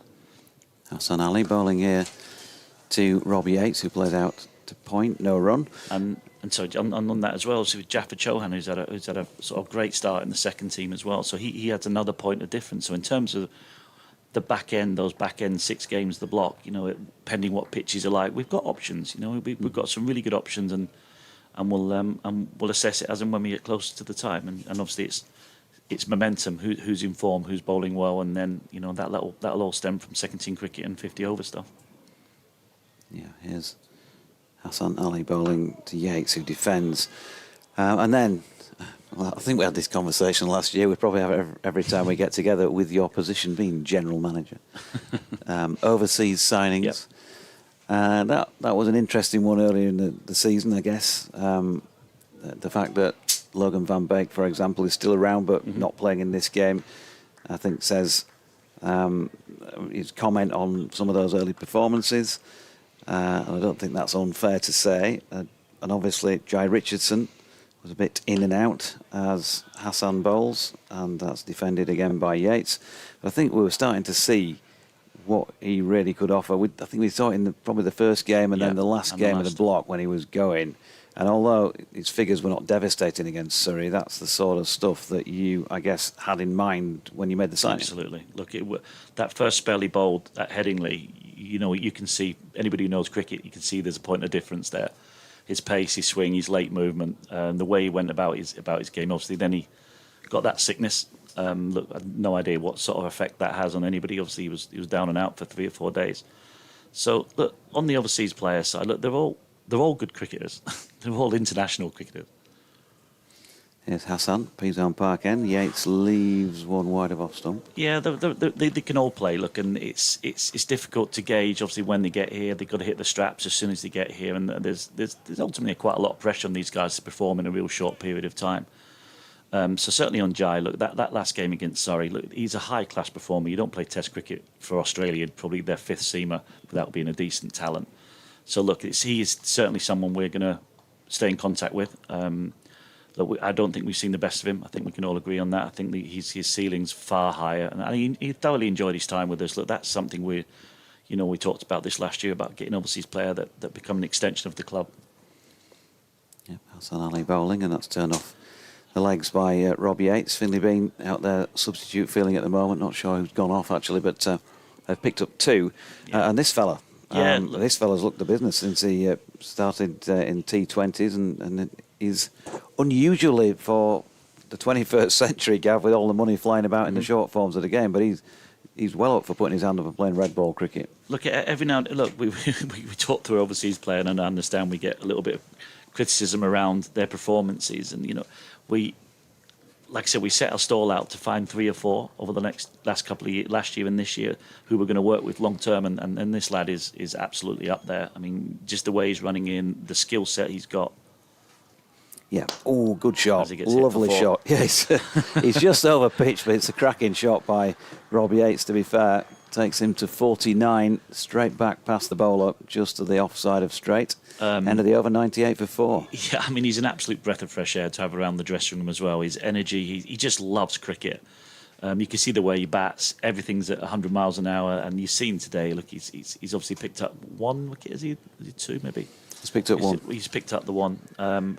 But he's threatening. He's at you no matter what. I know he's just been hit for 4, but he's swinging it, and the skill set he's got in red and white ball cricket. He's somebody we're certainly going to keep communication with. He's already now going to stay till the end of the blast, which is great. He didn't get picked in the West Indies squad, the Pakistan squad for West Indies, which is bad news for him, but great for us. But yeah, he's great to have around the group. The lads love him, and with Fahim as well. They're very good friends. They're sort of with each other all the time, and they sort of egg each other on, and it's just really good feel around the dressing room. And he's thoroughly enjoying his time here as well. So thinking a little bit more long term around what we're going to do with him and work around his international schedule. Yeah, and in terms of integration, obviously, it all helps, doesn't it, with Imam having been so successful last year, and there's still the possibility of maybe, I'm guessing, a return for him at some point. Absolutely. If I know that when he went, he was keen to carry on, wasn't he? Yeah, sort of thing. exactly. And he was very keen to come back this year, and I think we had this conversation at the start of the summer. It was just probably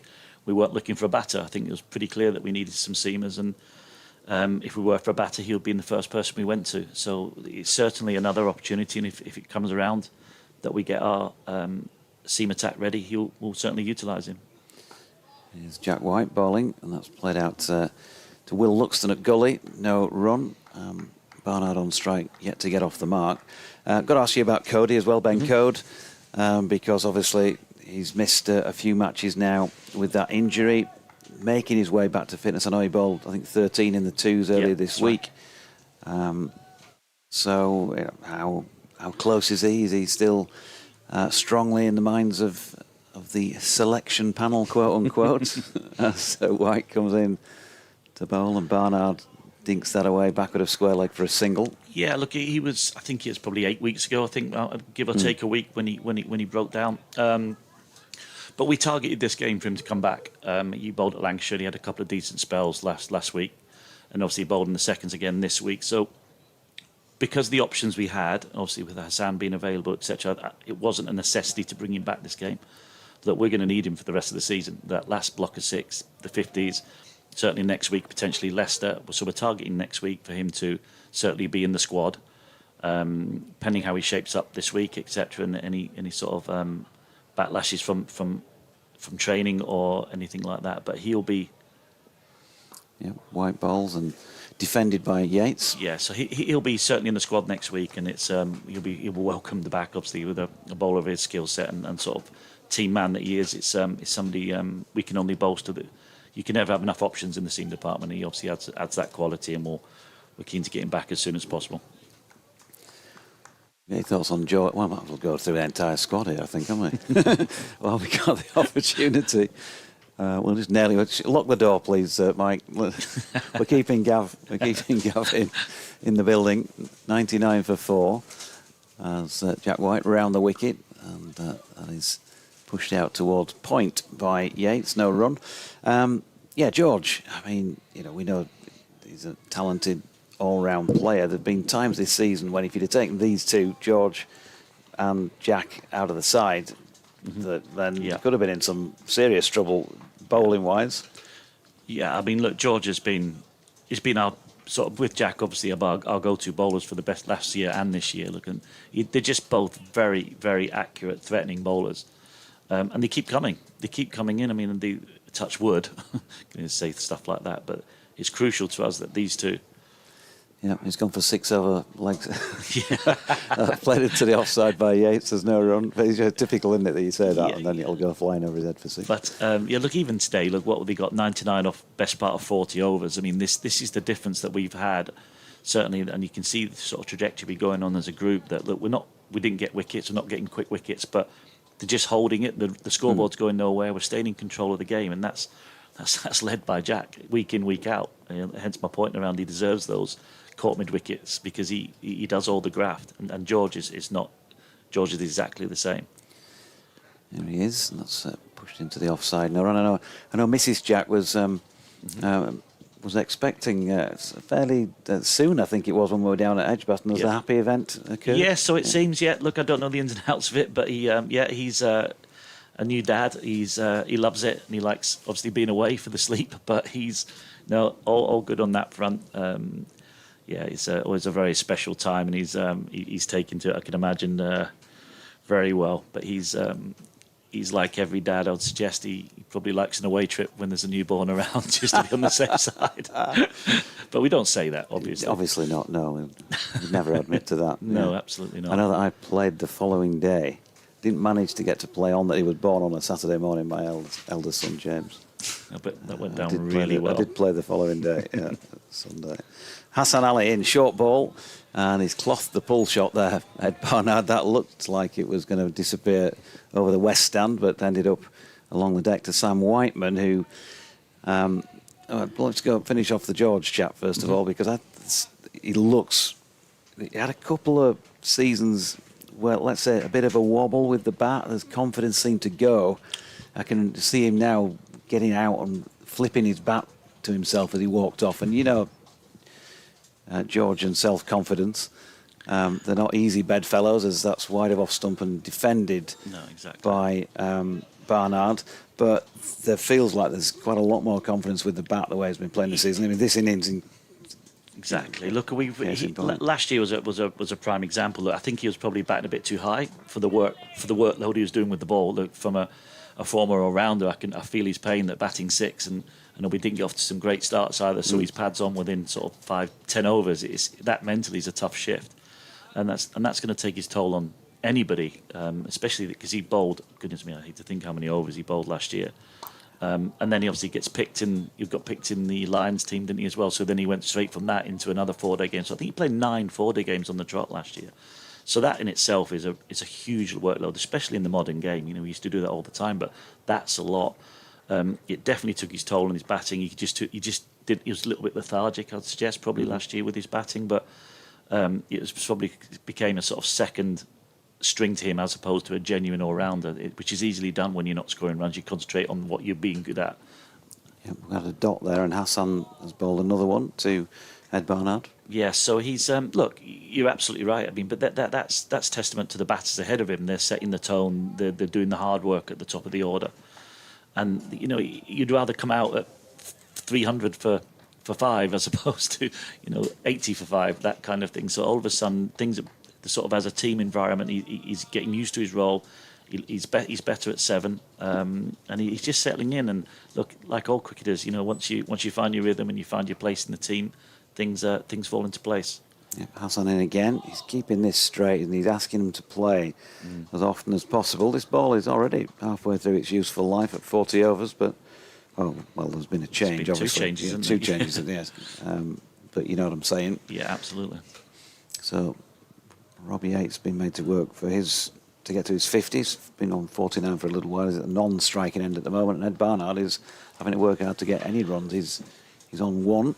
But I have to say, I mean, look, I've obviously played a lot of cricket here, but I think this is one of the best county pitches I've seen for a long time. I think Yeah, in comes Ali. That's pushed into the offside. No run.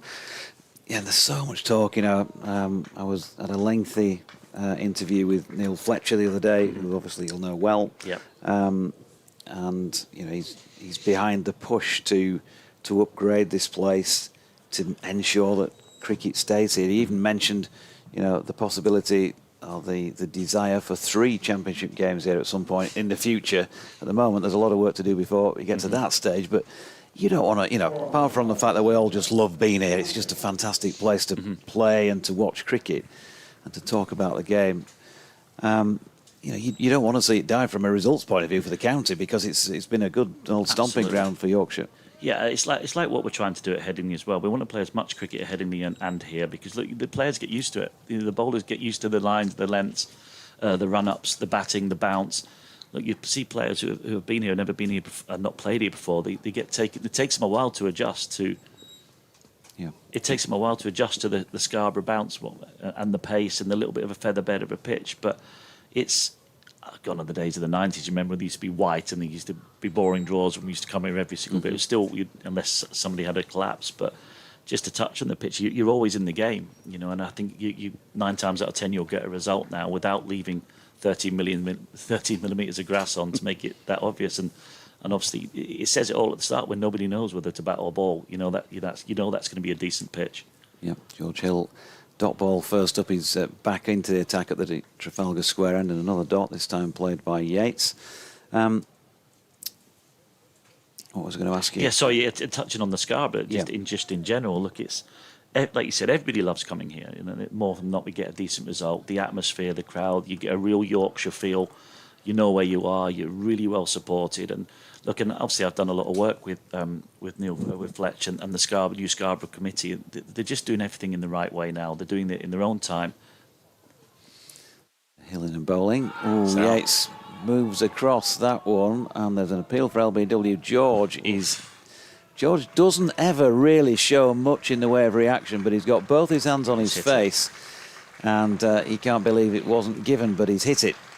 And that means he has got 50, Rob Yates, for the 19th time in his first-class career to go with 11 centuries. He's had to be patient out there, and you've got to give him credit. He's got to that mark, and the team have got to 100 for 4. Yeah, so just back on the Scarborough side of things, look, people who have been here over the build-up to the game, and I've been over a few times recently, they've done a lot of work, just little subtle changes to the ground to make this experience as good as it can be. Even just in the stands and in the pavilion and the nice little paint jobs around it, new seating, the hospitality is outstanding in terms of the food. So these little changes that they're making, it's just making this more and more appealing to come. And I know you touched on the 3 championship matches, but I think we're a bit far away from that now, certainly within terms of the next 2 or 3 years. But they're doing the right things, and it's been a pleasure to work with the new committee and to sort of to drive the game here. George switching to over the wicket to bowl to Barnard, who plays it into the offside, no run. I got an email in from Melvin Gilliard, who sent me another one in thanking me for reading his email out. He asked me about Shaw Lane.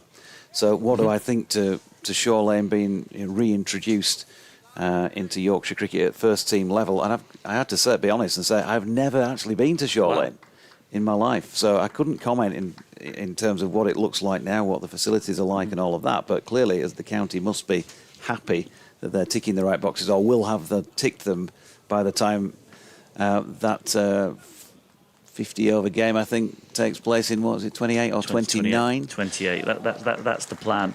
Look, without going into too much detail around the process to get there, look, it was it's the preferred ground. We made it very clear that we need to take some first team cricket to South Yorkshire. I think that's something that everybody's been asking for, certainly since I've been here, and it's something we wanted to deliver on. It was very clear that our time at Barnsley, the passion, the location, the history, the community feel, everything around it just seems to work. the sort of the platforms in place. They've got everything needed. Just needs a little bit more. The facilities need to be upgraded. But it's not just going to be for 50-over cricket. We want to use that as a hub for our women's game and academy. We want to have that as a venue that we can sort of class as an extension to the club in South Yorkshire. So we're looking at some outdoor nets and a brand new pavilion, some sort of unisex dressing rooms. We're just looking to the future around how fast the women's game's going. So we want to create that partnership with Barnsley that we can look. We're always chasing facilities at the moment. It's my biggest challenge of being here as GM is that everybody needs outdoor space to play, and it's becoming harder and harder, and we're borrowing and stealing just to get to clubs and stuff throughout our county age groups. So if we can have that access and outdoor nets at Barnsley and potentially have 50-over cricket there in 2028 and take it and just and the difference, I think, to the community. Yep, Don Bess into the attack. There was a 3, by the way, off the final ball of the previous over, I should have mentioned. Ed Barnard off George Hill, and a single by Barnard off Bess, who's back on at the Peasholm Park end. So 103 for 4, 104 for 4. Yeah, I mean, I think the difference it'll add to Barnsley as a place, and I just think it'll be to the community and the feel. You can just feel the cricket passion that the committee offered and what they do to get there. So we're at stage 1. This isn't finalised, and it's 100% happening. Best bowling round the wicket to the left-handed Yates, who defends. Yeah, so we're at stage 1. We just need to make sure we get the funding, where that funding comes from, or whether it's Sport England or ECB or locally, so council sourced. We've got a long way to go here, but yeah, Bess just giving that one some air, very obviously, and pushed out to extra cover where Whiteman fields a single to Yates. Yeah, I mean, it's like everything. If you've got the desire, you've got the contacts, you've got the people in the right places, there's ways to make it work. So, touch wood, we'll just keep pushing. We like I said, we set the timeline for 2028, but there's nothing stopping us utilising the ground and pushing the pathway and the women's game there in the short term. Sounds like a great plan. Best bowling to the right-handed Barnard, who defended. Dom coming back over the wicket. I can hear, if he was listening to this, my old mate Boothie, Jason Booth, saying, "Doity lad, never been to Shore Lane. Get that send down here." He's been a leading part in this. Old Jason, obviously, having played with him on the academy, God knows how long ago. Yeah. And he was groundsman at Rhinos as well, wasn't he? Yeah, he was. So he he's was. Top man. And you know what? Half the battle of all these decisions. Yeah, another couple of dots from Bess to Barnard to complete the over at 105 for 4. For all these decisions is the quality of the pitches. We're not going to go anywhere unless the quality of the pitches are good. So you've nailed it there. Exactly. This is the reason we need to identify these. And we'll work with Boothie. Boothie's an unbelievable groundsman. He's got more experience than the majority of them. So we were comfortable with that. We knew we were in very safe hands that if the pitches are good, we can work around it. Before we let you disappear into the ether, because I think I'm conscious that Warwickshire fans will want to hear the voice of Mike Taylor, award-winning commentator Mike Taylor, who's at the back of the comm box, sitting very patiently doing his own scorecard. A couple more things to ask you as George Hill comes round the wicket, nicely driven by Yates to wideish mid-off where Whiteman fields, and he's one to talk about. Sam Whiteman obviously had that very unfortunate injury which kept him out for a little while, but got him for 3 seasons and shaping up nicely. He looks a class act, doesn't he? For the limited time we've seen, he and on the field, he just looks like he owns the crease when he's there. You know, a typical Australian, a hardened first-class Australian cricketer, which we knew we were going to get. Here's Hill over the wicket to Barnard, who just has to play soft hands on that. It's not the chance that I think the crowd might have thought it was. It dropped well short of Adam Lyth at second slip, but had to get down and parry it to Don Bess. Yeah, look, he's a class act, and you know, number 3 is a crucial position, and he's quite versatile, and he's quite relaxed to where he bats, but I think his preference is number 3. And I said this when I first started, that we need to compete. You need 5 or 6 hardened first-class cricketers, and he certainly suits that bill. And like I said, we've only seen him bat 5 times maybe, but you can just tell he's got 100 and he got his 50. Yep, short ball by Hill, pulled, very well pulled also by Ed Barnard, because that is 6 just in front of square into the bleachers. and takes him into double figures, 114 for 4. Cracking shot. It was a hell of a pick-up, wasn't it? So just on Sam, you can see a mile away. You know, we talked about Jai Richardson. You can see who can play. You know, you can see from just little snippets of the way he played yesterday, the way he owned the crease, and he obviously got out. I mean, he had a big score in him yesterday. But it's just the manner he gets his runs. Yep, Barnard runs that down to Luxton. Gully, no run. Yeah, I mean, I don't know what he was like when he got off the field. The only one interview I've done with him so far after his ton at Headingley, he seemed quite a quiet, reserved sort of chap. Yeah, I can't imagine him smashing the changing room up, but I'm guessing you would have thought he's left 3 figures out there. Oh, yeah, exactly. Look, he's these kind of players, once they get to 50, it's, you know, they've got 150 in the head, haven't they? Look, he's a very relaxed lad. He's obviously takes cricket very seriously, and he's brilliant around. Yep. Oh, now then, this is wide of off stump. George giving him some room, and he's got his hands through that, Barnard, but edged it between Luxton and Lythe. Second slip and Gully for 4 through third man. Yeah, he's a very calming influence in the dressing room. Our lads are all quite relaxed anyway. As you can imagine, there's a few more hyperactive than others, but he certainly brings a really calming influence. And look, we talked about calming influences in and around the Blast team at the moment. That comes with experience. You know, we've got 3 or 4 very experienced players that bring that, but he certainly brings it into the red ball side of stuff. Hill coming in well to Barnard. Again, he's got an edge on this one. It's trickled along the deck, and Don Best couldn't take it cleanly at first slip, so they've got through for 2.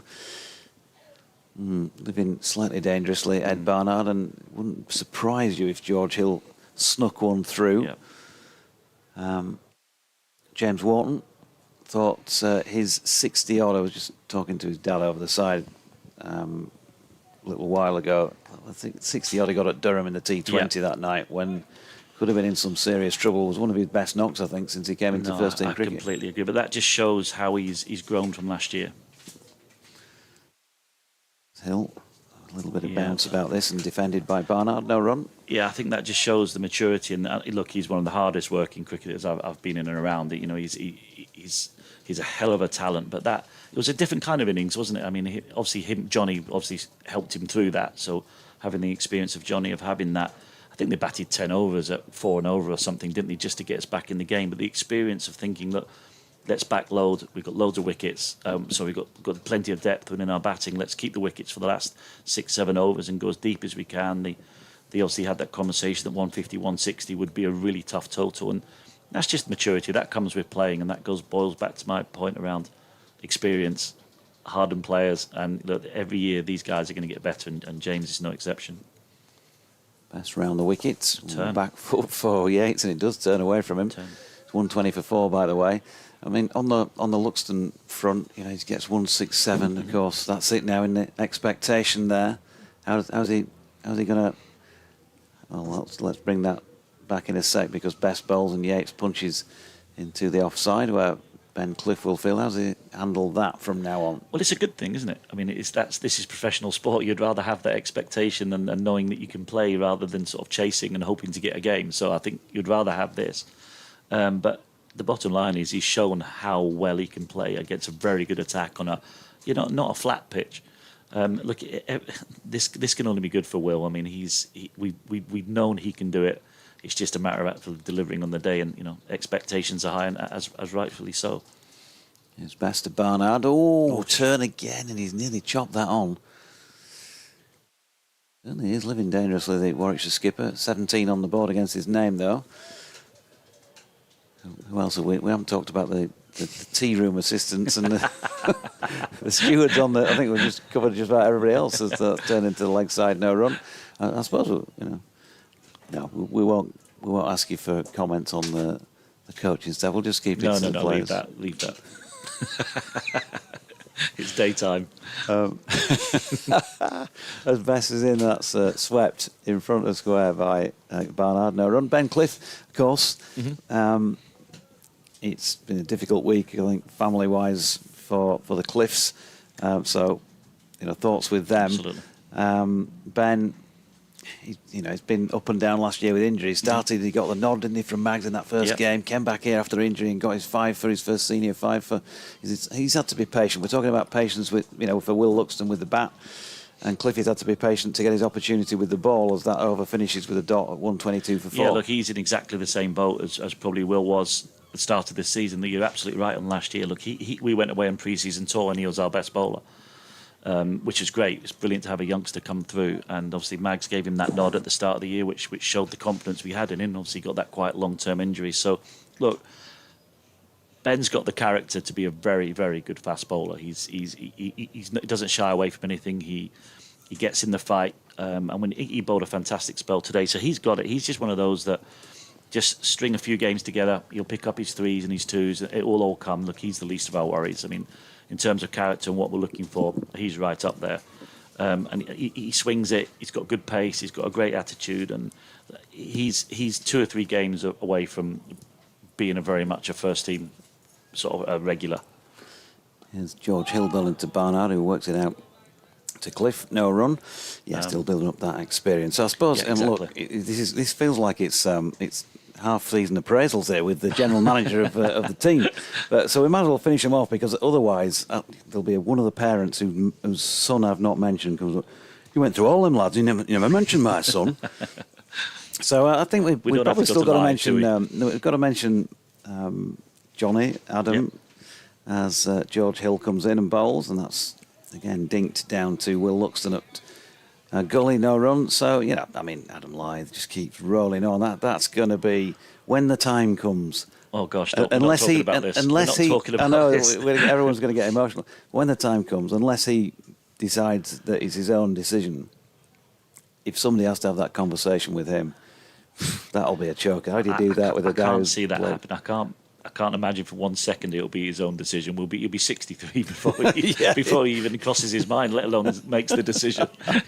Let's be honest, for people who know him, that day will never come. But look, we've got a very open dialogue with Lythy. Myself and Mags he knows exactly where we stand with him, and we'll support and make this stretch his career as long as possible. And we're all very realistic where he is in terms of his age. But look, we're dealing with it year in, year out, and as and when the time will come. Look, let's be honest, it will happen, and we'll make that process as smooth and as easy as possible for all parts, because it's not just him who's going to be emotional about this kind of thing. The club itself, obviously he's got a great relationship with myself and Mags. So look, it's very much on the radar, and it's something we deal with, we talk about every couple of months. But look, we'll make sure he's well looked after no matter what happens.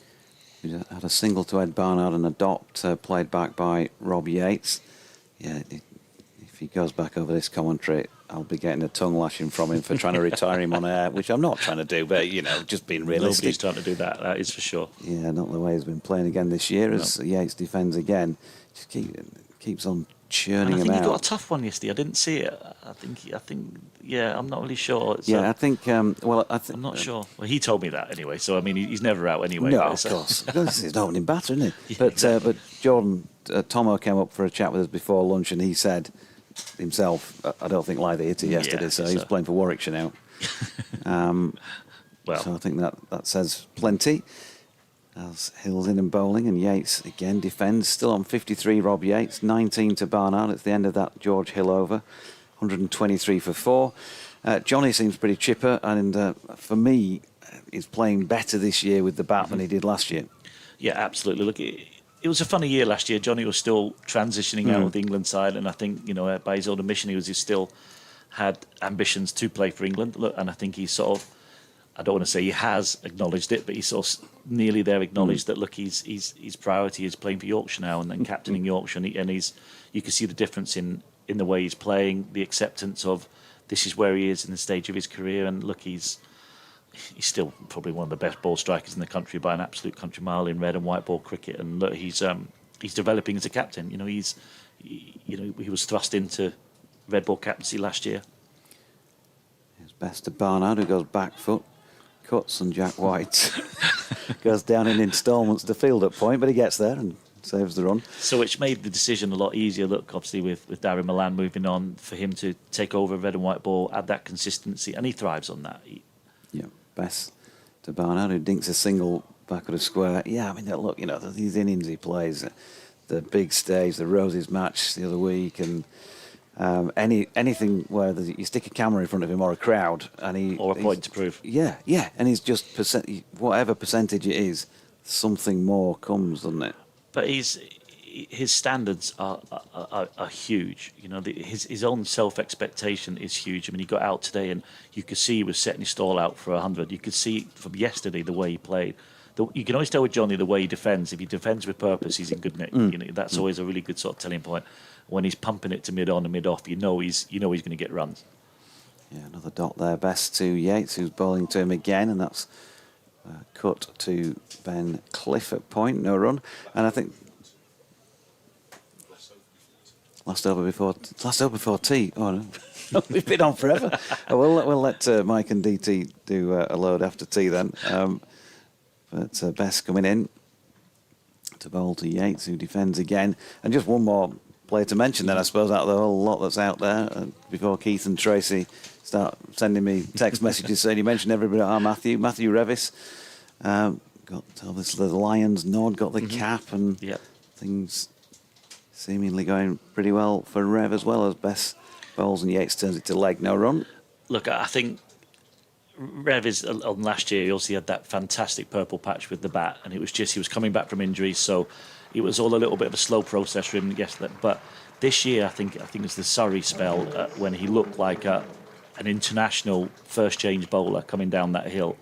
I stood behind, and he's got a big presence around him, hasn't he? When he bats and balls, and the pace we know he can get to, he can be game changing. He can be one of the best genuine all rounders in and around the country. But look, he quite rightfully got his cap at the start of the year, and I think him and James, they both thoroughly deserved it, and I think hopefully they'll kick on, because the ceiling for Matty Revis is huge, and we'll do what it takes to get the absolute best out of him.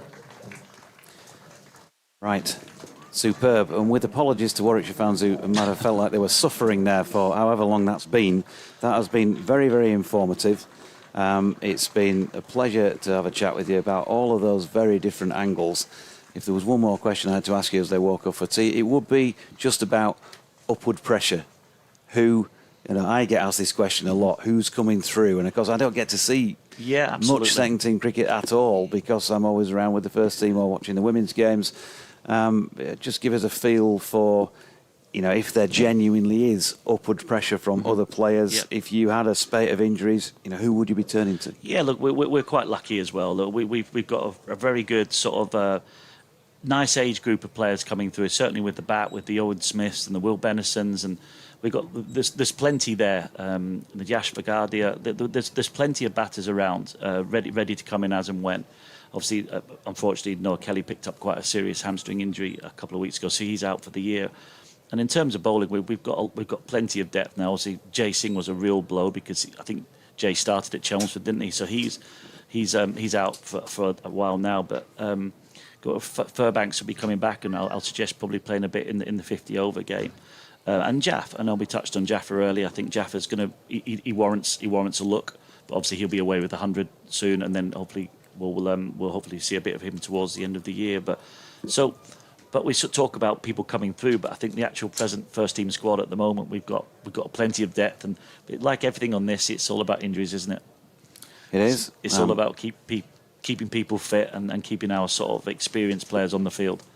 But look, the 50 over games around the corner, and that's when we're going to have a really good look at what we've got coming through, because that's where you're going to get tested, and you get runs in first team cricket. You sort of put your name forward.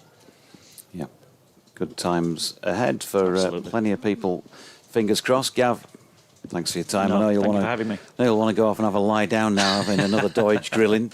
But you've been a great sport once again. Thank you so much, and do pop up and see us again as the season continues. Thank you. Cheers, Dodger. Gavin Hamilton, Yorkshire's general manager. I should have mentioned, by the way, when they walked off a couple of minutes ago, that the tea time score here is 124 for 4, 47 overs complete. And apologies if we didn't get full descriptive details between each delivery of everything going on there. But there was a lot to talk about. Rob Yates, a well put together 53 not out. Ed Barnard has been a bit more racy in reaching 20. I think it's fair to say, the Warwickshire skipper. by the tea break, but it is now tea. It's a little bit grey and overcast just at the moment, but I don't think there's immediate threat of rain by the looks of things. The spectators have gathered out there to have a look at the latest condition of the pitch. And yeah, time for us to take a break. And I promise you, I'll get off air. You won't have to hear my voice again for a little while after tea, because we'll bring back Mike and DT for the next spell of commentary. So from the three of us for the moment, we'll take a breather.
I still remember that game here very well with you and brothers.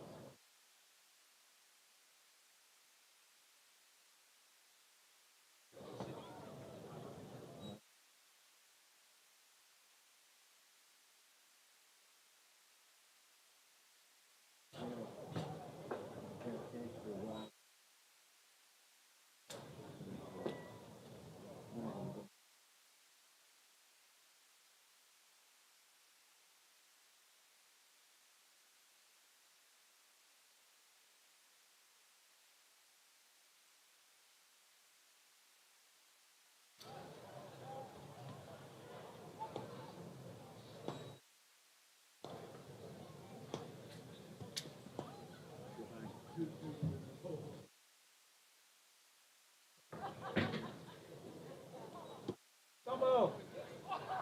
Hi, Julie, all right?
appreciate it. I also have the winning ticket number. Ticket number 82. That's ticket number 82.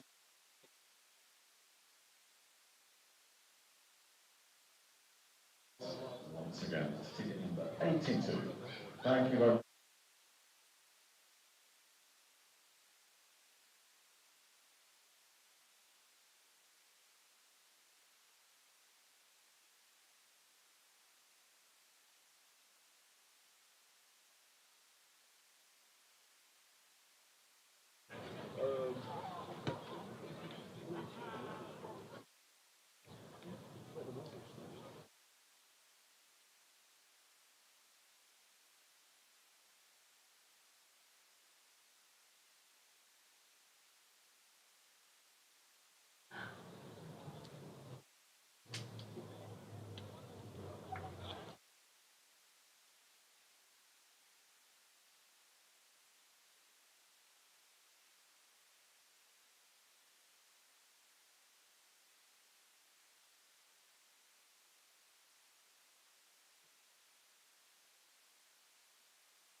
It's the sound of a pleasing level of background chatter, and not just from the goals. The Yorkshire players are following the umpires out to the centre of the ground here at North Marine Road. So whether you're listening on the BBC Sounds stream, on Sports Extra, which we've been on and off various times today, or through the good offices of the Yorkshire County Cricket Club's video feed, then it's nice to be with you again, Mike Taylor and David Townsend, for the next little while Jonathan Deutsch goes off to transcribe his interview with Gavin Hamilton, which That'll take him a while. will be in all your good book shops by time for Christmas. No, he was very good, Gavin Hamilton. It was a very thorough run through the Yorkshire squad. It's also very good that the backroom staff as well as the players come up here and have absolutely. a chat. I'm glad they do. That's good. Sir William Mustoe, he often comes up here as well. Bill Mustoe's the main man, or has been for years here at Scarborough. I can't remember whether he's chairman, president, or whether he's ex-president and ex-chairman. I think he's had most of the hats on during his time. He's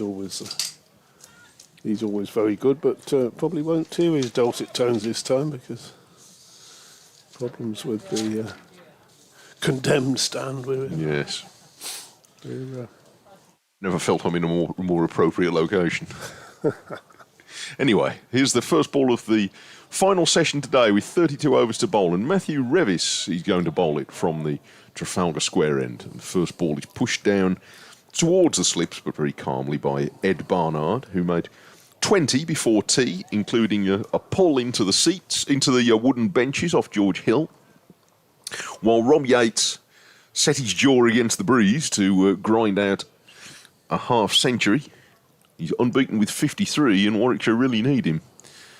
Yeah, Revis goes fuller here to Barnard, who defends on the walk up to mid-off. Warwickshire 124 for 4, which is still a very long way away from saving the follow-on, which is not always in vogue these days, but it just gives you a sort of a target. That's at 320 they would need to avoid that, so they're still nearly 200 runs away. Yeah, it's you say it's not in vogue, but we did see it in Yorkshire's last match. Yes. Revis goes a little bit short of a length, and it's pushed down into the slips. Yeah, I think it would be more accurate to say that teams are a bit more choosy about when they employ it than they perhaps used to be. It's a bowlers' union, isn't it? Oh, we're not going back out there again. Let the batters have a go.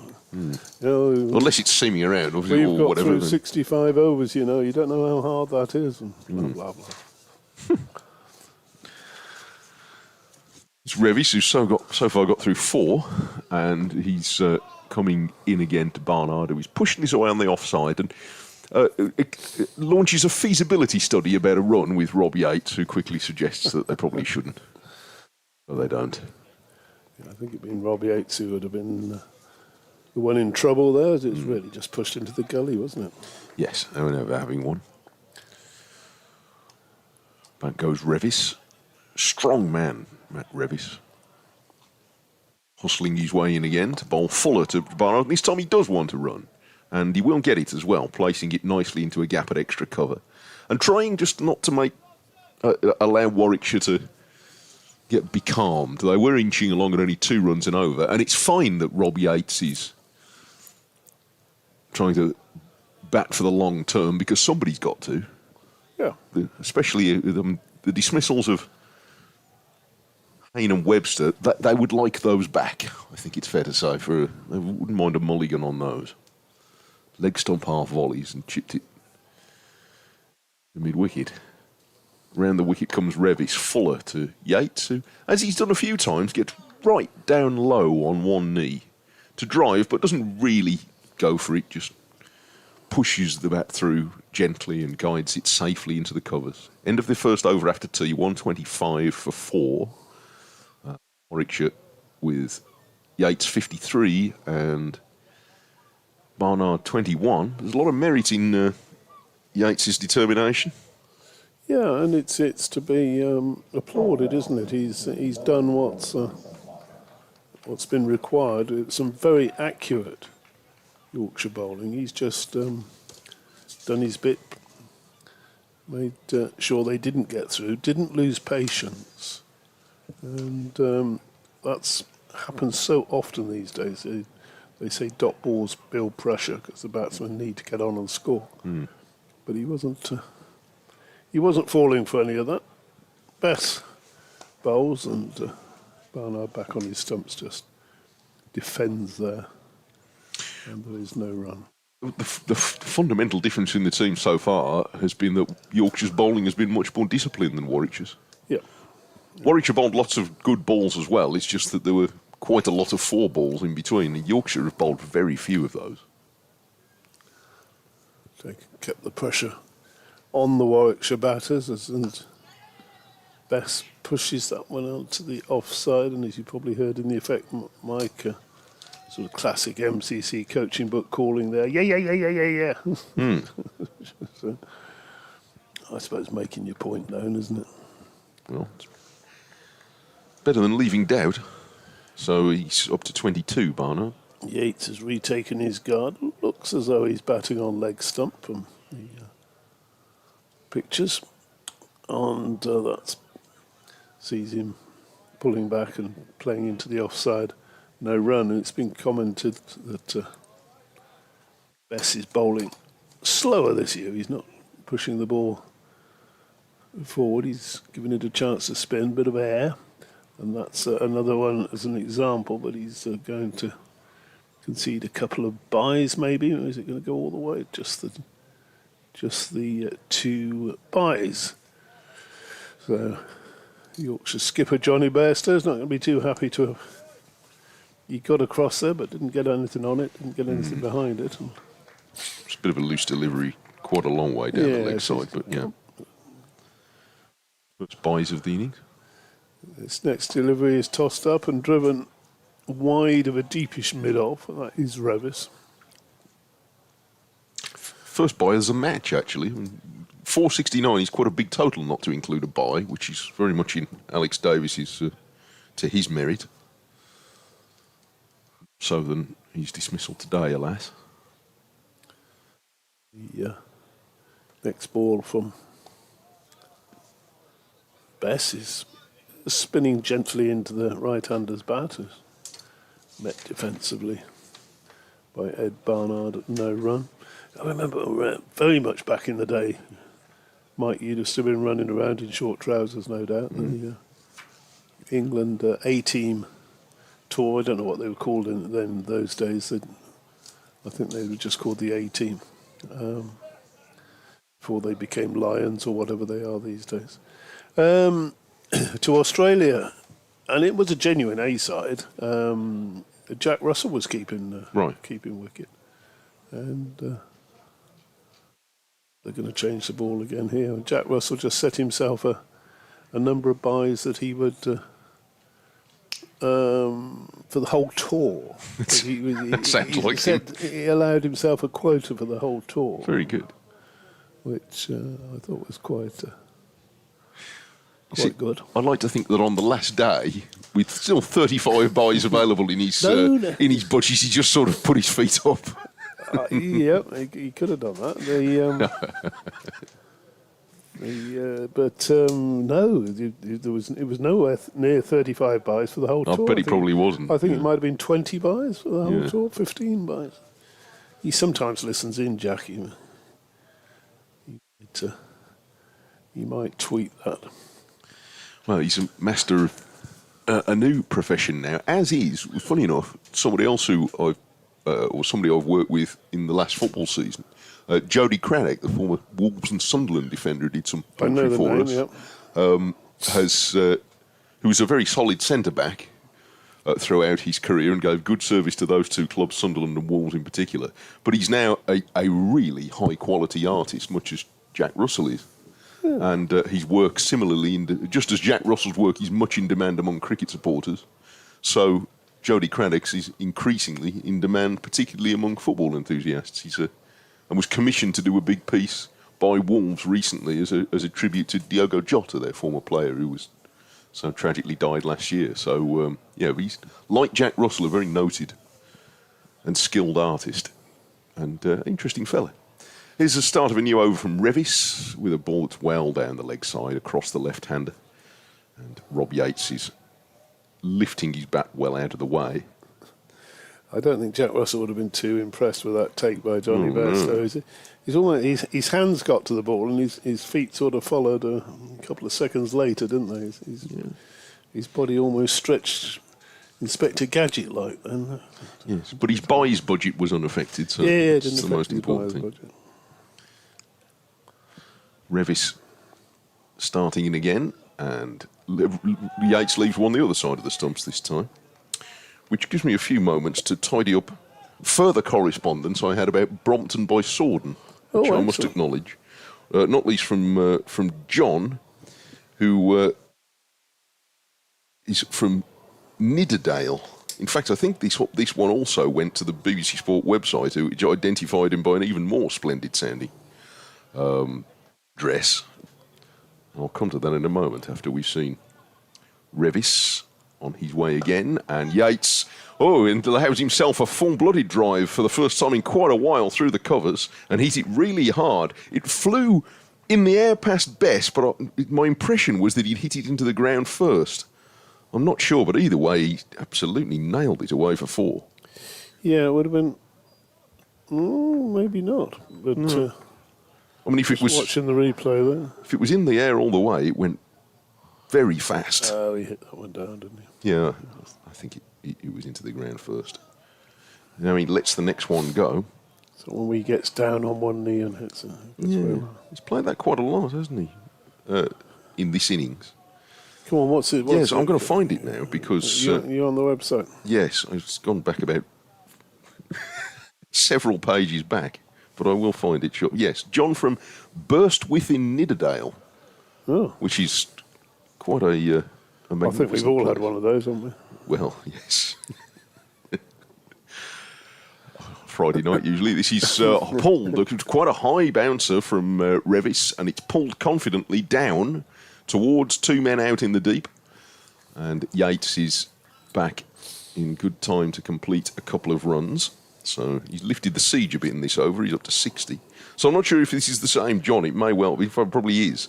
Who's sent it to me, and it's gone to the website too. But he says the local landowner, Sir George Cayley, who we were describing earlier, who now very familiar to us now, the pub named after him, made the first manned glider flight in 1853 from a field just behind the main street and opposite the Cayley Arms.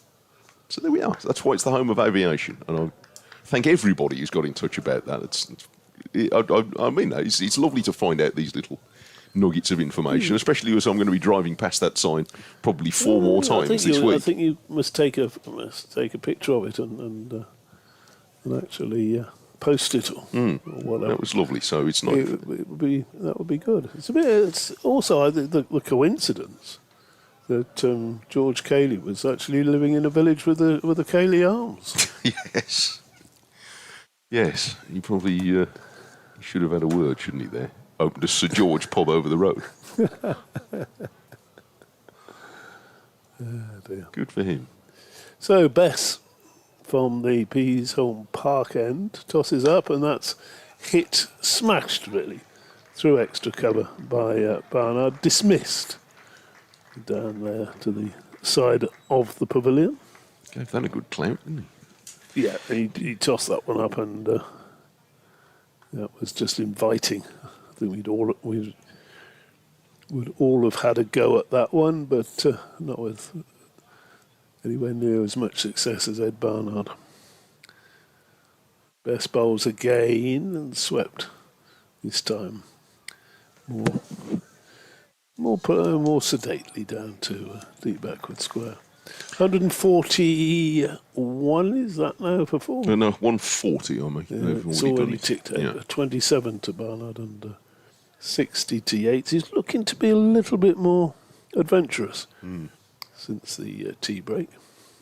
Best bowls to him, and he drives that down towards us as if to say, yes, there's another adventurous shot, lads, and you can probably hear the rattle as it hits the fence. That is protecting the condemned stand. Now, if the room suddenly starts to move, it shakes all about. It won't be the first time for me in the last year. You know? No, you were telling me yesterday you've had some training for this. Oh, I've had training, yeah. I've lived through an earthquake. Best bowls, and that's a smashed away square this time, and Yates is just going to pick up a single, so that's 4-1, 4-1 from Bess. He might decide to go back to firing it in a little bit for these final two deliveries, or maybe not. Maybe he will look to continue and just the one slip in catching. Adam Lythe now being sent back to 45, saving one.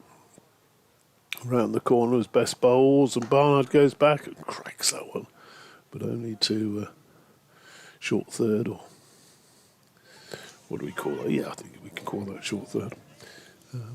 Yes, I was in Dakar before Christmas.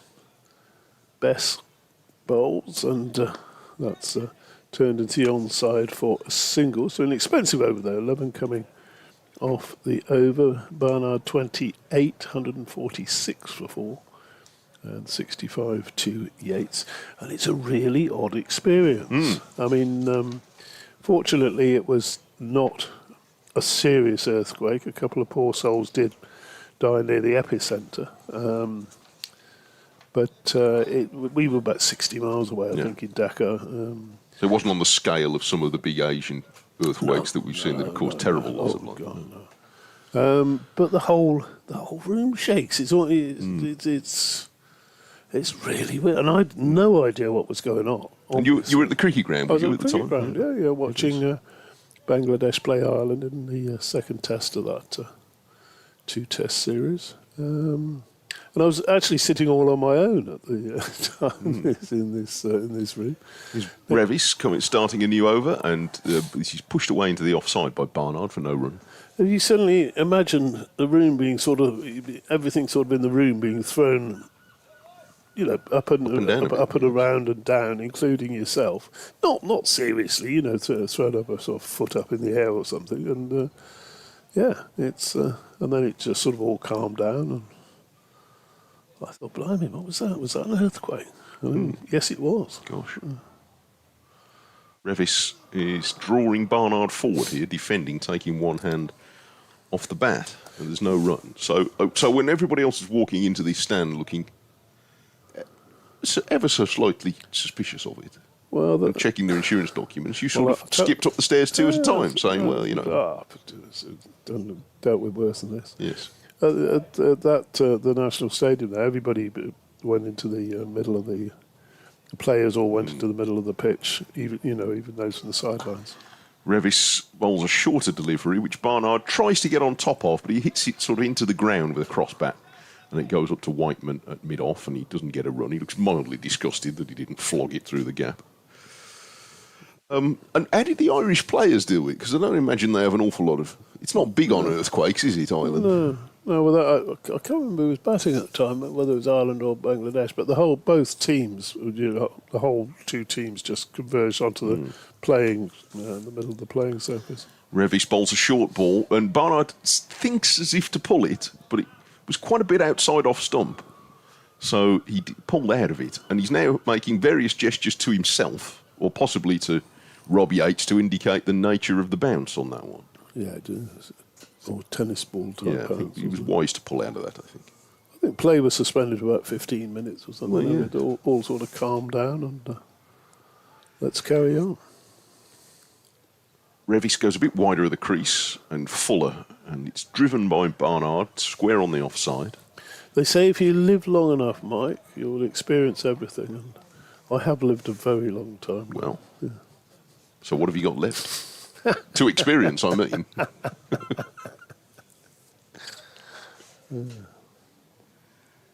But have you seen a Rob Yates 100? See? Enjoyable. Revis bowls fuller to Barnard, who defends to backward point. Luxton picks up. Scored his maiden 100 yesterday, and a very good one it was too. That's set the course for Yorkshire to reach this pretty strong position in the game. They would want 2 more tonight at least. They'd still probably be... Oh, they do. If they get more than that, great. Yeah. But I reckon if they got 2 more, they'd be staying on pace, I think, for where they'd like to be. Would be, wouldn't they? I don't think the pitch will get any better. I suppose you could say, if you were that way inclined, that Warwickshire is still trailing Luxton by 21 runs. Yes, they are. Tremendous effort, that 167. Best to continue, despite that previous expensive over. See what he can do this time. Bowls and bowls. Yates. So there will be no century for Rob Yates. His long vigil out there comes to an end. He looked to whip that through mid-wicket against the spin. And, that was the breakthrough that they were talking about. It was very full. It was right up by his toes. Yeah. Did he almost york himself? I wonder if he actually did. We'll have a look again when we get a replay on the stream. So the 5th wicket goes down, and still trailing Luxton by 21. He spent a long time digging foundations there. We're going to see a replay just now. He floated it right up above Yates' eye line. Oh, he's bowled off his pads. Trying to turn it. Again, that's pitched on the line of leg stump. Trying to flick it to the leg side. And it's gone right under the bottom of the bat. Just drifted in, flicked the pad into the stumps, bail off. And excellent bit of bowling that from Don Bestwill. A few revs on that ball, getting it to drift in. It is good bowling. I think there's going to be a few poking at their dinner tonight, aren't they, in the Warwickshire batters? Yes. 3 in a row got out to full deliveries on the leg stump. But as you say, that was well flighted by... How's poking at their dinner going to help this? Well, I don't know. I think I'd be fretting about that. I think Yates has got 65. He's been digging out there since 12:15. It was good innings, an enjoyable innings to watch in the sense that it was good to see him really getting stuck in. You know, there was no great aesthetic value to it, but just pure grit and stay out there and defend and build an innings. And he's got 65. Best now bowls, and he's on a hat trick. Oh my word! Zen Malik just felt for that and just tickled it through. Yep. And Bess is being engulfed by his teammates, and Malik's making a very slow and disappointed walk off, because that is the second wicket to go. Bess on a hat trick, and Yorkshire players, understandably, are bouncing around out there. Well, they were. They've calmed down a bit now. Warwickshire in a lot of bother now with the dismissal of Malik. Just pushed at that outside the line of off stump. It's turned a bit and bounced a bit as well, I reckon. But good take by it's well Bester. taken by Bester. Just a little bit there, and Bairstow had to just move the gloves a little bit, but hat-trick ball. Tom Bess hat-trick. Oh. They're in a difficult spot now, and this is going to be Manav Sutar, the new signing from India, who is going to bat in England for the first time, coming out to face hat-trick the opposition spinner on a hat-trick. So Sutar getting some instructions from Ed Barnard, as you'd expect as he walks out.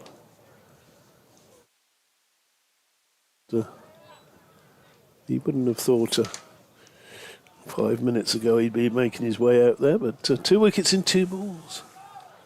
Don Bassett, 146 for 6. As you can hear, the crowd are into this hat-trick. It's a leg slip, and a bat pad, forward short leg for the left-hander. No bat pad on the offside as Bess comes in, bowls, a quicker delivery, and oh my word, how has that missed off stump? He's been tossing everything up, and he just fired that one through. And, well, Sutar has survived. Best bowls again to him. He has a mighty Yahoo, and that's a good bit of fielding by Wharton there at wide mid-on. But, if he's going to carry on batting like that, he might struggle to hold on to that number 8 position in the lineup. That wasn't perhaps the... That's a method, isn't it? Well, let's see how he goes with his next delivery. Best bowls to him, and that's a more orthodox shot. Just plays it quietly up to mid-on again, and Wharton fields again. It's quite gloomy over the ground at the moment. Not unplayably so, but it is quite dark. Next delivery to finish is over, and that's on the leg stump and played again up to Wharton. So that's a double wicket maiden for Gold. Getting great applause, very popular character here. The cricket club. Well, it's now opened the possibility that Yorkshire can make serious advances in this game tonight. Because... Could Warwickshire even be batting again tonight? Well, that possibility is open now. It's... Bamber, Barker and Hannon Dolby, possibly Barker first to come. So it's a stiffer lower order than they've had. I mean, they must reckon Sutar as a batter if he's come out before Barker and Bamber. So. That second shot didn't sort of underline his credentials, did it? Especially. Revis bowls on a leg stump half volley, which has been quite a deadly delivery this afternoon, but Barnard hits this one on the bounce to mid-wicket. Gives Bess a chance to go to ground again as he dives there. He must be a bit disappointed after all the rain we've had in the last few days. He's barely got his whites muddied so far today. He's got a bit on his right knee, and here he goes. Revis again on the leg stump, and this time Barnard is working it to the leg side, and Best doesn't have to throw himself on the ground to pick it up. He's got a little sort of patch on back of his. He's on his right buttock, really, isn't he? And then he's got another streak down the left leg as well. But he's not as muddied as he would probably expect to be by this stage. Revis bowls full to Barnard, who's going to have a run out to extra cover, 147 for 6. Can I just say on behalf of parents who wash kids' cricket kit that this is not a method to be recommended. So, in 49 previous first-class games, Manav Sutar with 973 runs at 25, 106 50s, which is, it's not the worst record, is it? No. For a number 8. So we'll see.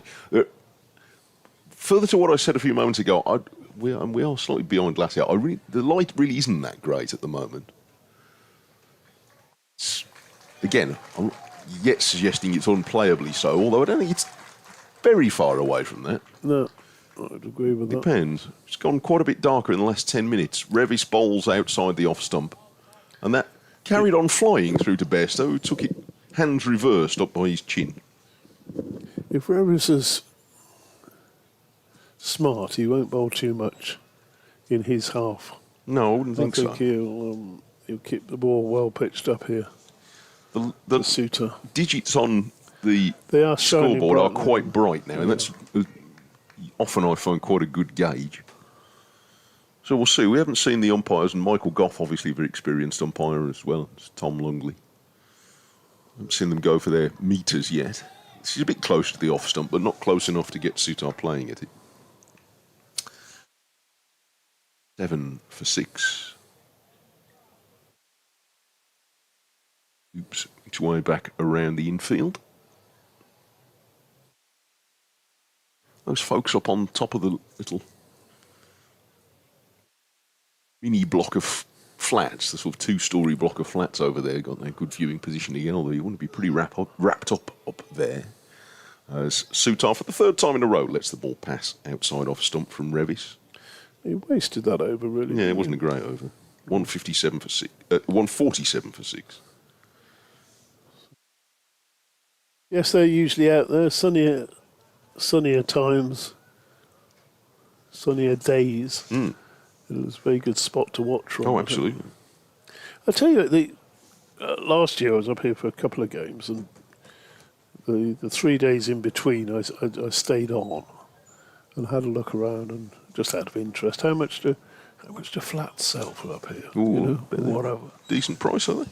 And well, yes, if you're buying them at a decent price. Oh, really? I think if you're selling it up. Best bowls and defends back on his stumps.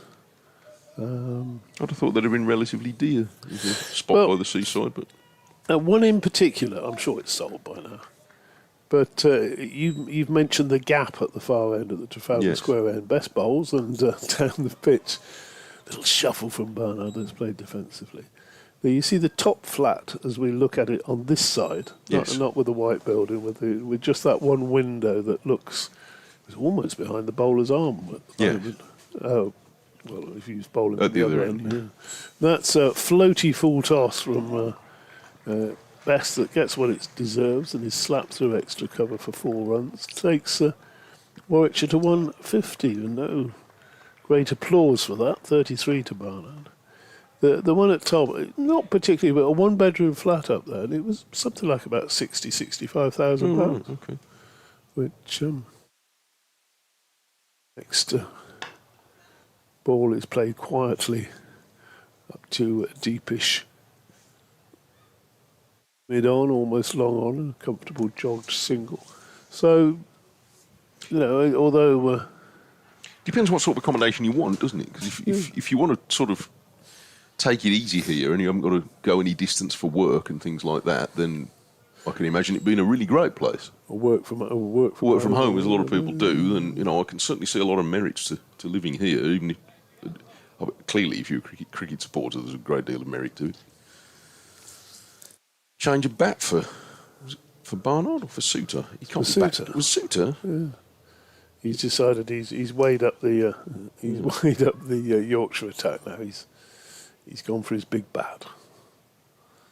Best to bowl to him, and that one drifts in, and he's away. He's off the mark. He eases that one through the onside for a single, 153 for 6.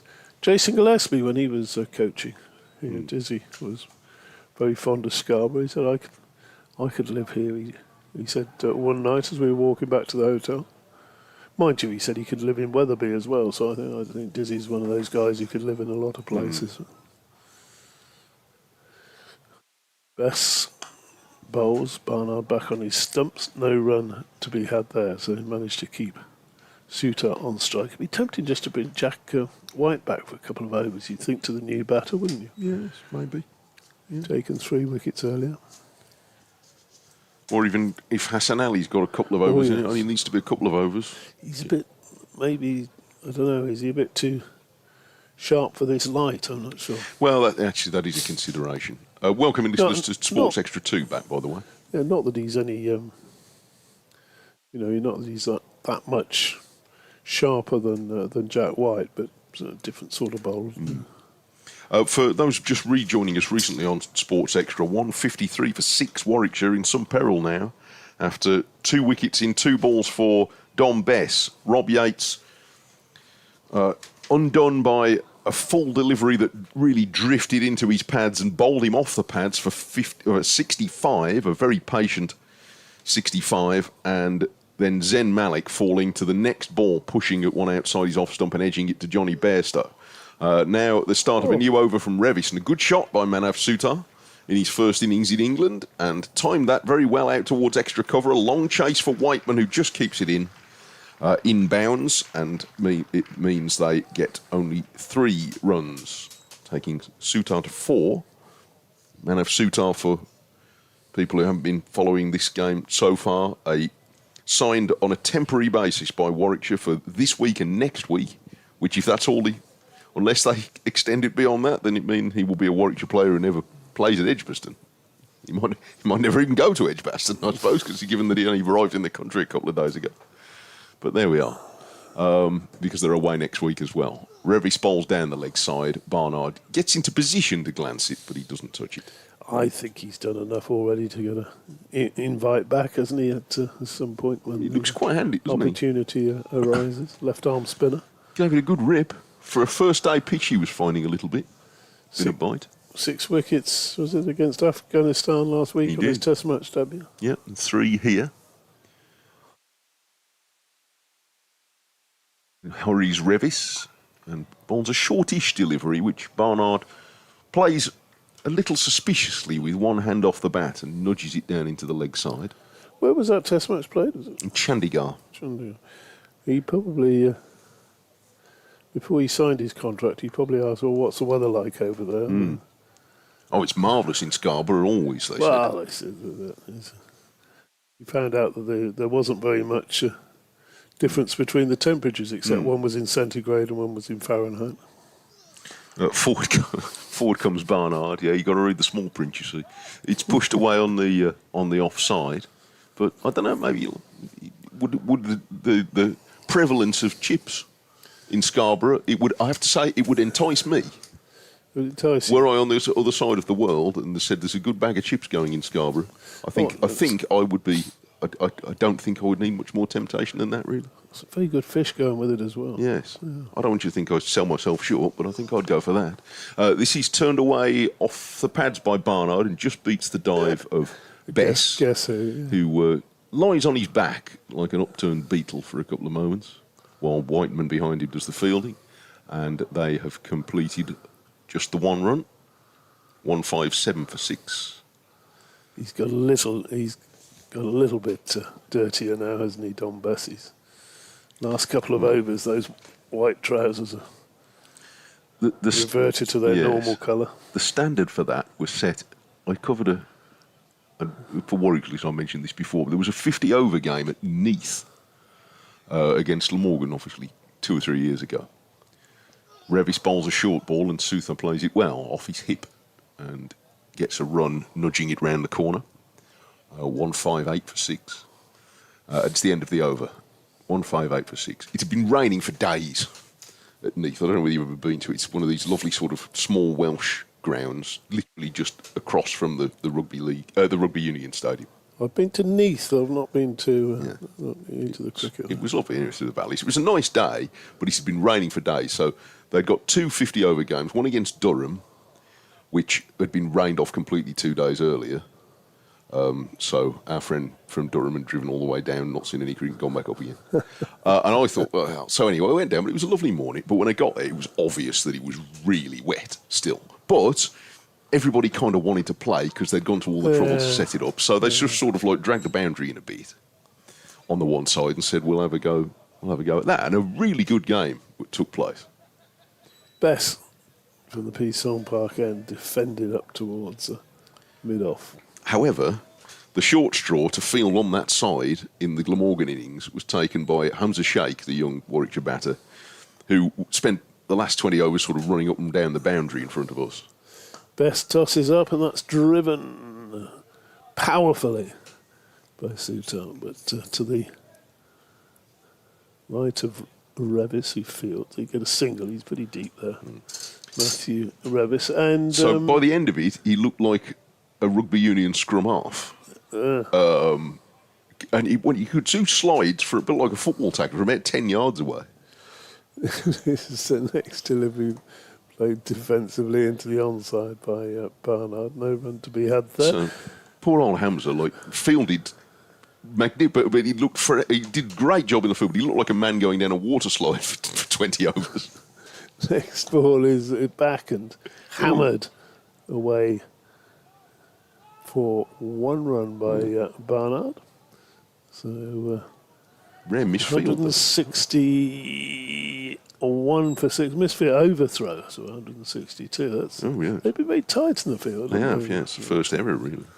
So Barnard appreciate that extra run. No, it's good that they make an effort to get these games, especially at the small grounds. Where you don't never appreciate just how much work goes into that. Absolutely. Next ball is defended into the offside. Did he paint his Wellingtons white for the occasion for fielding on that side? It was because it was in the coloured kit of the 50-over kit. So he looked a state by the end of it. I did feel for him. Black or green wellies would have been okay, I suppose. Last ball of the over defended, and there's no run. But it was a great day, actually. I enjoyed it very much, but it really felt like the whole town had turned out. Everybody on all the chairs at the local primary school sat around the edge, and I don't know what the capacity was, maybe 2,500, but it was absolutely heaving. It was on a Thursday. It was a really, really good day. And they'd been looking forward to hosting that. Yeah. Probably all year. The cricket club probably all year. The locals were, we got some cricket going on. We'll go along on. Yeah, it was a super day. So, yeah, exactly what... And that competition, in particular, has really promoted days like that. Yeah.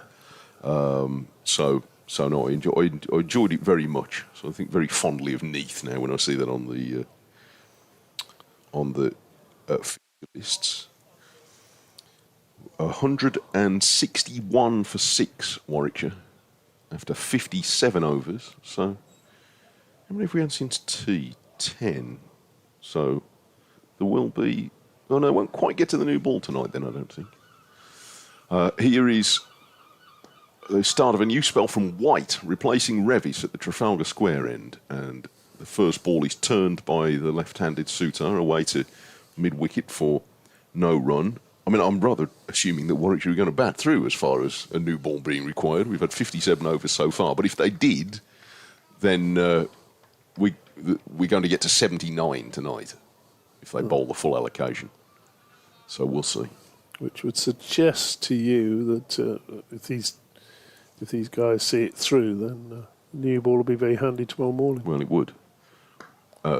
Forward comes Sutar to defend. I would say even there's a long way to go for Warwickshire to get that far, but even if they do, they're still going to be quite a long way short of avoiding the follow-on at that point. Yeah. So, do Yorkshire enforce? Well, that'd be another question. The weather forecast is, I think, mostly set fair, at least for tomorrow. But I don't know. I suppose, captain, sometimes you get a feel of the momentum in the game, and your bowlers that have had their feet up that evening. So, I don't know. We'll see. Not there yet. Forward comes Sutar to defend, back on the leg side. He settled down a bit after that mow as soon as he came to the stumps. Strange, wasn't it? Second ball. Second delivery. He hasn't played anything. Maybe he just needed to get it out of his system. Well, he presumably was on a plane for part of the week. Yeah. Get the shoulders moving. He's got 6. And here is White setting into his full effort run, and Sutar drives a half volley back past him for 4. What a good shot. He's nailed that just to the onside of straight, and he's up to 10. Yeah, he didn't look like a number 8 when he came in, but he doesn't after that. But he doesn't go in the other way after that. Yeah, that was a good shot. Excellent, excellent drive, like a proper cricket shot. Takes him into double figures. White 3 for 22 in his 12th over in this innings, having dismissed Davis and Hayden Webster. Not a bad trio. He comes round the wicket now to Sutar, who meets this with a very sturdy back foot defensive. And only trailing Luxton by 2 runs. Yes. Yes, they still haven't got past his 167. Very well made, well paced 100 yesterday. It's first in first class cricket that has, with a fair bit of support, done a lot to put Yorkshire into the undoubtedly strong position they now are. White around the wicket, and Sutar takes one hand off the bat and glances that very fine. It might even have come off the glove. And it's just kept in play. They're going to have run 2. No signal from the umpire, so 2 possibly off the glove for Sutar. And at the end of the 58th over, and the first of a new spell from White, 167 for 6. 12 now to Sutar, 37 to Ed Barnard. Warwickshire having today lost Davis 0, Mosley 17, Hayne 27, Webster 1, Yates 65, and Malik 0 out first ball. 3 wickets to White, 2 for Dom Bess and 1 for Hassan Ali, who looks very eager to get another go in this not brilliant light. So this will be the test as to whether the umpires are happy with the light or not. I think so. He's not that much quicker than Jack White, but he's a different sort of bowler, isn't he? Yeah. And, well, they must be. You fear if he gives them a couple to sniff on the way through, then the umpires might be looking for their light meters. Yeah, and I say we're in a box here, which isn't always the best way to look at it, but the cloud is quite thick set now and a bit much lower than it was. So, Hassan Ali in, and that one's just eased away by Barnard for a single, and I don't think you'll mind that too much. Barnard batting very solidly. He's on 38. The scoreboard's beating me again on that far side. When he was in here before tea, Gavin Hamilton was saying good things about Hassan Ali, and he just wants to get in and play cricket. And evidence of the fact that he's happy to sort of muck in here is that he's now had 2 spells from each end. So it's not as if he's come in and said, "Well, I'm the international bowler here. I choose." He's running away from us bowls, and that's played square by Sutar, who doesn't get a run.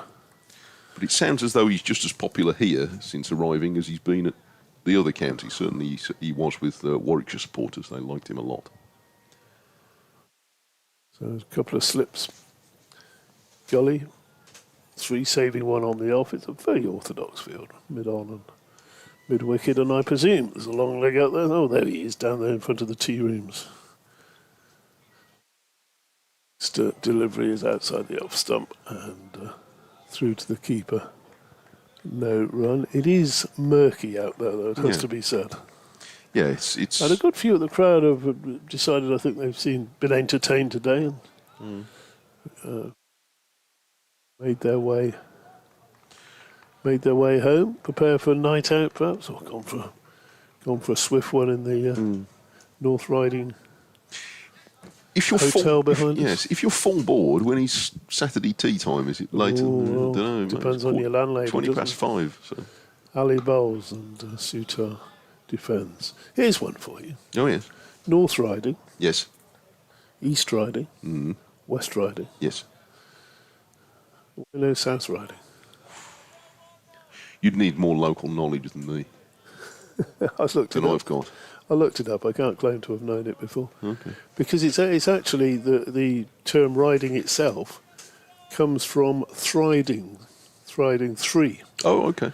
So his next ball down the leg side, no run. Based on York. Yes. York goes north of York is the North Riding, East Riding, and West Riding. Oh, okay. You're looking at me sceptically. Not at all. No. You just made that up, or whatever. No. I mean, it was the thriding. It sounded a bit like a sort of a note on Yorkshire pronunciation. I thought we were heading at one point, which worried me, given that neither of us are native of this area. So it bothered me for a moment. You were going that way. Hassan Ali bowls and round the wicket now to the left-hander and watchfully defends back to him.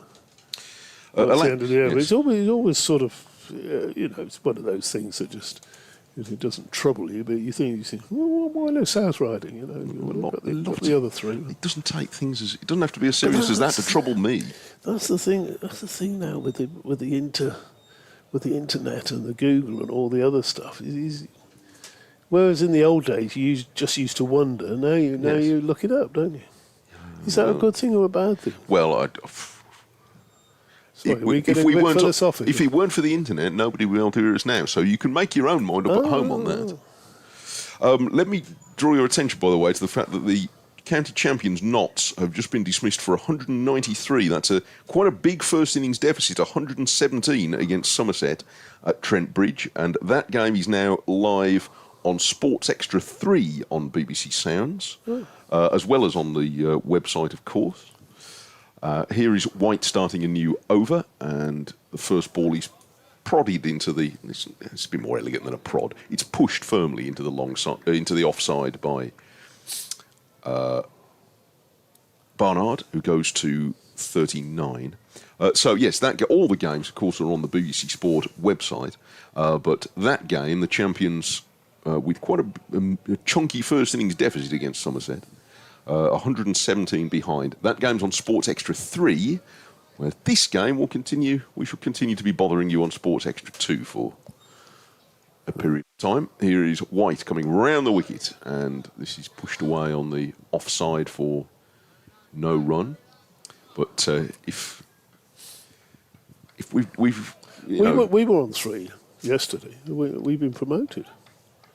I'm not sure that's how it works. Is it not? No, I don't think so. Yes, it may be. It could be the other way. It could be that 3, it's level 3. It's considered level 3 is the absolute. That's the most exclusive roped off VIP area. That's why they put brace girdle in there. This is forward pushed down the pitch to back to White by Sutar. Need to be fenced off with for brace girdle. I couldn't possibly comment on that. I mean, he could, but I couldn't. But all the games are continuing on the BBC Sport website now. So whenever you get sick of us, you can go and listen to one of those instead. And I think they're all still in play, which is a good thing. Here comes Bess, White rather, I beg his pardon. He's got Bess has got as much hair as him these days. I was temporarily getting them mixed up. But White is coming round the wicket, and Suter is turning this into the leg side. I think JD is looking to come back in here, is he? He's bounded up the stairs in a structurally worrying way. 169 for 6. Well, you can't be too careful, can you? I've tried not to cough.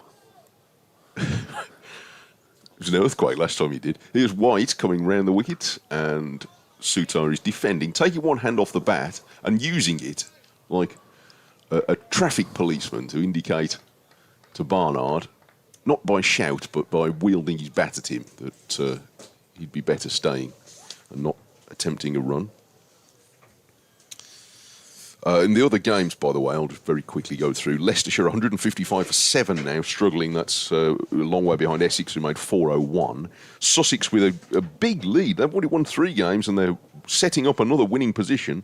486 for 9, replying to Glamorgan's 155. So that's way in front. He's chipped by Suter, but it's only gone about 15 yards in the air and falls well short of mid-off. End of the over, 169 for 6.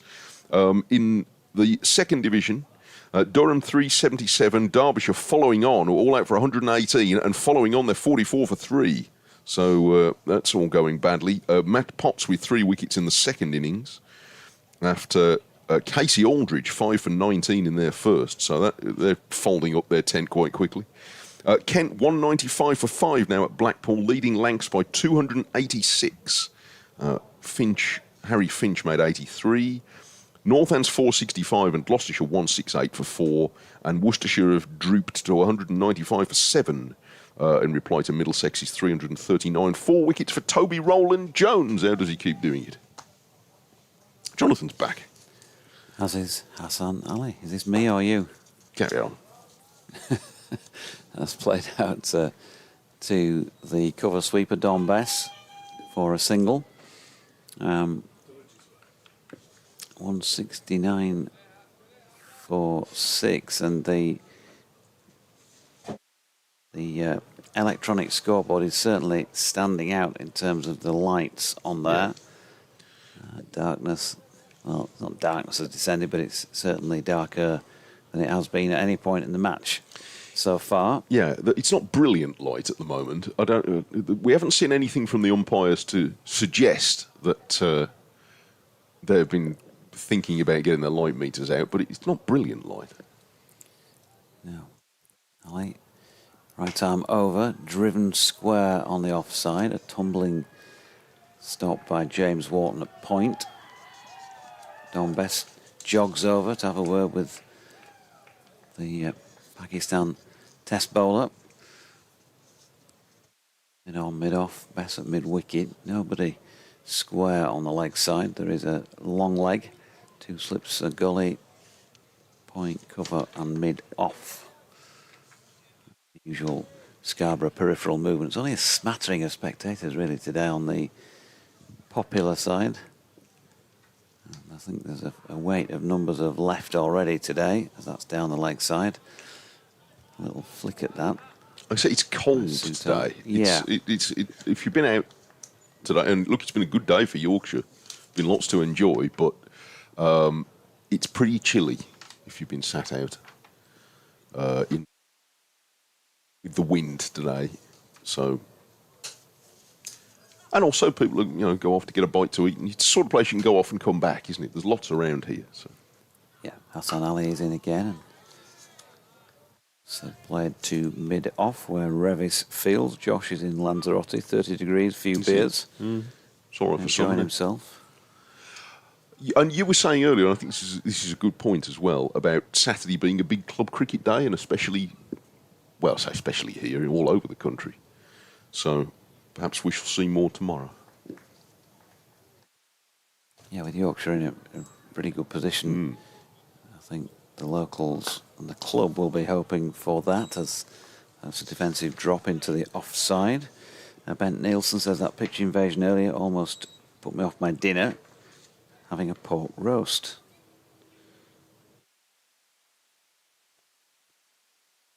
Did we have discovered whether they stayed in the ground or not?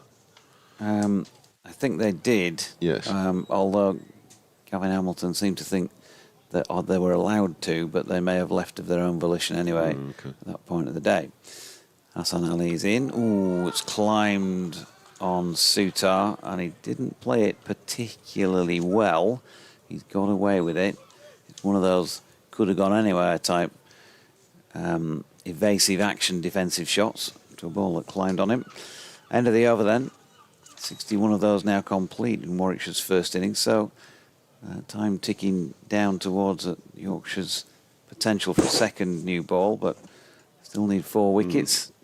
We were just actually doing the maths on that. I make it that there are 18 overs to bowl tonight, so that would take it to 79 overs. So it would be, in that event, a new ball more or less in the morning, but obviously that's predicated on the idea that Warwickshire managed to get that far, which is, I mean, they've been all right for the last half an hour, but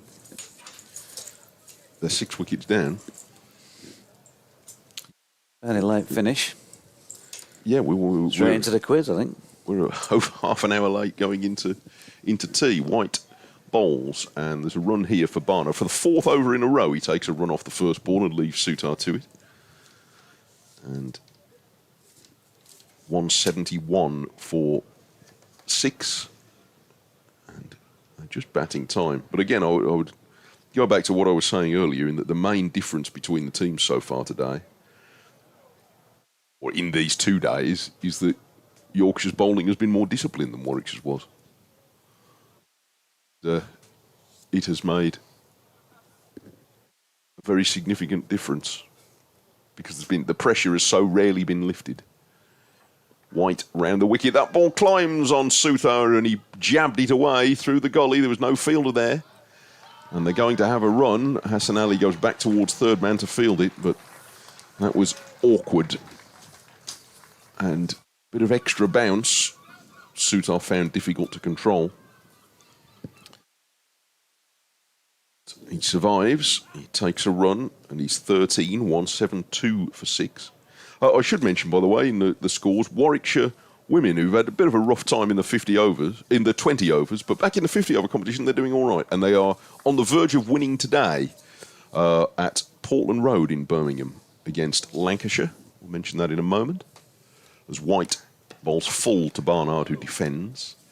It's been a good game, by the look of it, with Warwickshire making 314 for 7.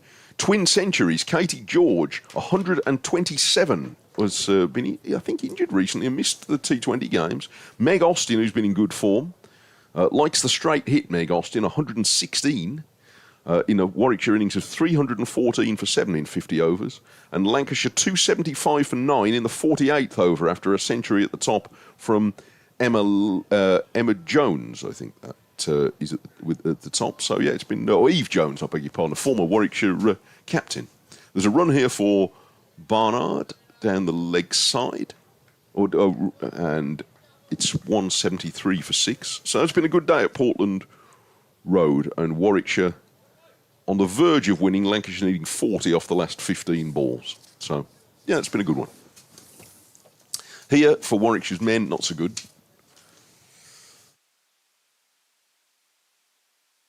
Two slips there for Sutar. They could attack him more after one or two of the slightly jumpy strokes he's played in the last couple of overs. White bowls. Oh, Sutar gives him the charge and flat bats it through the offside for 4. So that's one method of response. Wallop. Effective on that occasion. Yeah. He had, as soon as he came to the wicket, he had a smear at Dom Bess, which was hands over your eyes stuff. Since then, he's been very much more orthodox until that stroke. It takes him to 17. Manwith has established a first-class average of 25 and 1 first-class 100. So a tidy enough number 8's record back in India. And, he plays that one much better. Again, riding the bounce outside off stump, but this time guiding it into the ground, and it's running away for 4 down to third man. That was a much more controlled stroke than the one that flew through that area early in the over. So successive boundaries to Sutar, jumping Warwickshire forward to 181 for 6 in 62 overs. Sutar now is 21 and Barnard 42. Yeah, it's tough at the moment, and of course, follow on. What are we looking at? 340, I reckon. Yeah. So it's a long way off at the moment in context. 181 for 6. But certainly not impossible. And these two have put on, what, 35, I should say, since Zen Malik was out first ball. Hassan Ali to continue at the Pease home park end. Bowling to Barnard, who gets a short ball and pulls it. Not fully got hold of that. He's going to pick up 2. Sam Whiteman making his way around the bottom boundary, the west side boundary. It's difficult. It's been pretty slow scoring. There haven't been many gifts on offer. But they've batted 62 overs and they're still miles off the follow-on saving. So I think Barnard will want to score runs where he can score them. It's whether you can score safe runs. That's the tricky bit. Ali's in again. Barnard. Front elbow, plays it out square on the offside. Dermot Reeve was with me at the last commentary at Edgbaston in this competition, and he was using that phrase a lot. He said, you need to be asking yourself as a batter, where can I score safe runs? You know, bearing in mind that you can get a tricky ball at any point. Where can I play the ball and minimise risk in this sort of situation? There's quite a big space on the leg side at the moment. There is a man back at deep square. Here's Hassan Ali again, wide of off stump, and Barnard leaves. Neil Fletcher's been in touch saying, can you plug the cream scones in the pavilion? Yes. And tea room alongside Glev's pork pies. There you go. Well, if that's the same kind of pork pie as the one that I enjoyed earlier, then plenty of pork in it. Back with Hassan Ali, who's turning at the end of his run then. 63rd over. Ball got a fair bit softer. And it's punched out to Dom Bess, this delivery. Another single to Barnard. He's, I was going to say fast approaching 50, but not sure how fast that really is. Yeah. 78 balls for 45. He's, in the circumstances, not been too bad. At 1 century and 1/2 century in the championship so far this season, averaging 38. 165 against Notts. It's the highest innings for a Warwickshire player so far this season. Sutar back on strike. Hassan Ali switching to bowl round the wicket to him, goes short, but that's down the leg side. Johnny Bairstow has this way of taking the ball, if it's down that way, 2 gloves, and then, while not looking, flicks it to first slip, who is George Hill on this occasion. Does the job quite neatly. That's on his way back round to the bowler once again. So 184 for 6. Another hour or so of play still, if we get them all in, looking at these conditions. And here's Ali again.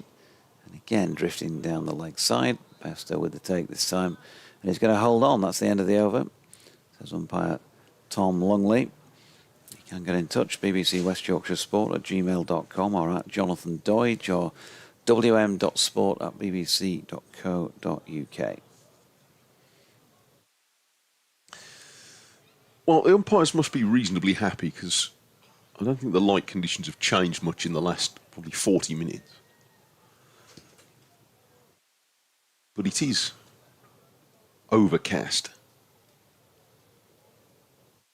I think you can never quite tell from a box like this quite as well as you can outside. But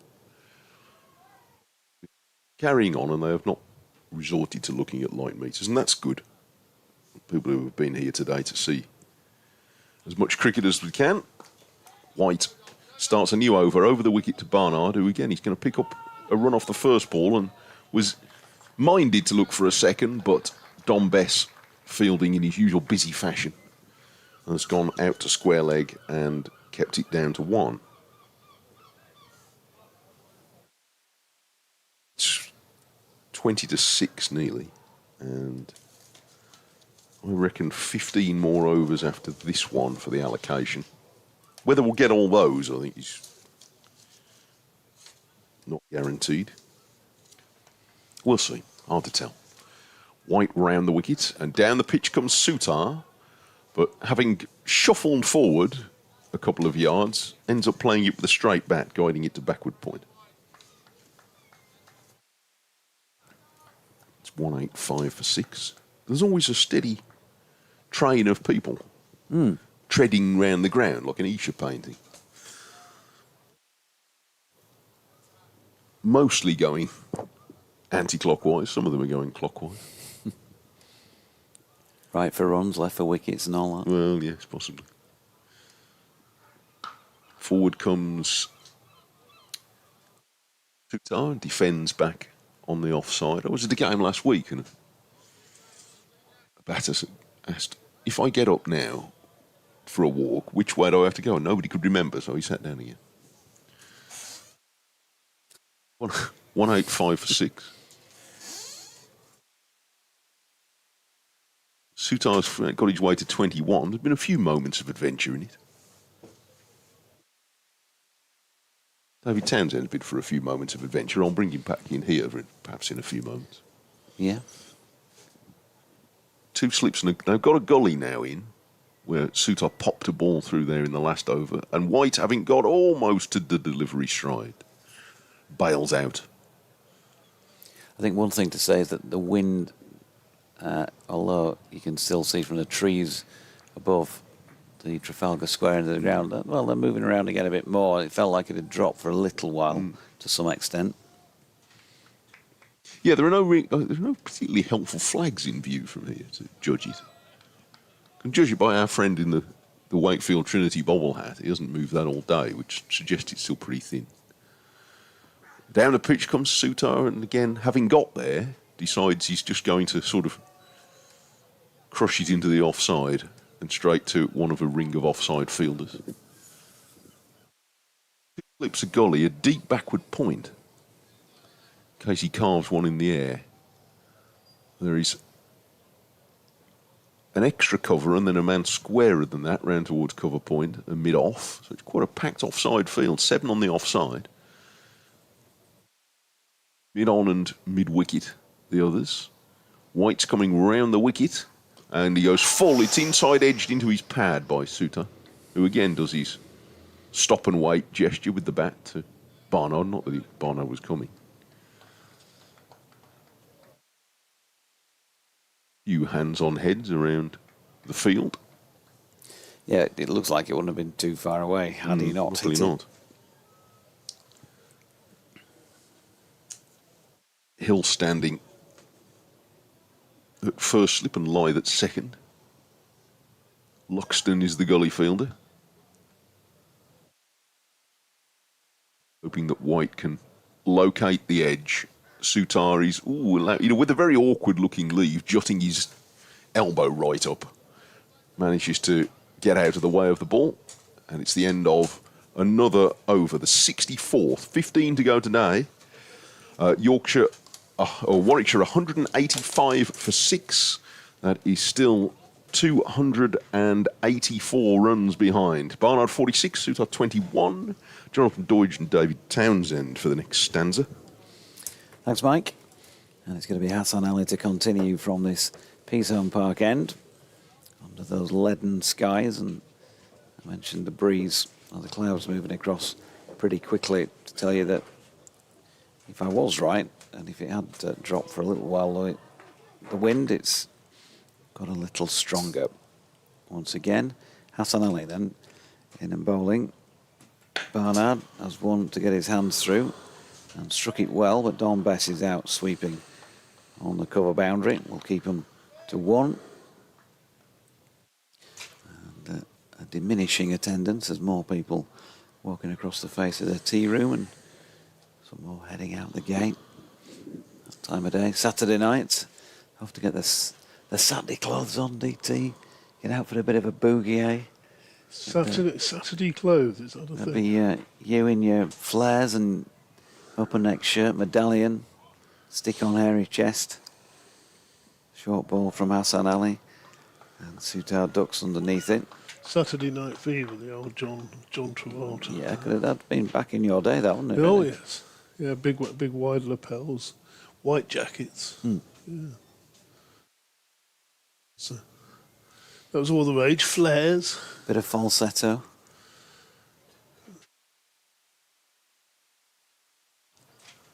We only had an Indian in our village. Here's None of Hassan that Ali Italian round the stuff. wicket to Sutar. Oh, didn't feel like it got off the deck too much. He's turned it into the leg side. No run. Sorry, you were saying? So we didn't have any of that falsetto stuff. We just had a Chinese takeaway and an Indian, but Just one falsetto, give it to me. 186 for 6. Hassan Ali turns at the end of his run then. Makes his way away from us. Bowls it now. That's played with an open face. Round towards gully. Luxton doing the fielding. No run.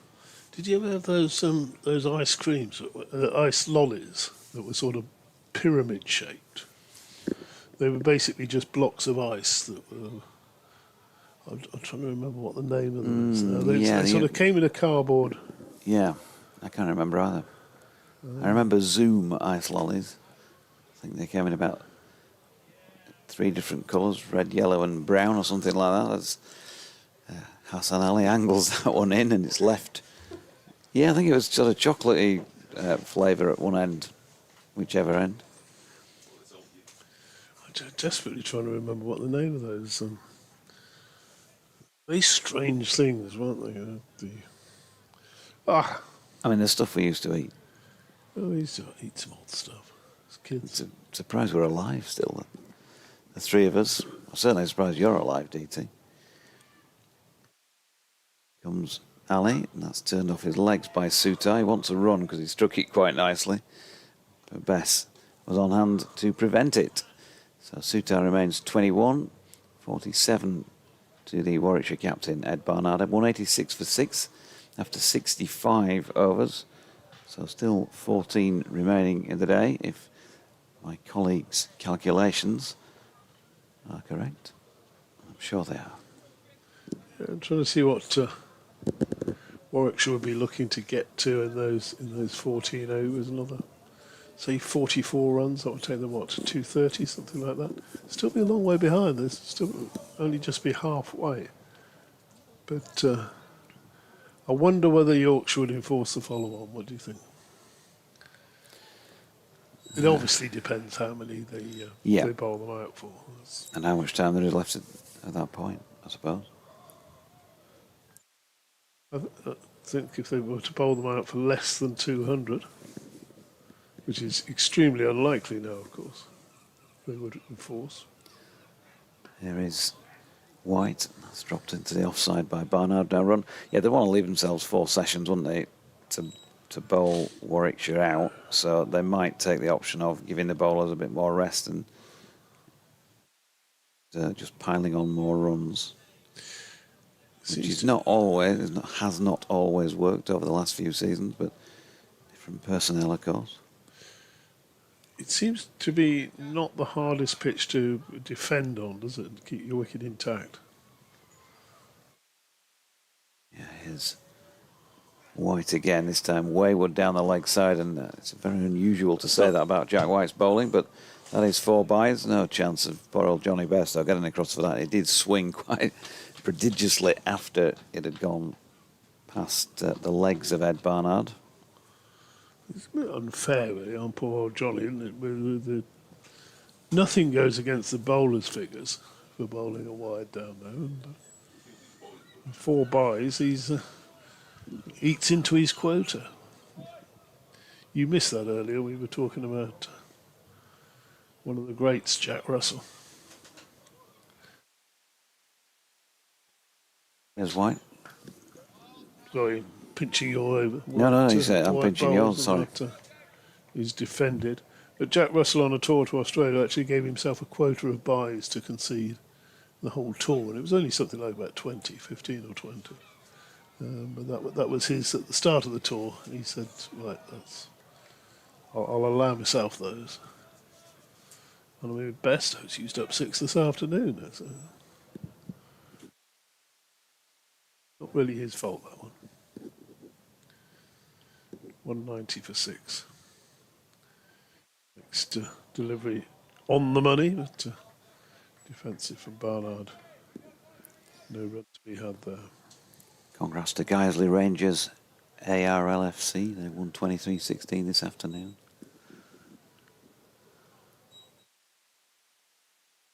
A very easy win for your lot today on the cricket field.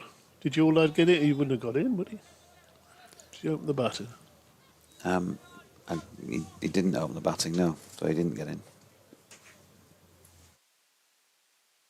White bowls, and Barnard just up on his toes, he eases that one away.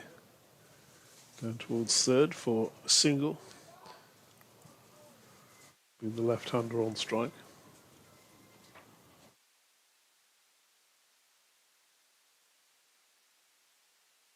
$191 now for 6.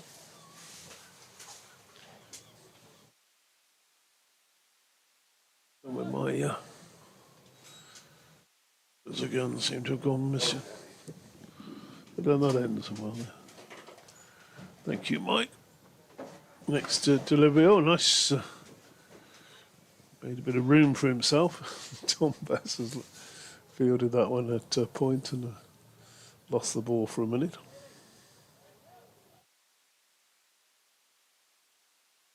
It's drifting at the moment, isn't it?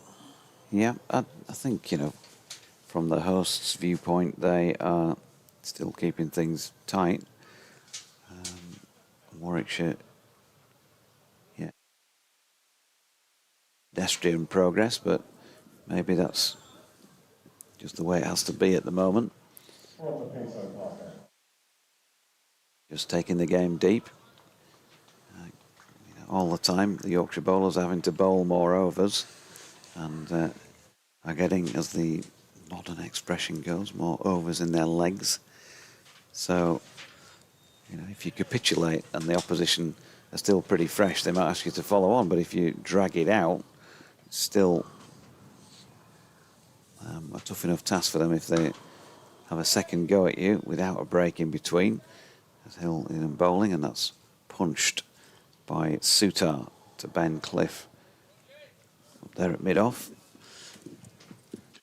They go with the ball earlier on this afternoon. Let's just have a look at the Yorkshire bowling figures to date here. Hassan Ali 1 for 39 from 15, going at just 2.6.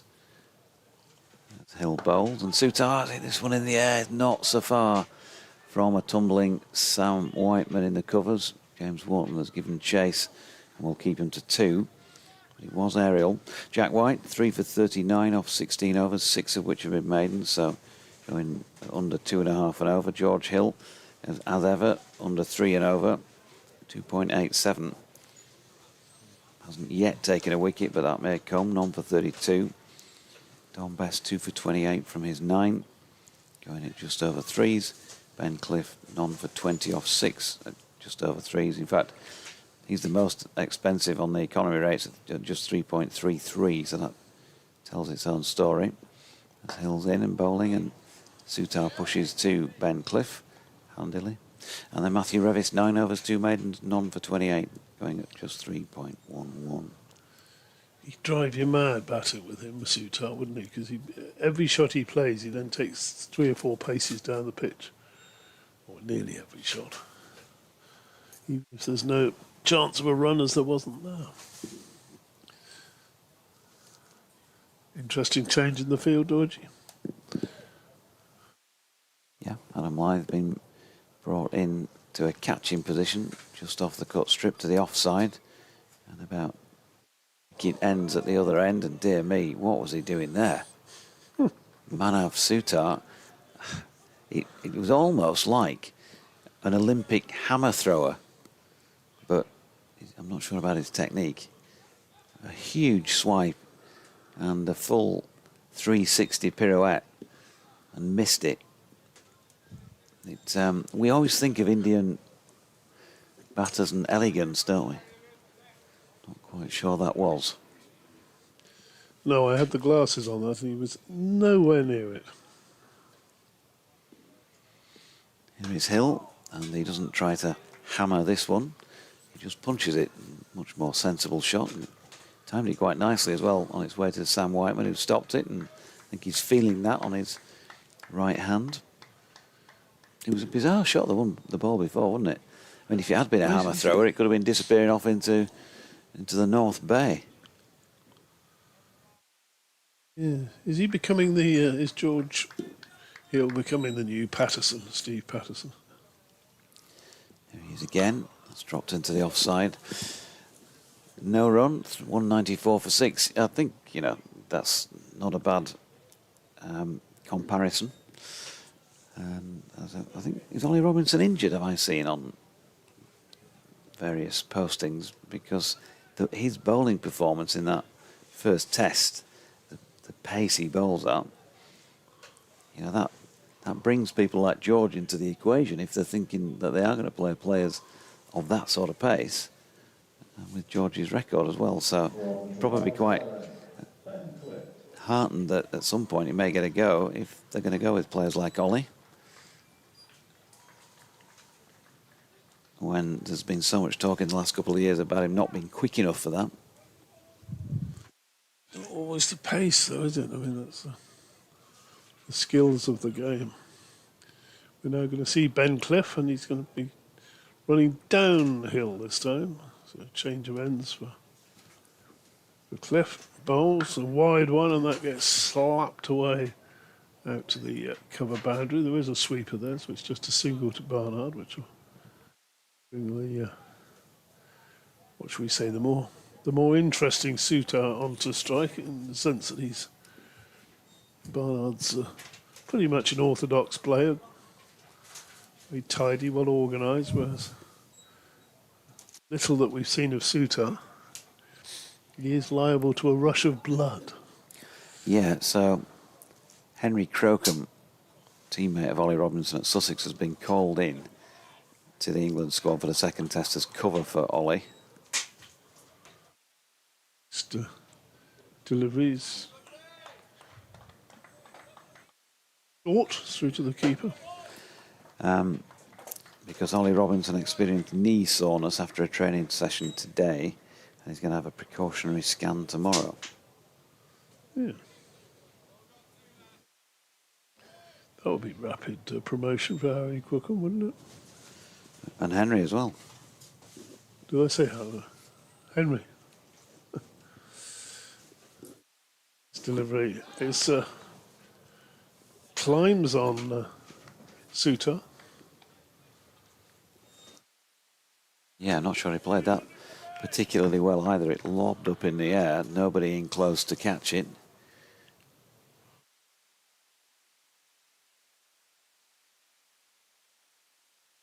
Women's World Cup. Looks as though the Aussies have beaten South Africa. We don't mention that today. Ben Cliff bowls, and that's turned down to long leg. At least not the first game that was played today.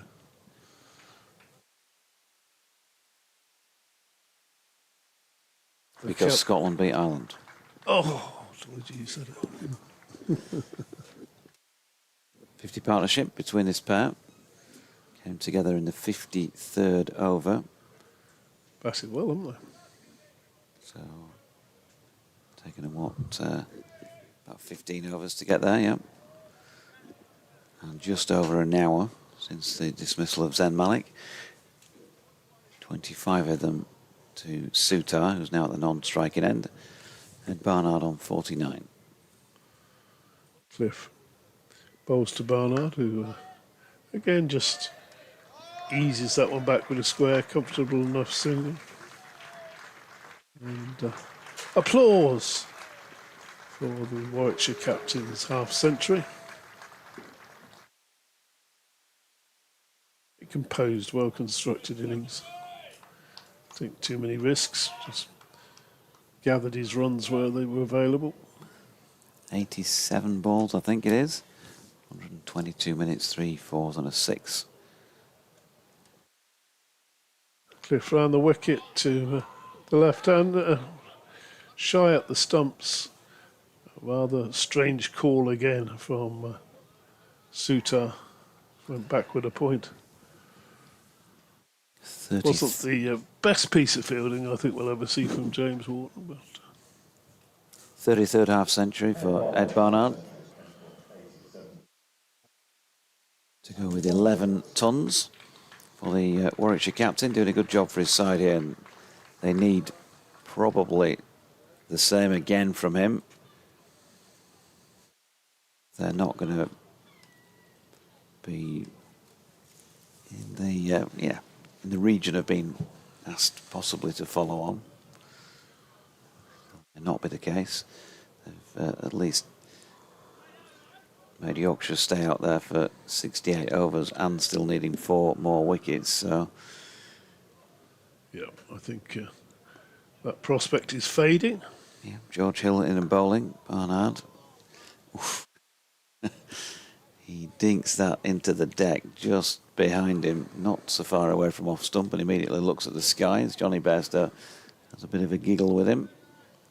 And a cry of, oh, Barney, Barney, Barney, from presumably a Bears supporter somewhere down to our left. Not on the stand, I hasten to add.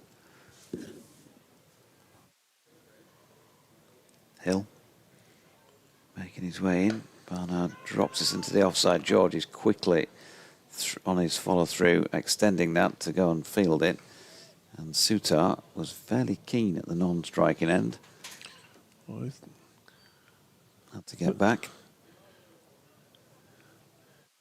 It's looking the most likely way a wicket's going to fall at the moment, the way these two are running.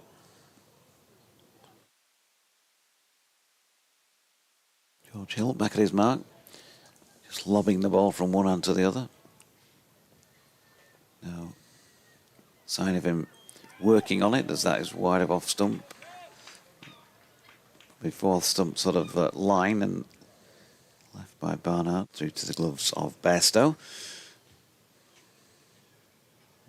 A very small smattering of people outside the marquee now. I think I can count about 8. A bit of fancy dress up in the west stand. Not entirely sure, without zooming in on that, what it is, but some yellow and orange by the looks of things.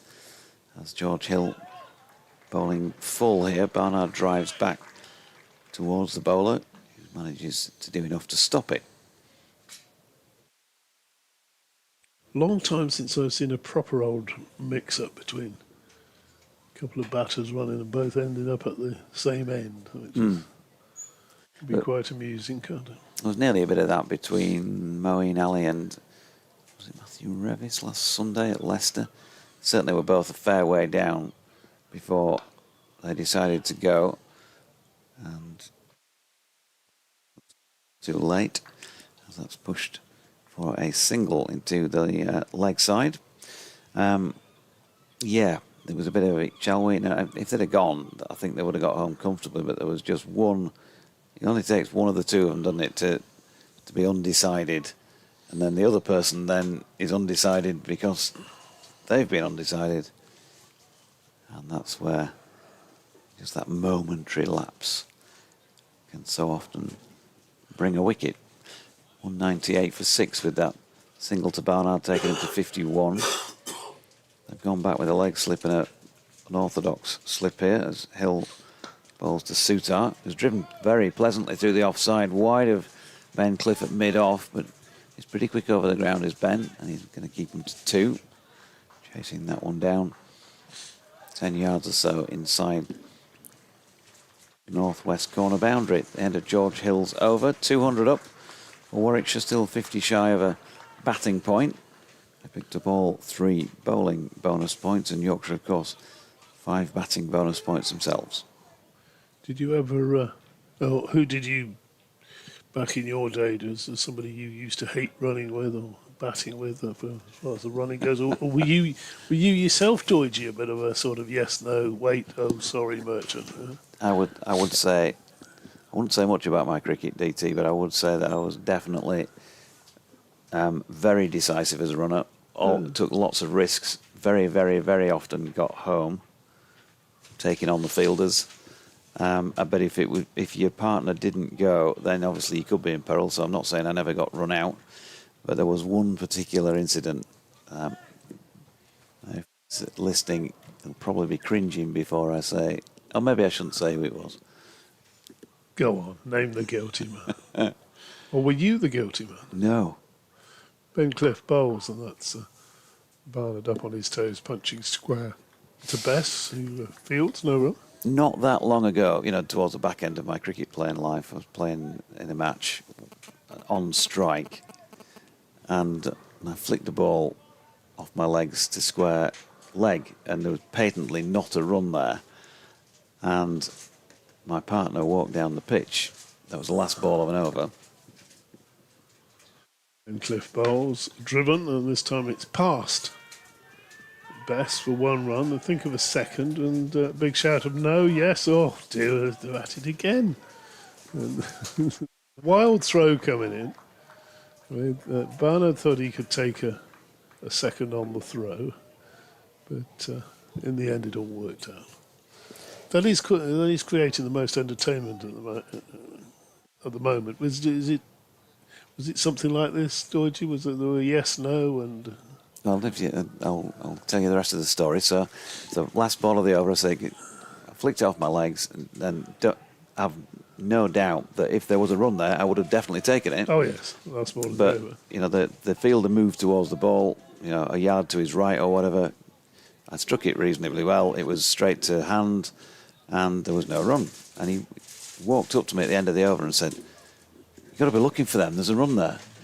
And I'm saying that I promise you, there's absolutely, definitely no run there. But if you want to get running, yeah, I'm game. Comes Cliff round the wicket to the left-hander, attempted back, and goes through. So the strike rotates in the following over, and I'm back on strike, obviously at the other end of the pitch. And I play the ball down towards the clubhouse, sloping away down to the leg side of this. And I'm straight off the mark because I know it's going past a fielder. Comfortable single. There's somebody else out on the long-on boundary who's got a bit of ground to make. So I leg the first run, touchdown. I'm back for the second, touchdown, and I'm 3-4 strides down for the third. Bearing in mind I'm running to the danger end because I'd hit it past, the stumps in that area out towards just wide or long on. Running towards the danger end. I'm already back. I'm going to get home comfortably, and he's just touching down and says no. Oh dear. And it's not the biggest boundary, and the throw comes in, and of course I don't get back at the striking end. I shouldn't have been there. I should have been 3, and I ended up with 2 and been run out. Ben Cliff bowls, and that's turned round the corner by Suto, who's beginning to look a very good batsman in between the rush of blood. So, having been told that I needed to be taking these runs, and all of that, bearing in mind, I was absolutely livid. And I let him know for the rest of the day and the night when he had to buy me several beers to apologise afterwards. Here's Cliff again to the right-handed Barnard, who plays that firmly out to the sweeper down there on the cover boundary in front of the west stand. One more run. I'll spare his blushes, but if he's listening, he will very definitely know the day, the venue, and the incident. And he did apologise to me. Oh, that's fair enough. Was he older or younger than yourself? Younger. And now probably 15 years younger. Couldn't keep up with him. Couldn't keep up with a man my age, DT. George Hill would have been quicker between the wickets had he been batting with me at the time, but he was probably only a toddler at that stage. Yeah, probably was. And he's going to bowl from this P-zone park end, 203 for 6, 28 of them to Sutar, 53 to Barnard. Warwickshire still very much sort of marking time here for one reason or another, just taking it deep, as I was saying a few minutes ago. Hills in and bowling, dropped out into the offside by Barnard, who's going to pick up another single. I'm sure you've got your own run-out incidents, folks. I do remember being run out without facing a ball once as a junior at the non-striking end, where I was keen for a run and again got sent back by somebody, and I think the bowler picked it up and flicked it back or something like that. It's the one and only time I can remember that happening. It's a horrible way of getting out, isn't it, run out? Hill round the wicket. Sutar drives square on the offside. They've got 2 men in for an uppish drive in the offside there. Adam Lythe's gone in at short extra cover. More and squarer than that is Sam Whiteman, but they're both on the sort of offside flick that we saw in an onside way when Sam Hain got under one and flicked it to Don Bess at mid-wicket. Only be within 20 metres of the bat. As Hill's in again. Oh, Sutar has a push at this and it dies on its way through to Johnny Bairstow's gloves. Attendance continues to dwindle as we get comfortably past 6 o'clock. We will, of course, be back tomorrow morning, a few minutes before the start of play, which is, as ever, scheduled for 11 a.m. at this time of year. Hill round the wicket. Sutar gets an easier leave this time. And we've got fewer than 10 overs to go before a second new ball can be taken, but that will not be possible until tomorrow morning. If we get that far, who knows? Yorkshire might rattle off 4 wickets in the next few overs. It's not looking that way at the moment. It wasn't looking that way when Best struck, though, was it? No. Sutar turning this latest delivery to Finlay Bean, who's substitute fielding at mid-on.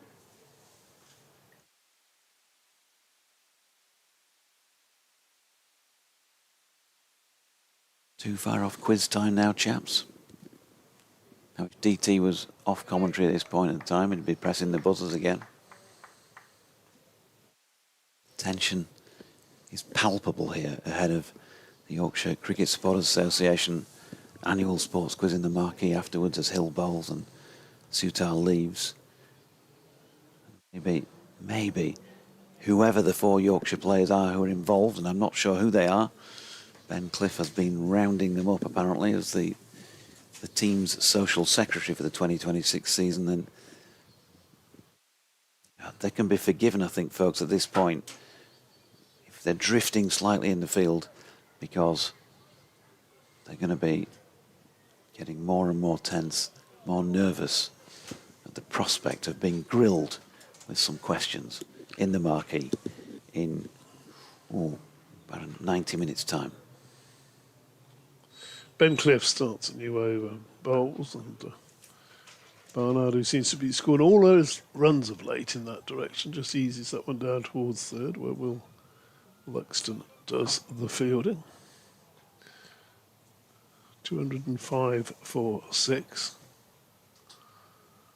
72nd over, so this over and 7 more to be bowled this evening. I don't know whether there'll be any spectators left by the time we finish. It's really, really thinned out. Leechers, I think I could almost count them during this over. They're on the popular side. Cliff round the wicket bowls, and Sutar's ducking under that one, or just watching it go by. He likes a short ball to the left-hander at the moment, does Ben Cliff. We've seen a few of those. Finley Bean, is he actually on the field fielding? Is he substitute fielding? He's down below us. He's 205 for 6. I think he probably is. In comes Cliff Bowles, and that's turned around the corner. No run. Sorry, you were saying Finley Bean? Oh, Who's he on for? is it Hassan Ali? Can't spot him out there unless he's out in the deep. Yeah, it must be Hassan. Going to make a change anyway while you're doing this over, and Mike's going to come back in. He's going to sit in your seat, is he? You see, he's not fussy. You always have to sit in your own seat. Cliff Bowles, that's a short ball, and had there been a slip instead of a gully and Finley Bean at third man, then that would have been the wicket they were looking for. Fended off, wide of Johnny Bairstow, the keeper. First slip would have had time to take that. It just lobbed really in the direction. They've got 1 run. It was fielded by Finley Bean, but that was the moment I think Yorkshire were waiting for, and he didn't quite. Well, he's had a few where he hasn't played the shot balls all that well, but he's managed to avoid the fielders. This next delivery is played square by Barnard, who's playing everything in that direction. I mean, we are at the moment not counting the possibility that he might be popping him up in the air, deliberately avoiding the fielders. I don't think he is, but I thought I would at least give that an airing. Yes, you're not related to him, are you? No. So, but I like to, You sort of know. I like to give agent or anything like that. Well, I should be so lucky after this week. Man of the match on his Test debut. That's true. Don't know whether he has an agent. If he didn't have one last week, he probably does now. Probably has 3 or 4 chasing him now. Good for him. Here is Cliff again, Bowles, and put a bit of effort into that one, threw outside the off stump. The end of his over, and Cliff, he could have had a wicket there. Yes. Got away with it. There have been a few could-haves in the last hour. What time? The last wicket fell at 4:55, roughly, so 80 minutes since the last wicket fell. But managed to break through, and they certainly would have had high hopes of doing so when Yates and Malik went in the same over at 206 for 6. Not exactly a sparkling recovery from Warwickshire, but at least that showing a degree of resistance. And as we were saying with Doige, it's the thing that will probably encourage Yorkshire not to enforce the follow-on. He'll round the wicket, Bowles, and that's a peculiar shot. He gets a boundary for it to suit up. Started to come down the wicket, and then the ball was going past him, and he just sort of angled it away down to third. There is no third.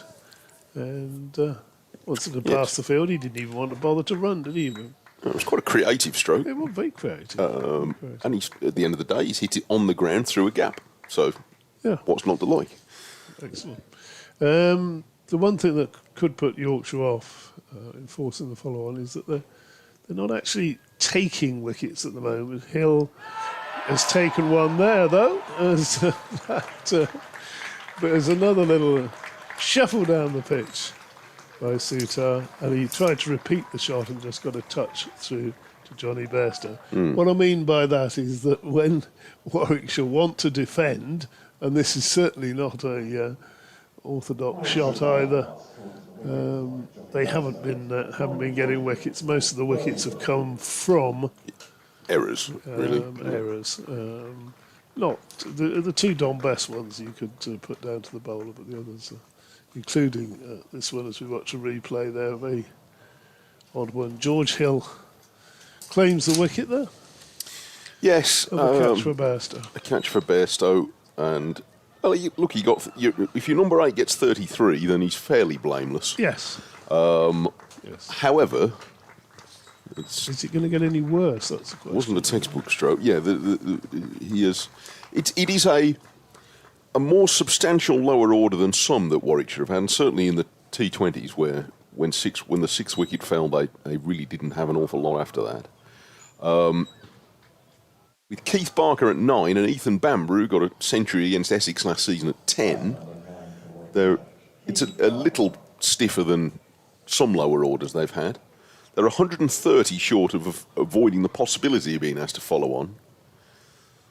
By stretching these innings out, at least if they could take it a reasonable distance into tomorrow, then they might be avoiding the follow-on by other means, or dissuading Yorkshire from taking it because they'll have got more overs in the legs. But we'll see. Relatively young bowling attack here. You've got George Hill, who bowl all day if you let him, or if the health and safety bods let him. You've got Jack White, he's more of a veteran, but Hassan Ali obviously looking to create a good impression, as he has been. He'll be bouncing around wanting to he won't have a problem be on the winning side. Ben Cliff and Revis, both the youngsters as well. Hill bowls and Barker allows that one through outside the off stump. No runs. Well, seventh wicket has gone down. 210 for 7. And they did 64 in 20 overs for the seventh wicket, of which Sutar's share was 33 from 73 balls, of which he hit 4 to the boundary. But he didn't get away with an inside edge.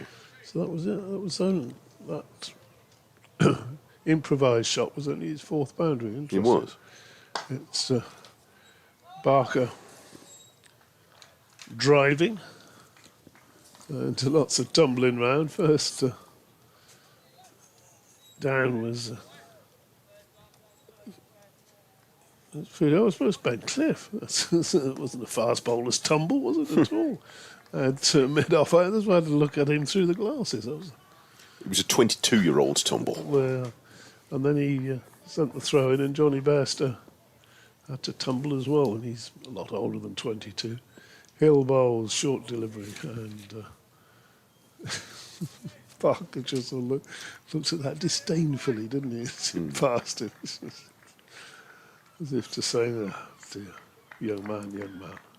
There was a period quite a long time ago where I had to go with Barker as a sort of pinch hitter in T20s. You can't do that. Has batted appreciably higher than 9 in the past for Warwickshire. Yeah.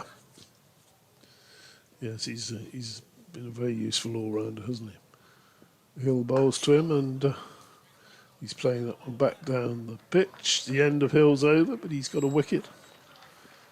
So he'll be pleased with that. They needed that really tonight, just to break that partnership up, and knowing that they'll come back tomorrow morning, expecting to wrap the innings up in the first half hour or so. Well, that would be their aim, certainly. It would, as you were saying a few minutes ago, there was a slight sense of drift, not to the extent that they were bowling a lot of loose stuff that could be picked off, but because they haven't done that all day. It was more sort of going through the motions. Yeah, just there wasn't really any sort of bite to it. They were just sort of putting the ball on length. But now there's an opportunity. Barnard with 55 is on strike to Cliff at the start of a new over, and a ball angling in from quite a wide start is allowed to pass by Barnard. So it's 6 overs to go, including this one, I make it, in an extended day. So we got to tea about 35 minutes late. I think we're probably going to be slightly after that. Okay. Comfortably into added time already? Yes, it's 20 past 6, or just gone 20 past 6 now. Cliff starts in again, and this is driven crunchily up to mid-off by Barnard, who has a sort of manner about him. When he hits the ball cleanly, he then sort of has 3 or 4 paces of swagger before he settles into his normal. He's not a swaggering type, Ed Barnard. He's not that kind of fella. He's rather more quietly spoken than that. But just when he hits the ball out of the middle, it's as if for just 2 or 3 paces, like, oh, look at that. Now he's pushing the ball into the offside and wants a short single, and he gets it after a slight fumble by Bess, whose feet arrived at the ball quicker than his hand did. And it seems as though he slightly slipped on a pitch, a different part of the square. So they get one. Stono sorting his field out for the left-handed Barker.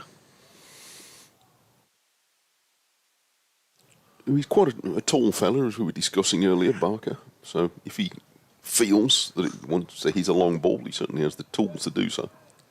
That's probably not what he's after at the moment. Do you think Cliff will give him a short one? Well, he might do.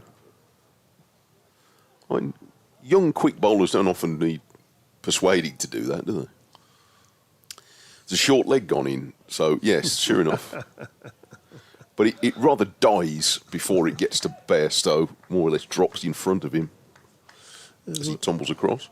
What Jordan Thompson was talking about earlier when he was on air about the ball, sort of more tennis ball bounce than it normally is here. It's not a fast pitch. I think it's a pretty true pitch. Gavin Hamilton said he thought it was one of the best pitches he's seen here for county cricket. And I don't have a problem with that view. That's a shortish delivery, and that's actually possibly a more troubling length. Yes. Barker defends it away on the offside, but if it was slightly more in towards his ribs at that length, then maybe you bring the short leg and the leg slip into play. And also, he didn't play it with any great conviction. No. He doesn't move much in the crease these days, Keith Barker. But he kept it down. Cliffy's on the way again and looks for a Yorker, and Barker's played that well. Turned it, not only squeezed it away, but it's going to run away towards the rope, and it's sort of conceded for 4. Yeah, he's accompanied over the rope. Yes, rather tired chase after that from Hassan Ali, who's done a fair bit of sprinting today. He was thinking about putting a dive in, but yeah, because he's seen other people do that. Yes, he's definitely heard it's a thing. No, Cliff did look sort of slightly askance in his direction for a moment, but, you know, Hassan Ali come charging in all day. He's bowled 15 overs at an unimpeachable sprint. So I think that's probably a fair go. It's been a long day. He also batted with great gusto as well earlier on at the start of the day. Did. Clobbered 2 successive sixes off Ed Barnard that shelled the tea room. 2-1-5 for 7. After that, he is Hill again.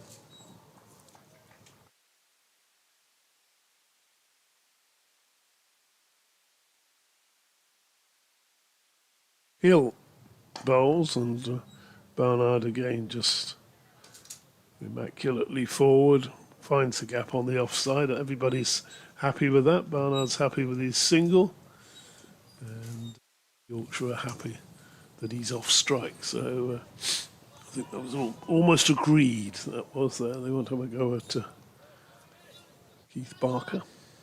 It's been a typically responsible effort from Barnard,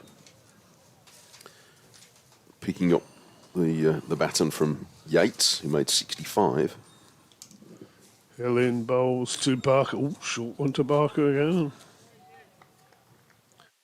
Did give that one the respect of ducking under it rather than just swaying out of the way and looking disdainfully at it. I think there are going to be 1 or 2 more of those, I reckon, before Keith Barker gets back for the showers. Well, as you say, he doesn't move about a much, but days, does he? No, it's a bit of a target. Quite a large target. As Hill bowls to him, and that's through to the keeper. Is that just beating him on? I think he's just pushed at that. You think he played the line, or did he actually have a little? He might have fiddled at it. Feel. I don't think he was very close to it. So. And again, coming out about, he's still a very fine cricketer, but at 38 years of age, the eyes do take just that little bit longer to get in.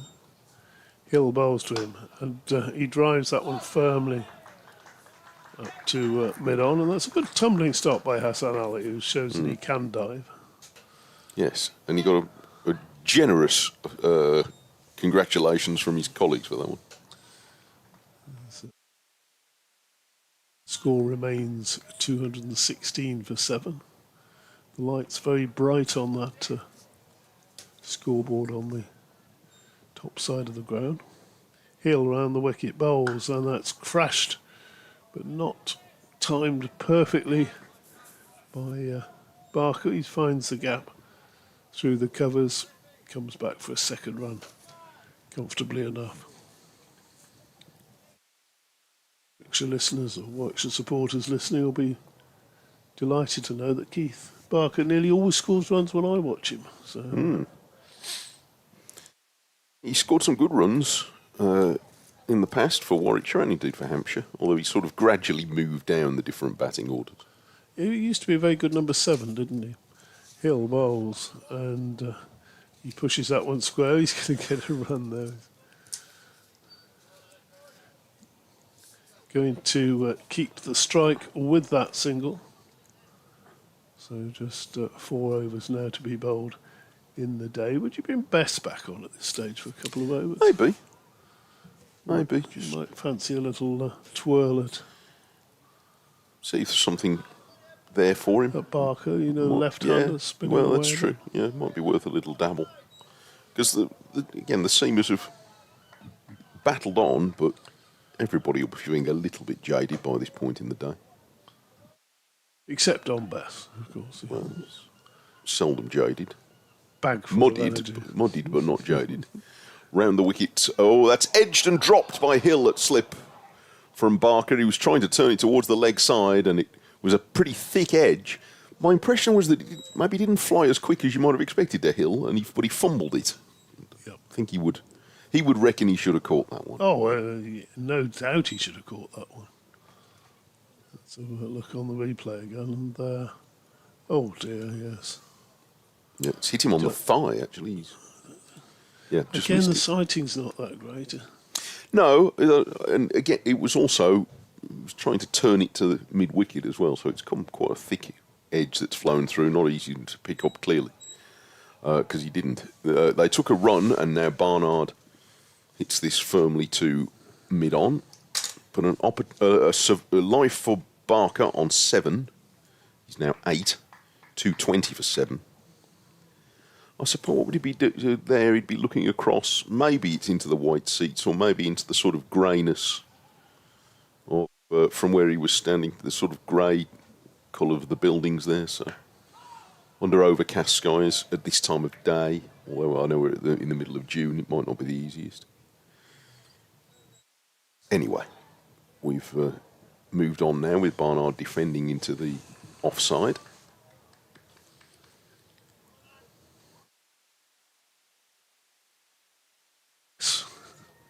Turning his arm over as he throws that to Whiteman to return to the bowler. Just a little indication there to the skipper, perhaps. Cliff tries again, and Barnard, with one hand off the bat, pushes this just a few yards square on the leg side, but enough to get a wicket. He might, of course, be reminding the captain that we can all go and get ready, get ourselves off the field a little bit quicker if I do do a quick bit of twirl. Get in the showers.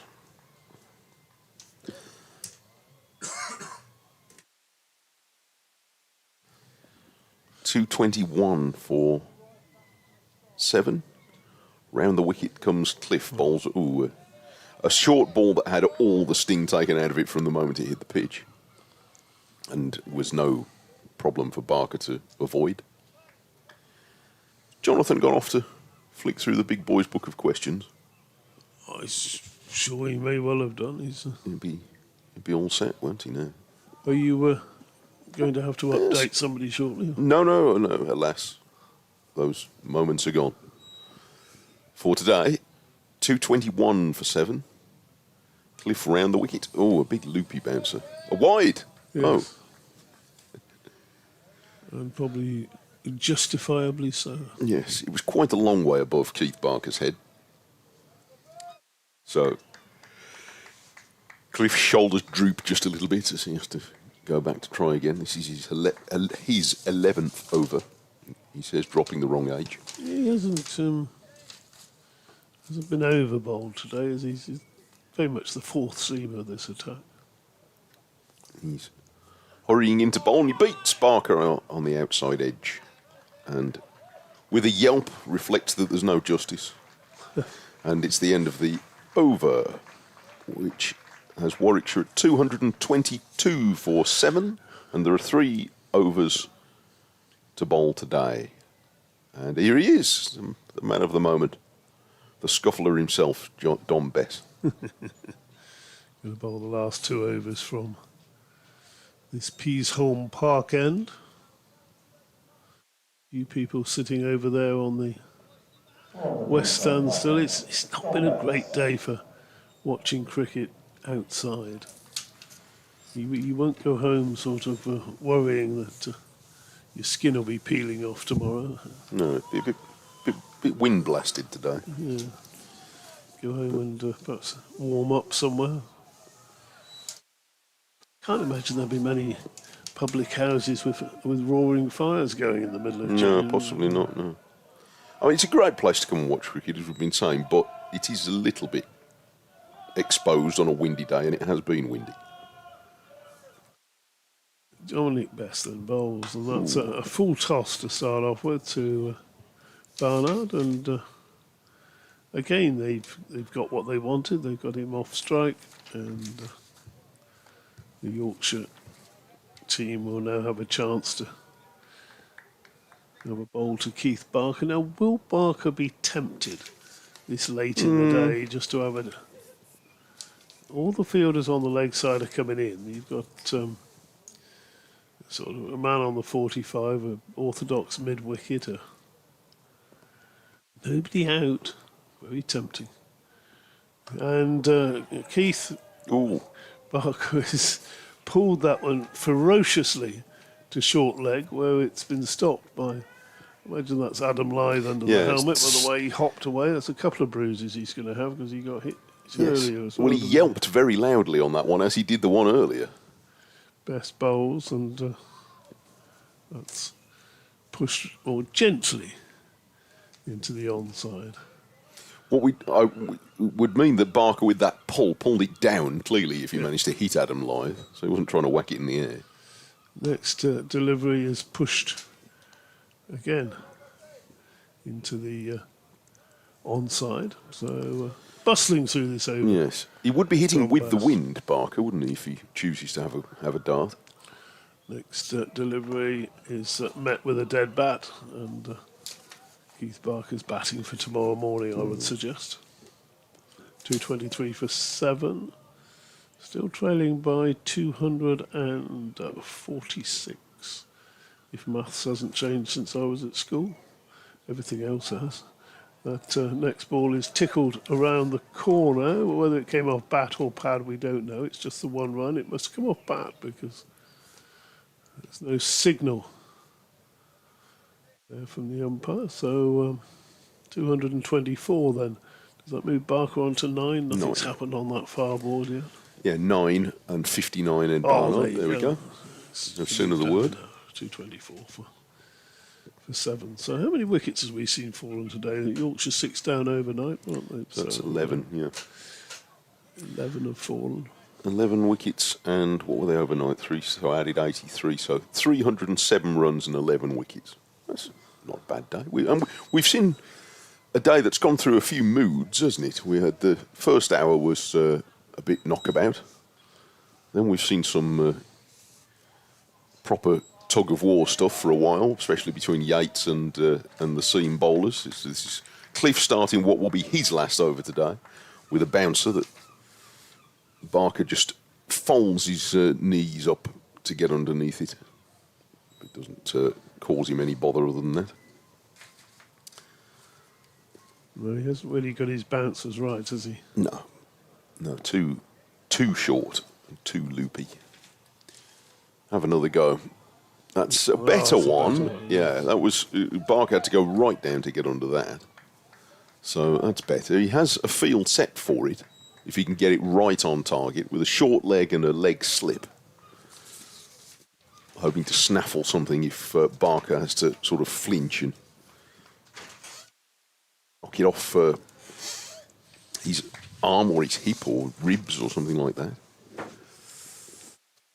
Cliff's coming in again around the wicket, and Barker is playing this with a straight bat into the leg. So do you want to come in here, Jonathan, to wrap up? No, he doesn't.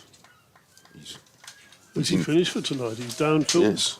Yes, that's it. No, he's done, Bamber. He's going to let us finish the day. Well, yeah. I'm going to finish. I'm going to be terribly in his way, I suspect, for the next 2 minutes. Even more than I have been for the last 2 days. Here's Cliff coming round the wicket to Barker, who plays this out of the middle of the bat, firmly out to extra cover. And fielding is done by Jack White. And there's no one. So one slip, gully. I thought they might have attacked a bit more to suit her, to be honest, when you kept popping those. Would have been chances if you'd have managed to steer them near a fielder, those slightly loose strokes. This is it's another bouncer that's very short. So it's no problem really for Barker, who's mainly been sort of going up and down in this over. Sort of a forklift truck. He sort of flexes his knees a lot. Yes, he's got to just tie a lace up there. Mm. He knows there's only 7 balls left in the day. Mm. And he might only have to play one of them. Although it's been Barnard's way to push the first ball of an over for a single and leave his mate too, which is not actually such a bad policy, because you want to make sure Barnard's there tomorrow. I prefer Barker to be there as well tomorrow, but, you know. It's his follow, a good one from Cliff to finish. That horrid Barker. And he's beaten outside the off stump. A maiden from Ben Cliff. 224 for 7 and 1 over to bowl. Today in probably the best light that we've had, ironically, for the last couple of hours. Yeah, it's just still not great, though, is it? No, it's not brilliant, but... In that sense, I think Yorkshire had the best of the conditions yesterday, because it was fairly bright. 6 balls from Dominic Best then left in the day. The first one will be bowled to... Well, not necessarily 6 balls, because, of course, if a wicket falls now, they'll all trudge off. Mm. But, that's unlikely, because Warwickshire want to keep their powder dry, as does there, goes back and just eases that towards long off, but it's cut off by Will Luxton coming across from mid-wicket. Bess again. Bowls and turned into the onside. Again, he's taken a single, which... Oh, well. Oh, it's okay. You know, if you think of Barker as a sort of night watcher for Barnard, I mean, you'd want them both there in the morning, but most of all, you'd want Barnard there in the morning, so I don't have a huge problem with that. Oh, by the way, I should mention, Warwickshire women beat Lancashire by 20 runs in a high-scoring game today in the 50-over tournament. That was a good win for them, 3 in a row. Best bowls. Barker defends. Appeal for leg before from leg slip. The only one who actually went up. Yes. I think that's Sam Whiteman. As the next delivery is defended to forward short leg, and that's Adam Lythe who does the fielding there. That appeal, I think, was mainly from the, I'm going to suggest, slightly moderately more lubricated members of the remaining punters that made themselves heard in the last few minutes. Best bowls, penultimate ball of the day, defended into the offside, so this will be it. Now, will we get a little bit of got 2 leg slips kidology going on there? Two leg slips, a slip and a forward short leg as best bowls, and that's played down by Barker, and that, gentleman, concludes today's entertainment. And it has been entertaining. The first hour or so, we had the last 4 Yorkshire wickets pressing on. Some entertaining batting from Johnny Bairstow. Took his overnight 49 to 68 fairly quickly. Hassan Ali, a few mighty blows over in the direction of the tea room, successive sixes. Took Yorkshire to maximum batting points, and then Warwickshire got maximum bowling points when George Hill was out in the 110th over. Yorkshire eventually bowled out for 469. And then after that bit of entertainment, we saw some very, very solid opening batting, didn't we, from Robbie Yates, a left-hander. They lost an early wicket. Alex Davis played on in White's first over, only faced 3 deliveries. But there was two significant innings, really, so far from the Warwickshire innings. Yates, who were just very, very patient, and impressive innings from him. And Barnard, who walks off 60 not out. Yes, and they will need him to, maybe he might want to push it a bit more in the morning but he still has Barker and Bamber, who are 2 handy customers to bat with, so 115 short of avoiding the follow-on target.